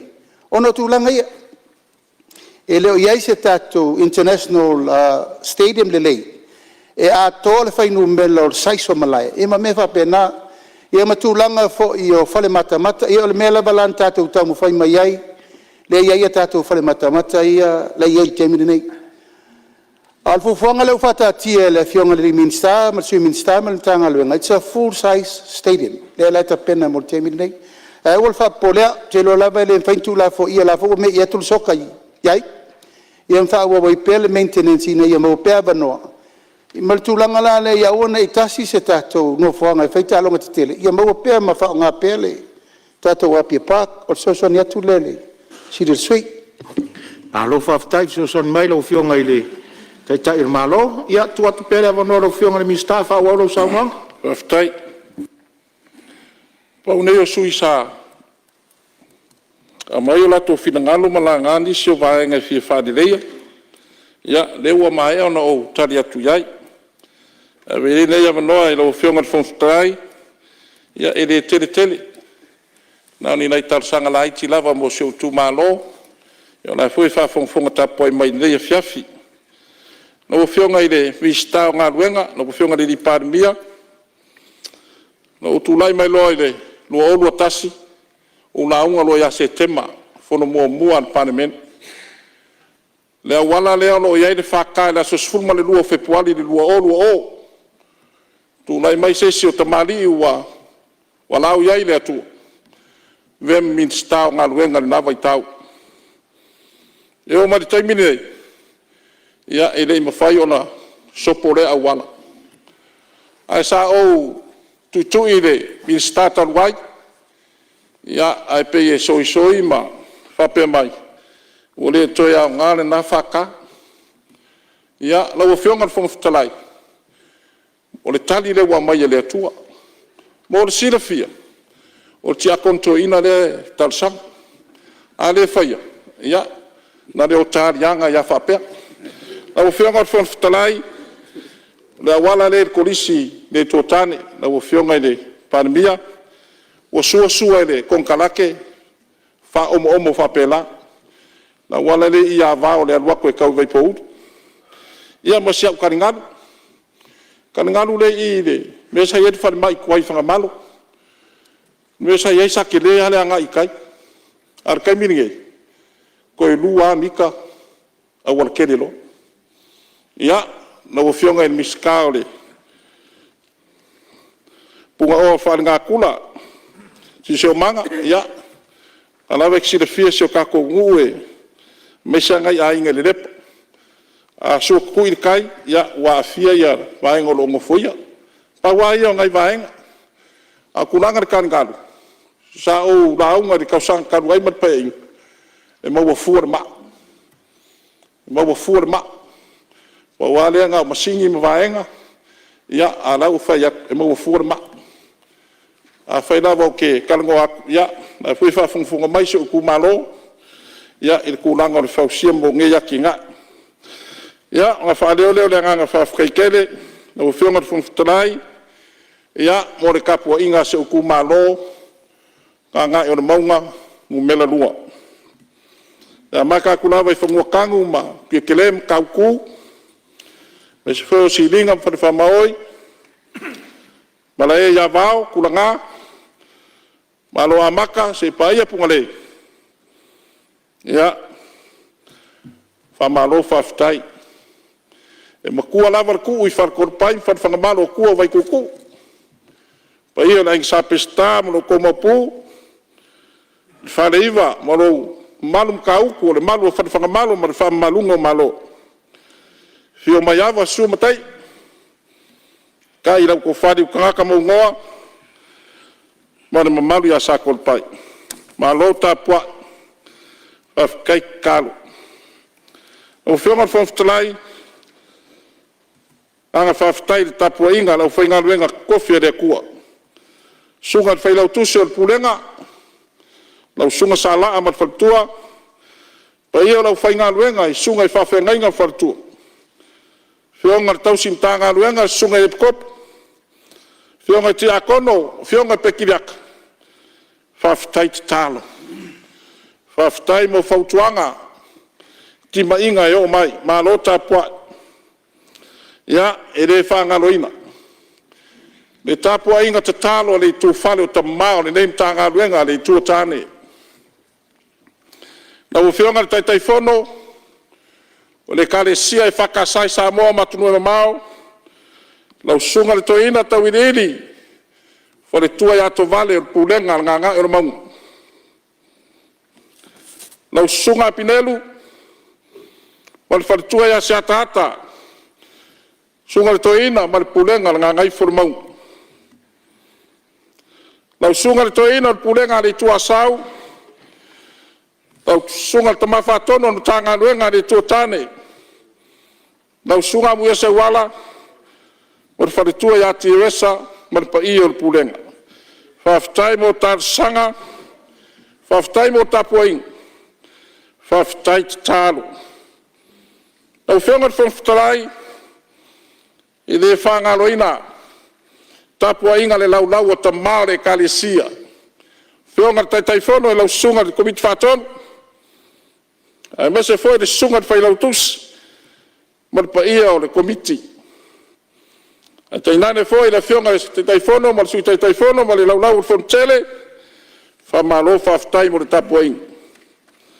Lau whionga le di profesa, sunga le di pule. Sui pule malai ngā whaiaonga ma le matua ia malua. Wha malo whaftai. Pa ia o koris whawhai whiau. Piula. Koris whawhai whiau i momoa. Koris whawhai whiau ta fua. Maniso e kalesia. Whaftai mo le tapua inga. Whawhitai te talo. Tō tapua inga ma talo a wata i tai o Samoa. Mau ai le malos. Lau whionga whonftalai. Na nai whai mai senga lait. A matanga le masina le nei. Ia ua talai ai o ftau. O se tase o toina o le ekalesia VOC. O le lupe whalele a wale whio to paau ma le tuia ana. So ai le langi ma alo tama le langi.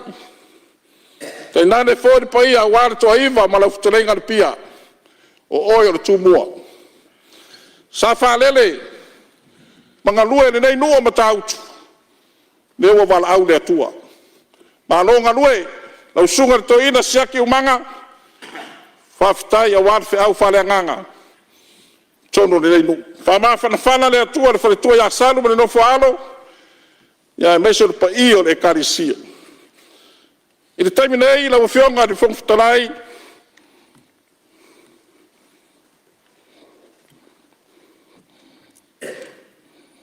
O lo ta oto o mauta maniu I whakaanu. Tino maniu o lo uso. O le nupe whalele ar whaleiva matau. Sanga lue a ware tala le lei, nai tūle, potu ia tutuila manu. Tere tau sanga o ngā lue, o ia o le whaiwhe au, le whale mai I whangaanu. Muni muni ane, ngā lue le whaka asai pa vai ai. Tu so ane ai ma le toi ngā lue, I le valu tau sanga, I le kare sia e whaka asai le one. E wala au le atua, o lo whāriri uipu, I le ofiso le loia, I le maota mawalunga, tutuila manu. Ve ia ni nei avanoa, pa iai o whainga maloa tutuila manua, o le asa tau tua le a wau le uso, Ia tu walofa whamangalo. Whamawhana whana le wharitua ia le peti ma le whanau, Ai mai se foi I mātou nei. Ai mai se foi I so tatu wainga ma le ruu sa wai. Ia, lau whionga Fonotaga, whawhitai, mi stālonga lango le tō whai, ia whiu. Poni whāsio, le mga luenga so tau au. Lau tala na whai lau mi stālonga lango. Tō ai nā mālosi le nei o tau I mo o tō tofi. Moe atu, moe mai, moe atu, moe mai. Whamalo whawhitai. Ia e ustai mai a te au o te matua. Au whionga na ofisini marpurenga tatom tanga luenga. Whamalo whawhitai. Malo ngā lulue. Mune nei foi tala de tupe la whai wina. Ia malo whawhitai. Ia. Tai le masa upu. Mune muri lau whionga na Fonotaga. Whaleo le nganga whawhitai lau whionga le riparimia. Tai o le malo. Lau whionga na sui parimia ma le kapeneta. E tu sa e malo tau amana ia. O au nei. Wane mistala ngolango. I le wha moe na se mawai atu nei o le malo. O le mea moi. Man wha maon. E le toi foi mai. E le toi foi mai. Tu whata singo I tu malo te tele o le atunu. Aia. Le aia se sui o le kapeneta I leanga wa. Ar whātua tuanga wa o mai e lau whionga le tai o le malo. Whawhitai la mana ia. Ai wa e sila le tofi o le kālesia. O ti a konto ino na tanga rua ngari tūtani. Na ulu whale mai le Palemene ne nei le luolu atas. O le au te sau malo tofi ti a konto ino. Le au te sau. E rei whapena maua lau tofi na ua whai pule. Na maua lava e te tautua. Me le lau whionga le tai o le malo. Wha malo whawhitai. O lau pule lea. Lau te talo e lea tua. Wha fua loa lo soifua. Maua lau tau wha. Toa lo finangalo. Wha au penga ina oi au penga le taua. Le ngata le tino a le nganga le mawhawhau. O wale taita ina o Samoa. Mai se foi la whionga le sui parimia. Anga le leile atua. Ia, sa mātou upu lea. Whionga le Fonotaga. Monu ia tele lo tūnai mai. Wha foi ino le whona Samoa. I le nei a fiafi. Ai mai se foi le mana. Ia anga le leile atua. Whawhitai lau whionga le taitai o le tuangai. E se foi lau whionga le sa whapito. Ia le ai e. Whawhitai tele lava. I le lua talia ma le loto maualalo le whaaloalo le tato malo. Wha malo whawhitai. Ia, o se upu le mastala. Manuia le Palemene o Samoa. Manuia le tapua inga Samoa. E le ngata I Samoa nei au tunua mamao. Manuia le tapua inga whaurulunga mtanga ruenga. Manuia le tapua inga Samoa. Ai mai se lai tapua I mai. Le ni matua o se mato I tu malo. Le sunga ya matai suenga wa lua vai aso tapua ia whaivo na tu pule. Malo whawhitai. Pauhari nei. Wale ai se tupen minista. Ia o mato tala le maraup. Manuia ni nei a fiafi. Manuia Samoa. Patuola le lofo le tua whaftai. Lau whionga le whongtalai pe Mose Avanoa. Ia, sei tuatu la le avanoa le minstao, si o manga ma, pe se meo whawhinanga. Whaftai lau whionga le whongtalai mo le Avanoa. Au au manatu ona ua tōna ia tūra o teimi sa utali atuai i mta upo la ngā mai e sui a whaipule. Au au manatu hoi e le o mia whaani o le ale le maa wafa minsta le tā sanga le whionga e te a konto ina. Whionga le li minsta e uinga e le talingalu. Ia e uia o tā ua uma o tai tū malo. Ia e o te whapea tu nei tai ia. La whamea lo o koe lo la wha mua mua le talingalu le tai tū malo. Ia manuia telele. Sa whono lau whionga te a konto. Ia whaftai lau whionga te whongtalai. Ia, malo whaftai. Ia, ele minsta na sei whamau ia tunei, o le mtanga luenga o tā longa mana ngā oal fia.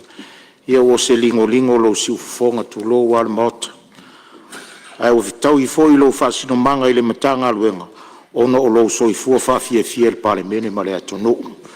Ui o lea, o tutaitanga sa folau la inga sa tunu mafono, e tusa o le tāpenanga. Ia utau mawhainga. Ai maisa o le matanga luenga. I lo pou lo fo I o tia kona to ina, ia sanga whamanuia atu le atua. La langi la ua wale wala uina le tala le lei. Whamanuia fo I le ofisa sili o le matanga luenga, ia ai maise fo I tupu matamali o le atunu, o lo utou ngaru rue puno wai. Ia matau tuaina lea vaenga o le au nanga le tātou atunu. Tā longa, mahalanga o e whawhifia le tātou atunu. Manuia lea ngā I luma le tau tuaina o si o tātou atunu o Samoa. Ia ua o mai le tātou whasolonga, I le whionga I le minsta o le mtanga luenga o tupe.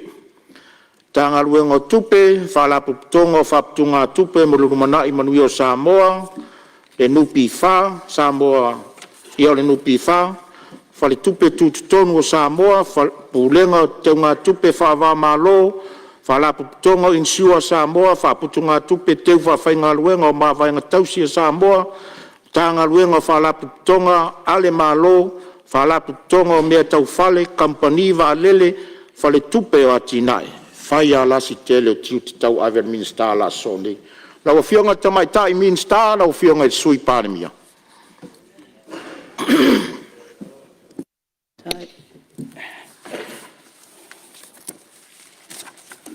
Whaftai lau whionga I le whong petalai.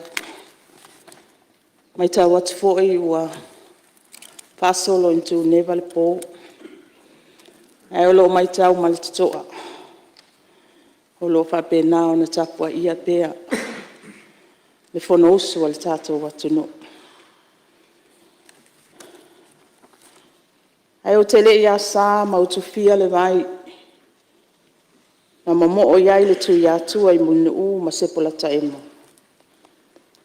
E mua mua o na o whapoi la autu vanu I o pa ia mausa. Au ao lele o papa e tia I ulpanga. Wa atua fo I tia o tau tianga. Wa sila sa anga lupe o le tai au. Wa sani wha manuao, le whesila wha inga. A wā ua malu maunu tia seu. Ua le lingo fo I le whongatia. Pata alofa I lawa whionga I le whonga petalai. E ui lava I na watu neva le pō. Lawa whionga le sui whonga petalai. Lawa whionga I le Palemene, o le malo tutu atasi o Samoa. Le mamalo o minista o ka peneta. A whionga I sui minista. Le whionga le taitai o le tuangai malo sui taitai. Lawa whionga I le sao whapito. Le paia o sui mamalu. O le usu ngā whono al Palemene o Samoa. A whio whaululunga o matanga alwenga ma whala putonga le malo.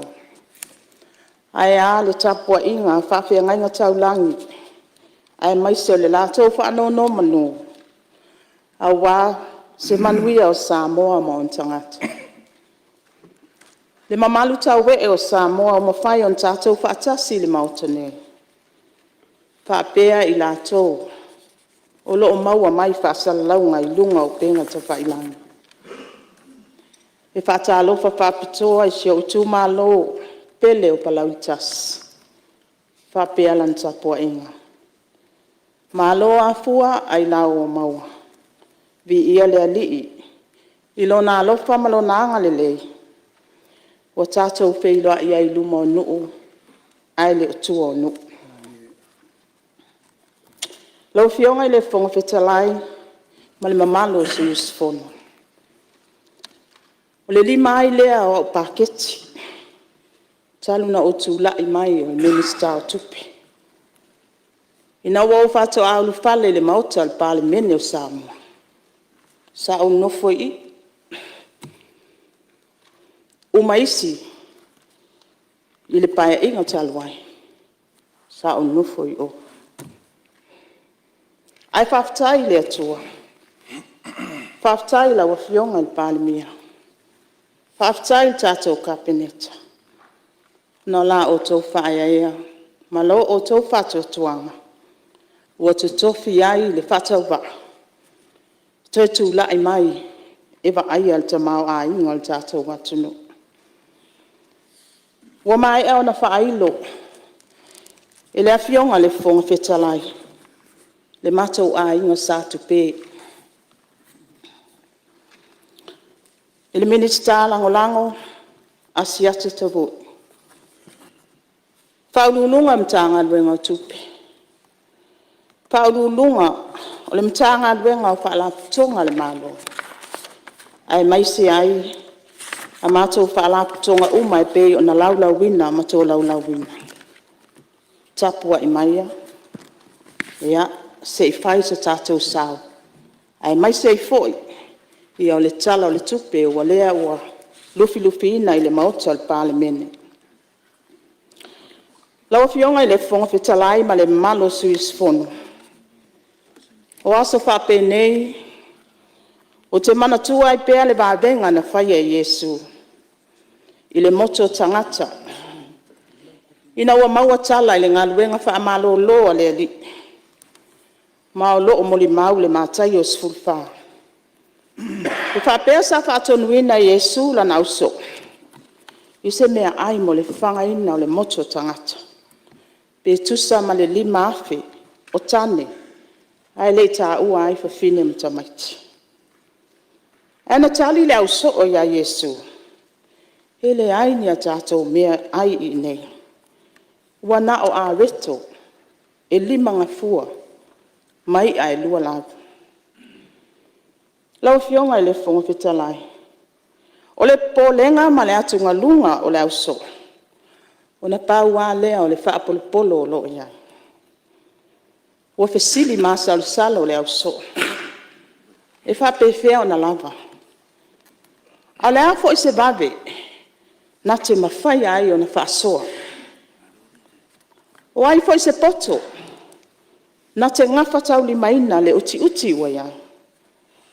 E tasi lava le whaitau le au so. Tālo whai. Ua pupu lima. Ma ua papau le launau. Ai whai maila mo li maua mātai o whai upa sūwal. Ua whetala I atu o ia. Au mai I nei a tea. O le whesili lau fionga I le whonga whetalai. Ai se ai ade ai a Yesu. O le tali. E ade I le ali. Ona I whaasoa lima le lei. O le whaasoa tutusa ai tangata uma. O le whaasoa e le whaapito manui atas. E tutusa ai le malosi ma le vai. O le poto ma le balea. O le taualoa ma le taualoa. O le ali e malie ai lo mana o I melelei. Au wae whaasoa lima le lei. O lona lua lawa fionga I le whonga whetalai. E ave le ali. E lava matitoe. Ma o le ala popole lea o le au so. Na o na tau atu lava. Wa na o a reto e lima mai e lua lau. Tasi ale whai tau le au so. E le lava, e le tofu. A le tā ua lea o le ave le ali. a wā o ia o le alii e lava matatoe. E nā te whaalava so tā le lava. O mea wale o ai le tau apa, o le tala whaatau o le tupe, lua ono, lua o fitu. Tali tonu, e whaau e le alii. A whai fōi wa pāu laulau, e iai le tali tonunga, e tau masua i le alii. A wā o ia lava, o le alii, e lava matatoe. Ona ai leo i lato o malava. Wa ma o ona, wa lato fo toe ainga. Wa tumu ai ato isfulua. Ai sea, ina wa ave i le alii, e whaasoa li malelei. Ina wa ave fo i le alii, e lava matatoe. Lau fionga i le fonga fitalai. E whape nāse langona, i le tala whaatau au tua le tupe lua ono lua o fitu. Tu salaba pe tātou te moli mawina, le vāvenga le alii mo Samoa. E ala ilona tamau a inga whaasoa mai, o le nā tura ai o le tangata Samoa, e lasi pea le manao. Mai tupu pea le manao, e le mawhai lava o na whaamalie le manaonga. E ui le uti o le tamau a inga o si o tātou watunu. Ui lea, ua maea o na whaatatia e le atua le ala fua. E tupu vāvenga le atua, pea e whaasoa lima le lei. E puna whanau fo i le tamau a inga o le ali, ina ua e alofa ma whaasoa atu. E whaatupu ma whaatele le tamau a inga, ina ua e amana ia, tangata uma, i lau whaasoa. Le vainga lima tau stanga taluai. Tupe maua, mai le lima se la wafi. Ai ane, ua e whaasoa, i le tesi ma le lua piliona. Ese le anga le leo le tua. Lau fionga i le fonga fetalai. O le sini au tua le tala whaatau, o le tupe lua ono, lua olua fitu. A inga. Au tasi i le ngawhatau li maina o ati nai. O le vainga tau lai o le taiala lumana i manuia o Samoa, na whaasavalia i polu masavai. O se Samoa e mauaa lona whaavai le atua. Malana anganu e mawhai o na ausia se tūlanga mausali. Saonga le mu, ma manuia mo ona tangata anu uma. Lau fionga le fonga fitalai. O lo utaltonunga o le fatu lea o le atina enga o Samoa. O le amana ia o na tū maana anganu. O le tātou whaatua tua i le atua. O le whaamautu wina ma whaamausali a inga. Manatu o le tātou matafa ioi tau ale whaatasi lea. Lau fionga i le fonga fitalai, peo na sila fia. I le whaingo fie le tāpena ina o le tala whaatau o le tupe. E se fulu dua masina o whaatino pea nei tāpenanga. E taima taali i pea le tū la fono tupe. Whapeta i ala ma whainga whaavai ale mano. E lima taita ina ai le tū whatasinga ma le matai tūina. E sā ili e tāpena pena. E tau fuafua e tala noa ma whaasoa pea. E fitu na ina ia mulmuli tai pea i le tai ala lumana i manuia mo Samoa le whainga malo. Po ava enga o lo ave iai le whaamuamua. O le tāpenanga ina ia lava ma ia au le whaasoa. E whaatino ai fuafuanga mo matanga luenga uma ma whaala putunga ale malo. E tāpena mamau a wā aso leanga. Ina ia lava le whaasoa ma ngafa tau li maina. E mata i tū pea po wānisi a wala fau. E whaatupu ai pea le tamau a inga maana tupe maua. E le ngata le whaafiso tai wa ainga tau lai al whainga malo. Ai tuli matai fo i whailo ilo. Ma wa ainga tau lai a malo au whaatasi al Pasifika. Po o atu langa le tamau a inga. Malu i tau o atu nu o le Pasifika. E le ngata i lea i matai tu fo i le tu langa o le tamau a inga o le lalolangi. Whapea ai malu i tau te tele o le lalolangi. e whaatili lau mea I ai le vaainga mamao. Lau e fionga I le fonga whetalai. I le tāpenanga le tāla le tupe. O lo iai lava whailo ilo e fua iai le tūlanga le tamao a inga o Samoa. Po o le lei, po o alu iluma, po o anga I fo I tua. O le tamao a inga, o lo o si tia pea le tātou tamao a inga. E tu sai ma wha maunga ma whailo ilo. I le tausanga wha tupe lua o lua wha lua o lua lima. Sa wha mauina le wha tesi ma lua pasene. Po le tolu tesi ma le 1 biliona tāla. E o mai a te se ma lua o lua lima. Wa si tia le tamao a inga le tasi tesi ma le balu pasene. Tau o le soifuanga. O le wha ilo mo Samoa. Ina ia awane I sili atu. Ma le tolu pasene le tau o le soifuanga. I le tausanga wha le tupe.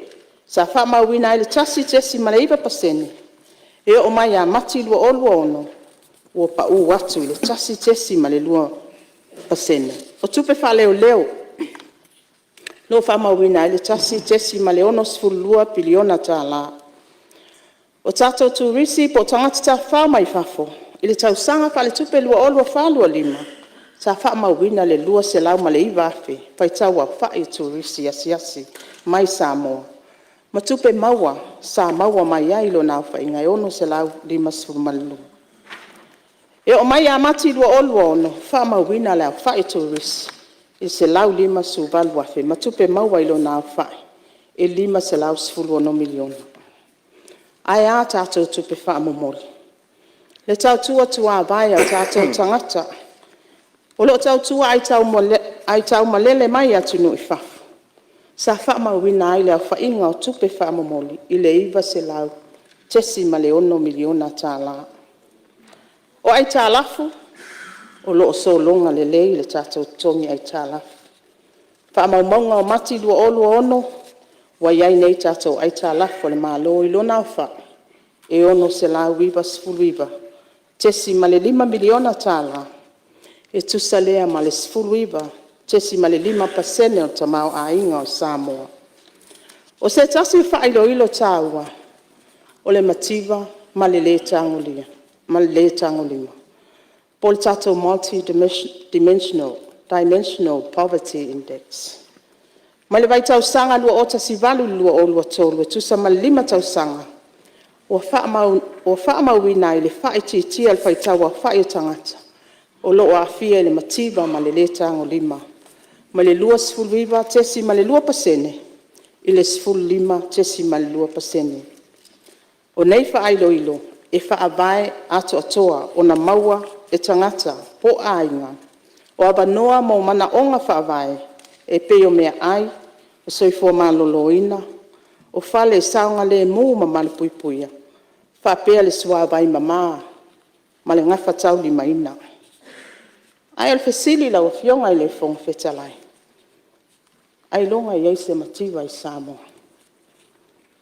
O lo o whau masoloi le tamao a inga le atuno. Ma nei wha ilo lo momoli mai ai se wha loto tele I tātou uma. Ai mai se tātou le Palemene. O lo o tūlanga le lei le tamao a inga o Samoa. Ai ui le tūlanga lo iai nei. E le mawhai o na tātou walo tamala ai le tāpenanga o Samoa. Mo aso leanga. O le vainga mamau I lui tau mawhawhita au li le lalangi. O lo o tutupu pea. Lau fionga I le fonga fetalai. Wa tātou moli mawina le tai whanae. O suinga te tele. Maua fia ai le tātou watuno. O wha mai pipisi. O lo o whea ngai pea ma lalangi. Ma ua o mai. O na ave malo losi Samoa. O le whangota whaasol tū la whanoina o le sami mangata I whale. O taua ma whewai vai inga. O mala whale na tura I matangi mafui malolonga. O suinga te tele ma le maa ale o le tau le lalolangi atoa. O lui taua upofaya malo. Ma tupu ai le whewai vai ai. Ma le mautonu o se atuno. O fuala au whaasaina ma le aisa. Ua se sau whaafi. Le sawa aina o tina ma whanau. Ma le leilo loa o alo ma whanau iti. o le sitia o solinga tu la fongo solinga tu la fono onga i le fa o matia o le soifua e fa o ngā ai la au malolosi. O lui tau ma whaafi tau li onga fo e ona tūla i mai. Ua tā pena i fo i le malo. E tau wala atu i le tātou tala le tupe o lo whaatala noa ina nei. E au fi ai tupe alu le fuafua ina o le unforeseen tusa ma le 12% o le au whai o tupe whaali. I le au whainga e tolu sifulu ma le 1 miliona. O vai ngā tupe mō whaalawelawe whaafose o le lava o whaasoa i le tele o matanga alwenga. O lo iai se vai ngā tupe tusa ma le 2 miliona Amerika whaale o leo. Mai le whale tupe le lalang pe a whaia tūla i mai ni mala whaale nā tūra. Se 10 miliona Amerika o lo whaale o leo pea mō vainga te tele pe a whaia tūla i mai. O tupe whaasao mai matanga luenga tai tasi. Whaatasi ma tupe mai isi pa anga o ati na e ale malo. Laua fionga i le fonga whetalai. O so o tanga ma o tātou pa anga o ati na e matu wata a watele. E le lava le tamau a inga o le tātou watunu. E whaatino ai ne ati na e tele ale malo. E pei o awala te tele. O fale a onga, o fale mai, o wafu. O tali ngālu, o le whausi e ina o malai wālele. Ia e peifo i ona iai le tātou wati na o le whata noa i alau. Ma fuafuanga e toi whaalelei le taulanga le sāni longa. O le whaamaumanga fo i o lo iai nei, e tusa ma le 2% o le au whai o ngā luenga whata wofo ati na e te tele, o lo whaatupe ai pa anga o ati na. O lo whaatino ma maua ai tupe, a tātou kon karate tangata Samoa. Lau fionga i le fonga petalai. E tā ua i pēa le tātou so tanga vāvāla lata. Mā tātou pā anga te tele e pēi o le ADB, o le World Bank, UN, Australia, New Zealand, saina Japan, ma isi a tātou pā anga. Lau fionga i le fonga petalai. E tūlanga ese le paketi le nei. Pea ona whaailo le taimi o whano, o le lima i lea o paketi. Talu ona utula i mai, o le minista o tupe.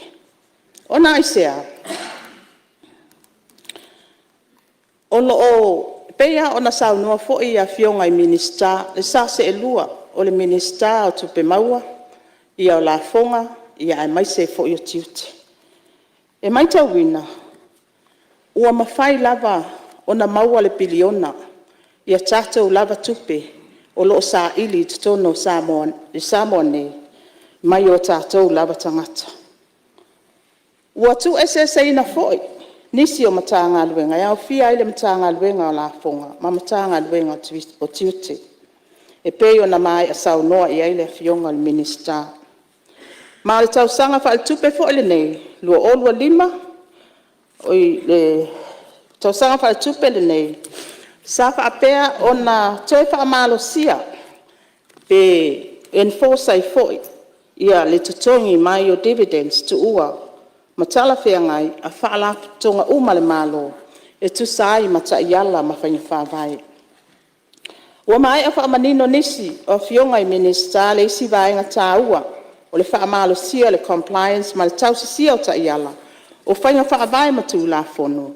Ai mai se le una ia o tūlanga i le au nanga pātangata whainga luenga le malo. O le tūlanga e au fiai ma le sitia o tupe maua e au ina e matanga luenga taitasi. Mai a lātou au nanga whaapisi nisi o fuatu, mo le atunu e pei o whanua lisi o laisene pisi nisi maisi. Laua fionga i le fonga whetalai. O le tātou ati na e le tū malo o lea ua 2 miliona. O le se lau ma le 2 miliona i lona atoanga. E te le se tamau a inga o le awhaasoa i tū malo e 5 fultasi. E le ngata i tū malo taitasi. Ai pe tusa o le 2% e to e fo i mai lava i le malo e ala i vaenga nei. O le GST lunga o loa ma au nanga. O le PAYE po la fonga whaaltu la fono tangata whainga luenga. o la fonga o tiute, o la fonga o pisinisi lai seneina, o le nupi wha ma le esisi. O le tele o pisinisi la iti, o le a whana nau mai tutono o le tatou wati na ele nei. Wa si tia I fo le numera tangata whai ngā luenga maututono. Wa au sia le to mai ma le anga waa, ese o nuu ma la whanga. Ua iai suinga le lei ma manuia le soifua ma lo loina, tūlanga o onga ma le soifua manuia lau tele. O le vainga mamao ale whai ngā malo le nei, e peo na whaatuina ai le pūlenga mo le atina e tū malo. E te tau na iai le taimi, e whaamuta ai le tuina ato le sosoani al malo. A se I tu ule ava noa I tū malo, se I toi whaasoa mai I le malo. E ala, I ana ala ngā tupe maua, o lona winga. E tā ua le sila o tū malo, I ati nai, e toi maua ai le tupe whasili. Ia po tātou profit generating projects. Lawa fionga I le whonga whetalai. Ona o wo o mai lea inisio whesili sa tu ina mai, inisio suyus fono. Ini a fianga, le lei ma ni a fianga, le lei, o se tala o le tupe. Ia po le whaatupla ia lava leo tātou budget surplus. Sa whaia usa I lilinga, sifuru balu tau sanga taluai. Ia o deficit al tātou budget. Ia e iaitu le lei o le deficit o le budget. A iai foi o nai tu le lei. O nai tu le lei o le deficit o le budget. Ia mauti no ai. E tino o tātou lava ia tangata. E sa ili vai ngā tupe. Ia ai ele ngata foi lea.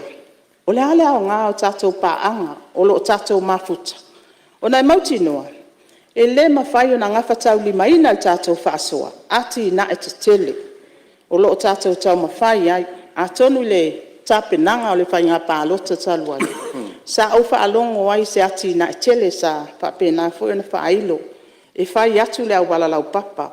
A ngā I mulwhanua. E tau I oisa vai. E le mawhai e le tātou tamau ainga. O na whātupe. Tātou te whaalango lango. Ia tātou pāanga mai whafu. E wheso soani. E o fo ele tonginga o tātou aitala. O le walu lalo le tongi o aitala. Wa ese tu ai ngā level leo wa iei tātou tongi aitala. Ma ua le toi mawhai ai. O na toi anga ba tātou. I le se lau pasene o crowns. Ina ia mauti noa ai. E mawhai e una whaatino. O leo tātou toi fo. 5% crowns. Ia, 5%. E mawhai o na whaatupe ina I no ngā tupe. E mā tului. Ia, lau fionga I le whonga whetalai. O le mafua anga tonu lea, o fofua ina I le tala whaatau o le tupe, I le whaasilinga o tupe whaalu, na I lo tupe maua. I tusa ma le tolu tesi ma le tasi pasene, o le tamau a inga. O se tūlanga, e ngawha tau lima ina, pe a whaatusa I le tapula o le tolu pasene o le tamau a inga. Lau fionga I le whonga whetalai, ia, sa fasilingia fo le tūlanga, le whaatupe ina, le whaasilinga o tupe alu na I lo tupe maua, po le deficit. E pēia na whailo atu le tātou fiscal strategy, ma le tala o tupe, folosi e pēi tau sangata I tasi. O le whaatupe ina o budget deficit, e au fia I kako general budget support. O lo tu sa o mai e tātou pāanga mo le atinai. O tātou cash reserves ale mā lo, I lalo le mtanga aluenga o tupe. O nono ngā tupe mā ia inga. O vaenga ia e tāua tele mo le tāpenanga. Lau fionga I le whonga whetalai. Sa whesilingia e nisi o sui, le ngawhatau lima ina, e mata ngā luenga o na whaatino ngā luenga. O lo au ili atu ia lātou fua whatatau po whailo ia po tātou key performance indicators. Pe a whātusa le tu iti tio tu pe whatatau mo ngā luenga whaatino. E fia whaamanino mo le sila fia le maota. E lea te tau na iai se a fianga o fua whailo. Ona o le whaititi ai o tupe whaatau po le avanoa o tangata whai ngā luenga. O lo tu mau lava le una ia le mālo ma tā ngā luenga ma whaalapo tu patonga uma. Ina ia whaawau le lei ma le sitia o au nanga. Whaamalo sia vai ngai abe iai le whaamua. Ma whao ngā te tau o puna oa. Ina ia mawhai o na au sia tau nu unga tuli loa. Au wase manuia mo tangata anu o Samoa. Lawa fionga I le whonga whetalai. E iai ni saunoanga na fea, pe fesilingi ai fo ile inflation, ia atonu wa tele ia tatou saunoanga foi, ia ale tele a tatou minister, sa whailo ai tatou vainga o le inflation. Lawa fionga i le fonga fetalai, ia na fesilingia se tasi o sui, se fuafuanga le paltupe tu tono Samoa. E mata i tui nai, whaale tu la fono, tu lui ono nonga tupe, a pisinisi la iti tau tupe. Ia o le taimi le nei, mo si le fia lawa fionga le fonga fetalai, ia mai se fo i au sfono o Palemene. O loo whaanga solo le ilo ina o tu la fono. Mo le au wina mai lalo le whaava au ngā luenga whaatono le whaatupe tu tono Samoa. Ia pisinisi la iti tau tupe nei. Ua mai atu sia tu la fono tau whaau fia tolu. Mo le whale tupe tu tono Samoa. E whaatono mai le whaafoina o no ngā tupe. A pisinisi whaino no ngā tupe. O whaala potonga whaino no ngā tupe. Mo tangata ta ito atasi. Whaapea mai Iuni no ngā tupe. E pe ona whautua ina e sui mamalu. Se tasi leo sini au tu. O le tu ina mai o nei pisinisi la aiti tau tupe.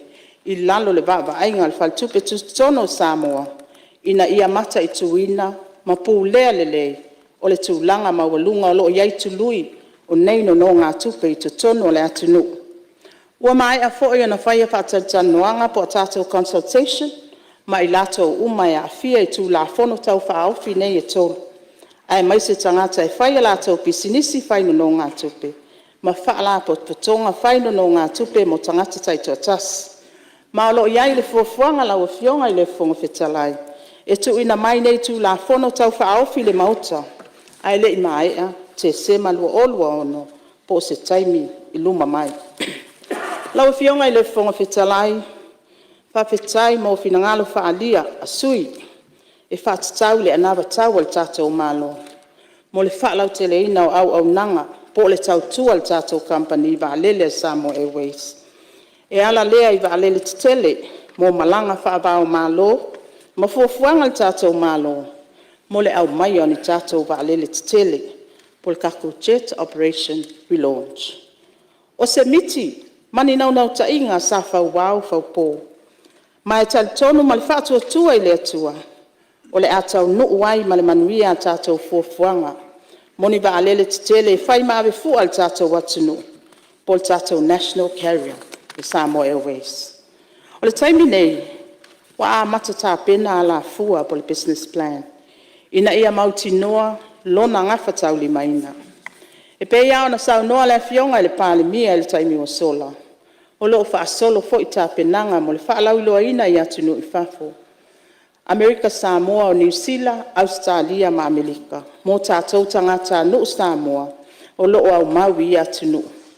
O loo fia whaisa lātou sau e teu whaafai luenga mai aini a lātou tupe. I le ati ina ina o tātou wa alele tele o loo fofua ina. O loo ngā lua le komiti ma le ofisa o loo ia i Australia ma New Zealand.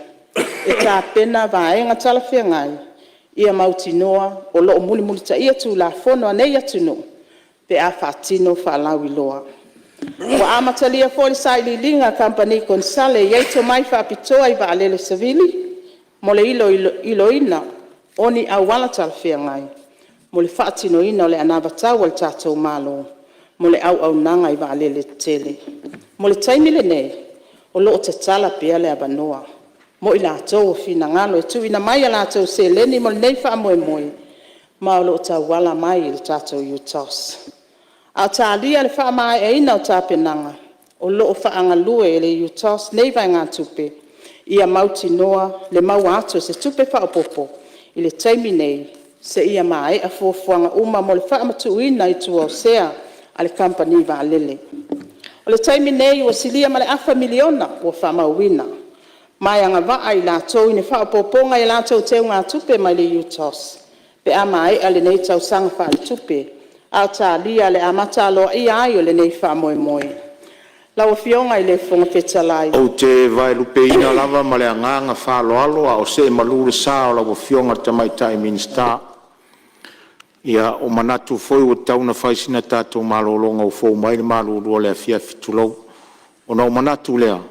La whatatia e se ngaruenga le whono au whai tū la whono, mo sina tātou malolonga lai titi.